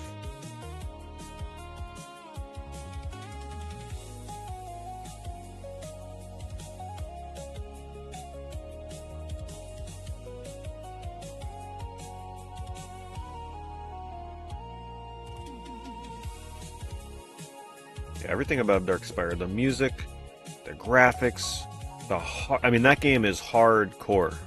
You better be ready for Darkspire.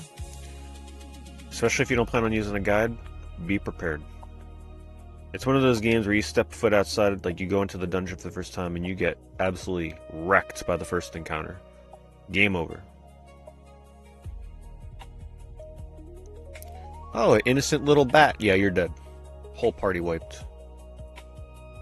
Oh, a level 1 bat. Yep, you're a goner.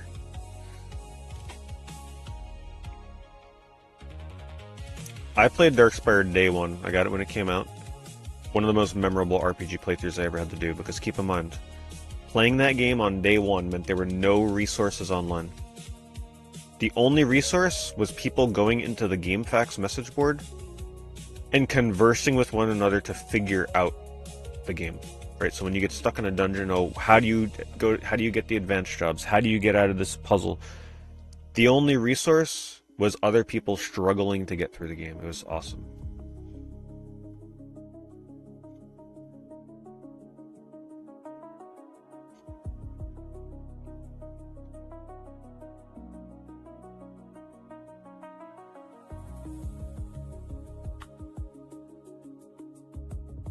Do you guys want me to stream this week? Maybe you want me to get this Lord of the Rings War in the North remaster that they released?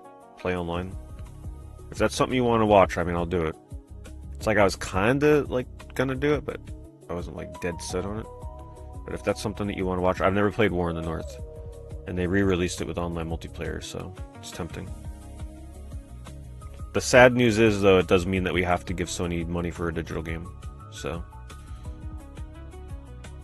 it's either that or I just probably never get to experience War in the North online like it was meant to be played. But the thing is, I don't think it has a physical for this new remaster release, so it's like it's the only way.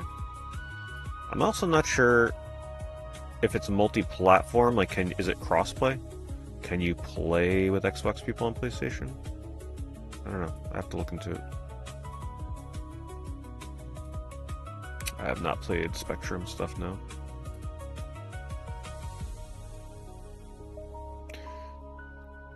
Darkcloud 1 and 2 on PS2. Yeah, they're classics. Darkcloud 1 these days going for about $30. Darkcloud 2 going for a little bit more, like $35, $40.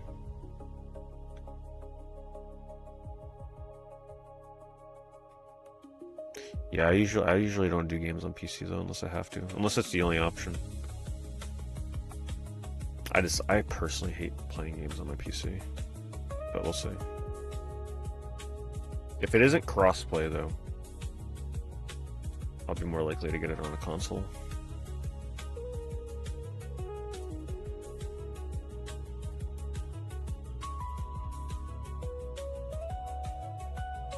See? That's what I'm talking about. Remember how Ridge Racer 6, when the 360 store was announced to be closing, this went up to being $60 or $70. Look at what it's back down to. $13, like it's always been. Why? It's a common game. Why did it go up to $60 or $70? Because the supply got bought out. But it refilled itself over time because it's not a rare game. So guess what's going to happen to all the same PS3 games that are not rare, that are currently getting bought out because everybody's racing to buy everything. All right, you guys, you don't got to panic. PS3 games will come back down at some point.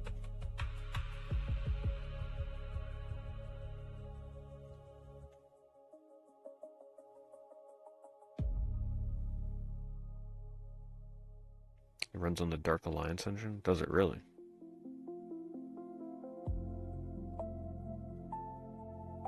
That's just a quirk with me. I just don't really... I always do console over PC.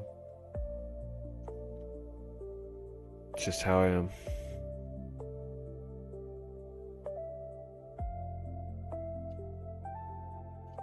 I don't like I don't like dabbling around with PC settings at all. I just want to press a button and play however it's optimized for the console. I don't want to have to deal with resolution and windowed in this mode.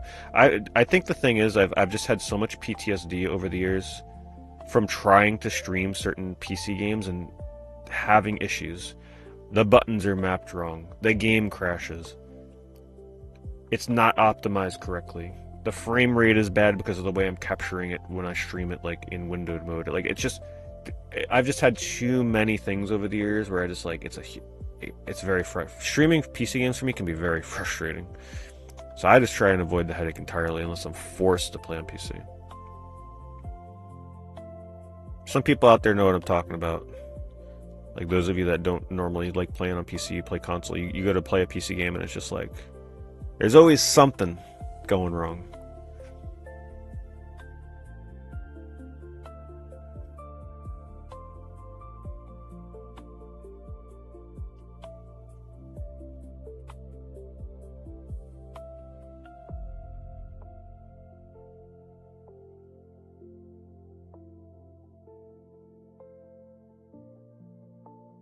Yeah, see, that's I could see that happening. You had an issue with Ni no Kuni where your controller just stopped working entirely, had to futz around with the Steam input. I remember one time I bought Mini Ninjas on Steam, or on PC. And I'm like, alright, this is great, because at the time it wasn't backwards compatible yet, on Series X. I couldn't, like, it was incompatible with almost all the controllers I tried using, and then when I finally plugged one in that worked, the button mapping was, like, completely wrong. I'm just like, I can't deal with this. I tried the community settings for the controller. That kind of stuff just bugs the hell out of me so much.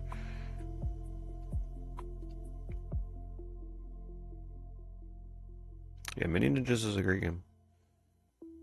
I'm really sad I didn't play that back when it came out. I would have loved it. I would have been talking about that game nonstop on YouTube.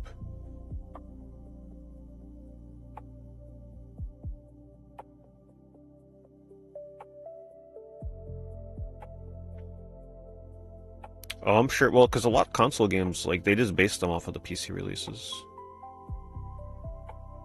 I'm just the kind of person, like, it is what it is. I'm very stubborn. I just want to press a button on my console, have it boot up to the dashboard. I press a button and the game just starts. Like, I don't want to be dealing with anything else. I just want to pick performance mode and go. I don't want to be caring about, like, how do I get 5 more frames out of the performance of this PC game.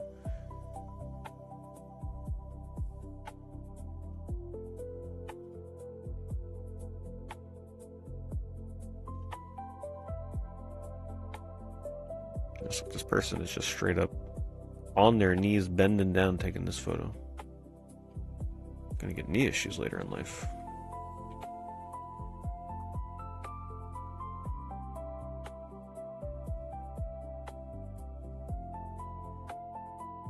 Did I ever plan on learning how to... Yeah, it's a bro lot, alright. Bro lot confirmed. Speedrun Mario 64. I mean, I'd never rule it out. Who knows? It's a very intimidating game to try and speedrun. I'm more inclined to just play the game normally at some point again. Have fun with it. Speedrunning that game is not something that you just pick up and start doing. I mean, that is a commitment.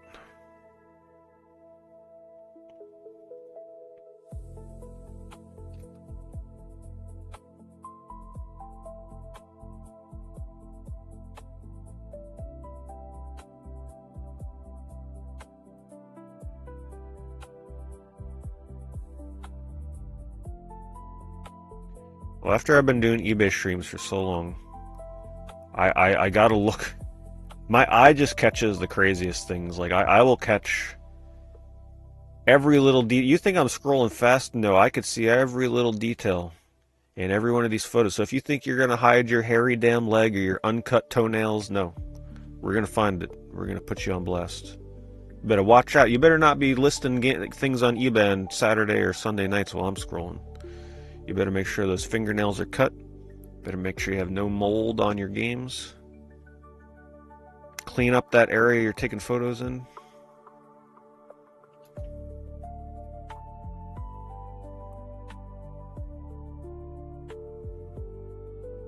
It's like a half bro lot. Right? They got a little experimental. They're like, oh, let's try 2 human. Oh, okay, that's an RPG. No, it's terrible. I'm never going to play an RPG ever again. They got a little in the Fallout, Stranglehold. I mean, they were teetering out of the bro lot, but at the end of the day, they went right back in with their ball and gun games.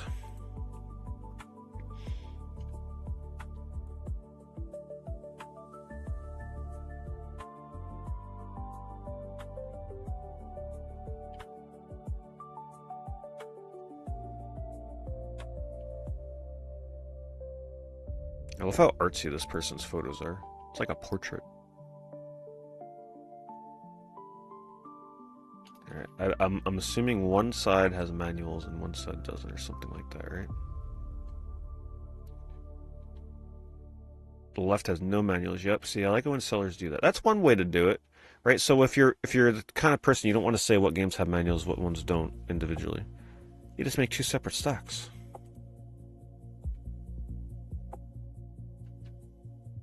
Done. Easy. Okay. Okay, they had Leisure Suit. Look, isn't that interesting? The only original Xbox game they had was Leisure Suit Larry. The craziest Leisure Suit Larry game in existence. Isn't that something?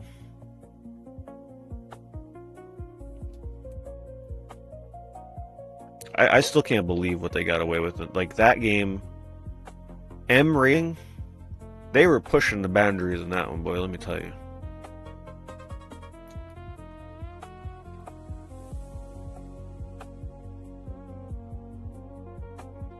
If you're looking to have a lap, though, that Leisure Suit Larry on the PS2, insane game. Manhunt. Oh, it's a bid. No wonder. I was gonna say, why is this so cheap? $90, just a casual $90 shipping from Canada. Yeah, good luck with that.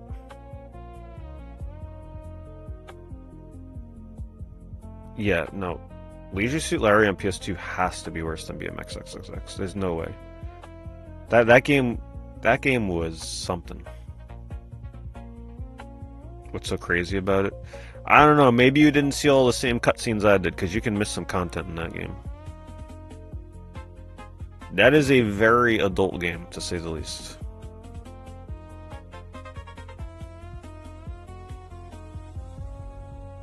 Yeah, you probably just didn't see the right cutscenes, because you can miss cutscenes in that game.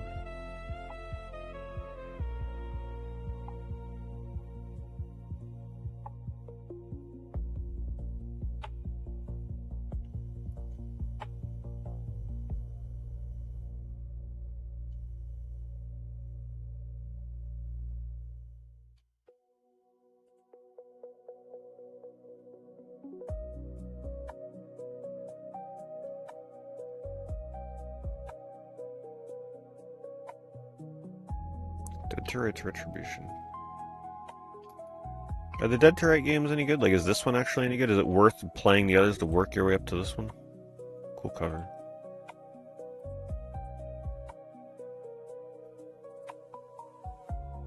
The idea of having like a wolf dog with you to take down enemies is kind of cool.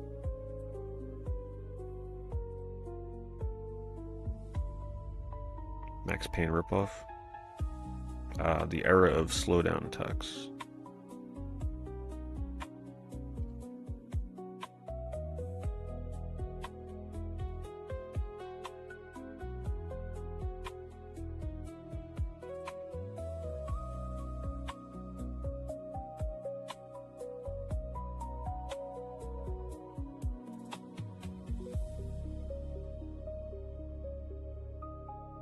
Did I like the Guitar Hero games?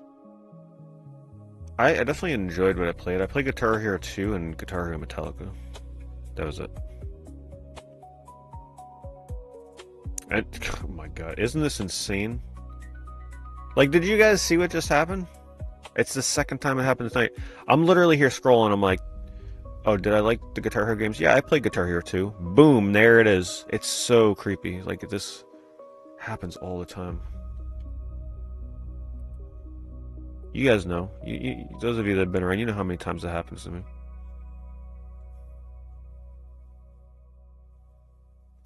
What's next? Guitar Hero Metallica? Oh my... No! Are you serious? Oh my god. Like, I don't even know what to say anymore.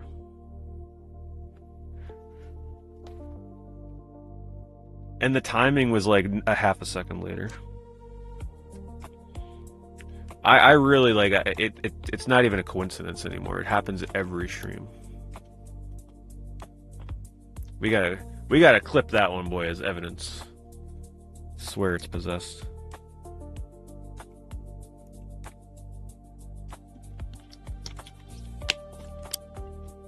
And it's, well, of course it's the 360 version, because that's what I'm browsing, but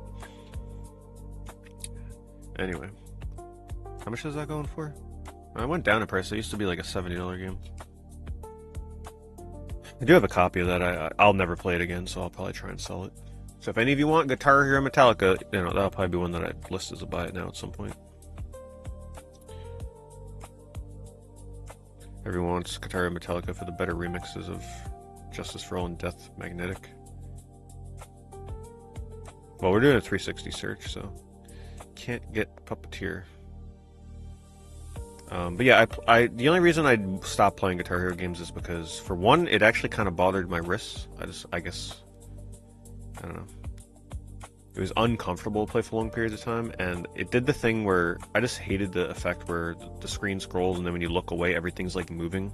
You know what I'm talking about, if you get that. I just hated that feeling so much.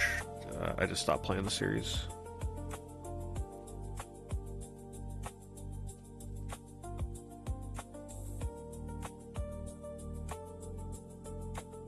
It's the 360 version.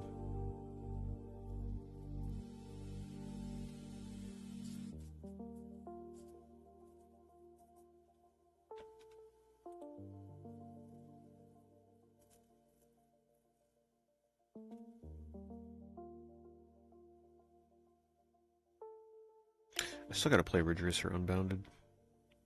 The final nail in the coffin for Ridge Racer. This was it. They were like, yeah, let's make a game that doesn't look or feel anything like Ridge Racer, and then wonder why it failed, and we never got another one.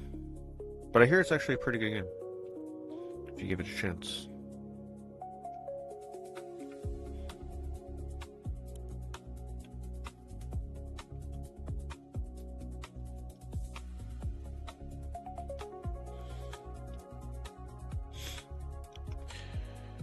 Goodness gracious.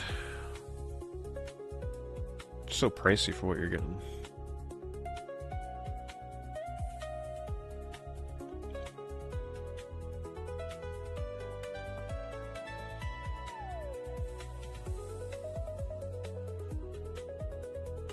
So here's a question.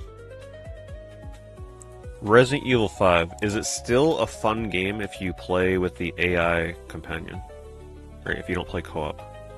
Is it still good? Is it still a fun game to watch, or is it kind of like... Because that's one of the only Resident Evil games I still haven't streamed. But is it a good one if you play it solo?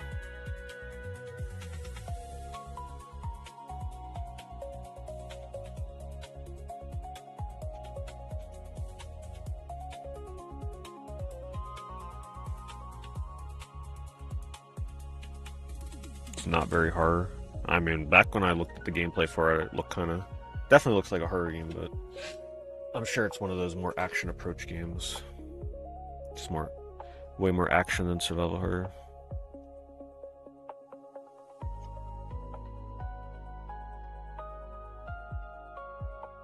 You have to give them weapons, you don't want them to waste ammo on. Online co-op on PS4 is the way to go. Interesting. Does it have matchmaking, or do you have to know somebody to play with? Like, can I just go on there and randomly match with somebody?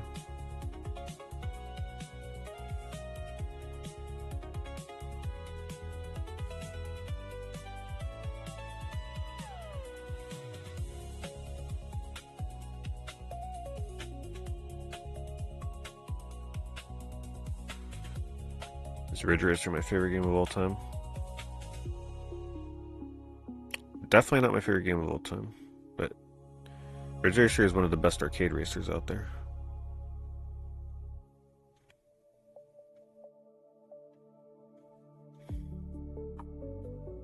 Ridge Racer 6, on the other hand, is definitely one of my favorite racing games of all time. I prefer that over every other Ridge Racer I've played so far. People can drop in and out randomly? Really? Huh.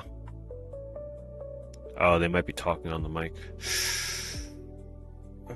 Do they really, like, are most people going to be trying to talk on the mic?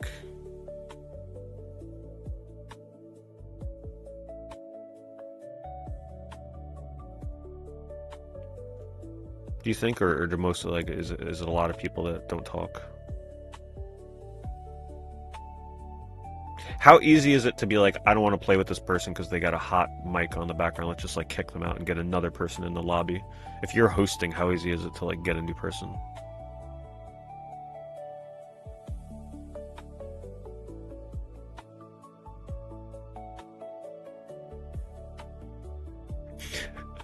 Nobody did for you until the final chapter when some woman was screaming profanities because she kept missing the quick time events.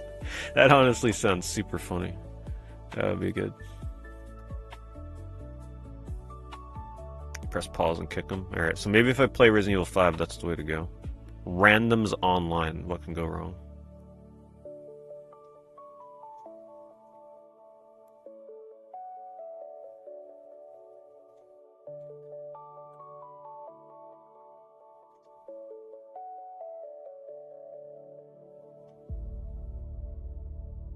Is this the one that... Oh yeah, this is the one with the plasma lamp.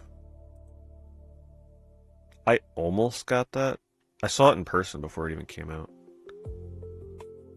I'm kind of glad I don't have it now, though. Because what the hell am I going to do with that? It looks ridiculous if it's not lit up.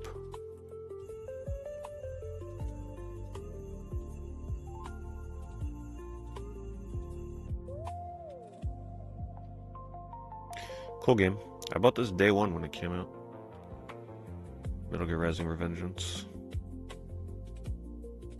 Did they ever re-release that game in any way?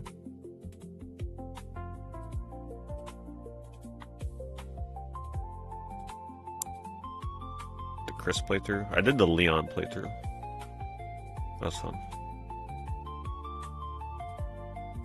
Oh, they might try and drum in New Game Plus weapons. Interesting. Well, would it be really easy to tell if somebody had a New Game Plus weapon? Just boot them out.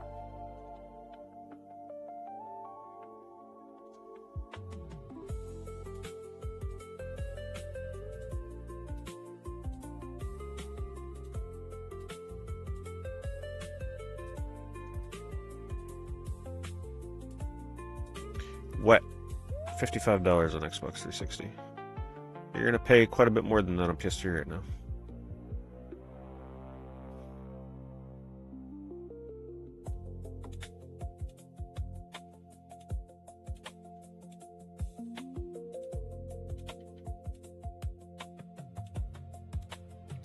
Android would have played Resident Evil 6. The game's just too long. There's too many campaigns, takes too long to go through all of them. I think that game would have been pretty damn good if it was just Leon, refine his campaign, maybe make it a bit longer, and give it a focus on like online co-op or something.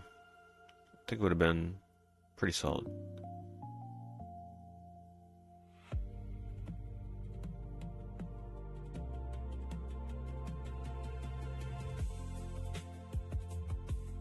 Resident Evil 6 is one of your most hated. I don't blame anybody for hating it. I can imagine being a hardcore Resident Evil fan. To go from 4, I can't really comment on 5, but even 5 to some degree, like, wasn't as arcadey and wacky as 6. But to go from 4 to 6, yeah, I can understand why people would be very disappointed.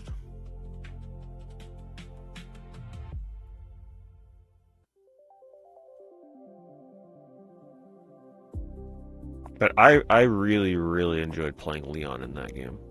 If I were to rate Resident Evil 6 just based on what I played with Leon, like an 8.5 out of 10. I had a blast with Leon. When I moved on to that other guy, I forget his name, the one that does like melee attacks and stuff, it didn't really feel like Resident Evil, didn't feel like a horror game anymore. It wasn't that bad. It just didn't feel Resident Evil. And that game was way too long. Like I couldn't do every campaign. I would have been playing that game for 40 hours. Yeah, Jake. I would have been playing the game for 40 hours. Leon was enough. That was good enough for me. And half of Jake's campaign.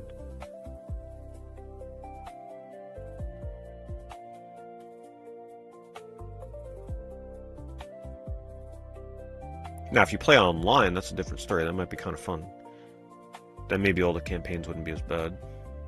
I like how it had a big focus with online multiplayer when it came out. Seemed to emphasize it a lot.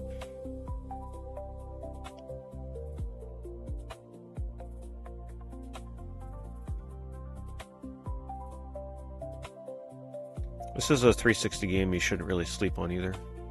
I feel like Eurojank third-person fantasy RPGs. Divinity 2. Specifically, this is like an updated version. The Dragon Knight Saga. There's another version of this. It's just the first version that released, and then they updated it. I think the main thing they changed ended up being like the camera and some other things. I don't think I really played this version. I played the original version. 2 full adventures totaling over 100 hours of gameplay. Transform into a dragon to blow your enemies away. Yeah, the first game had a really bad frame rate, like really bad. It was busted. Have I looked up F1? Yeah, I'm aware that that's... I mentioned that in a video like a year or two ago. It's one of the rare... Like, it is pretty much the rarest 360 game.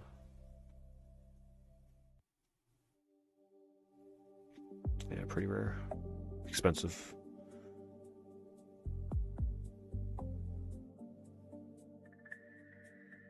One, I'll probably never own that game. Not unless I'm going for complete 360 collection or something.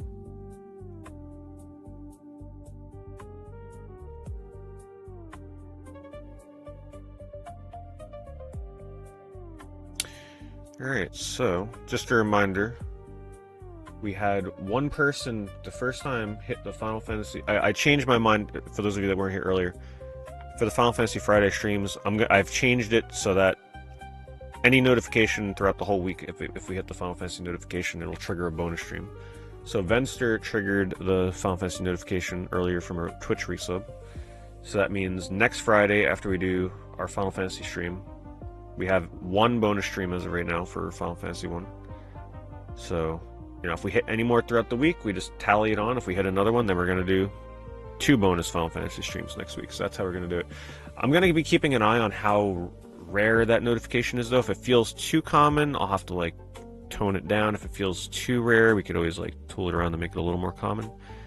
But, generally hitting 1, maybe 2 bonus streams a week seems fair to me. Or some weeks where we don't hit any. But if it's we're hitting 5 every time, then, yeah, we're going to have to... that's... got to tone that down a bit. So we'll see how it goes. It just makes it easier, less confusing. It's oh, you got the Final Fantasy notification. All right, we're going to do an extra Final Fantasy stream. Which, just a reminder, we're doing. I'm doing a new segment for streaming every Friday. It's Final Fantasy Friday. We're going through every Final Fantasy game in the mainline series in order. We're starting with Pixel Remaster, Final Fantasy 1. Eventually getting to Final Fantasy 16.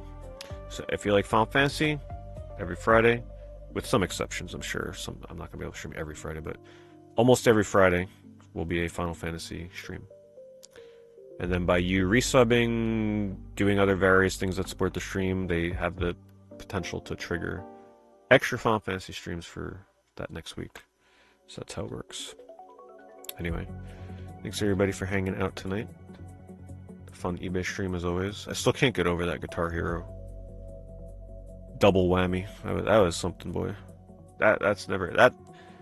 We'll never forget that one. That's for sure. Anyway, I'll see you in the next stream.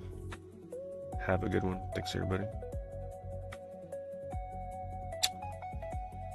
You did clip it, good. Yeah, you want to preserve that one. See you all in the next stream.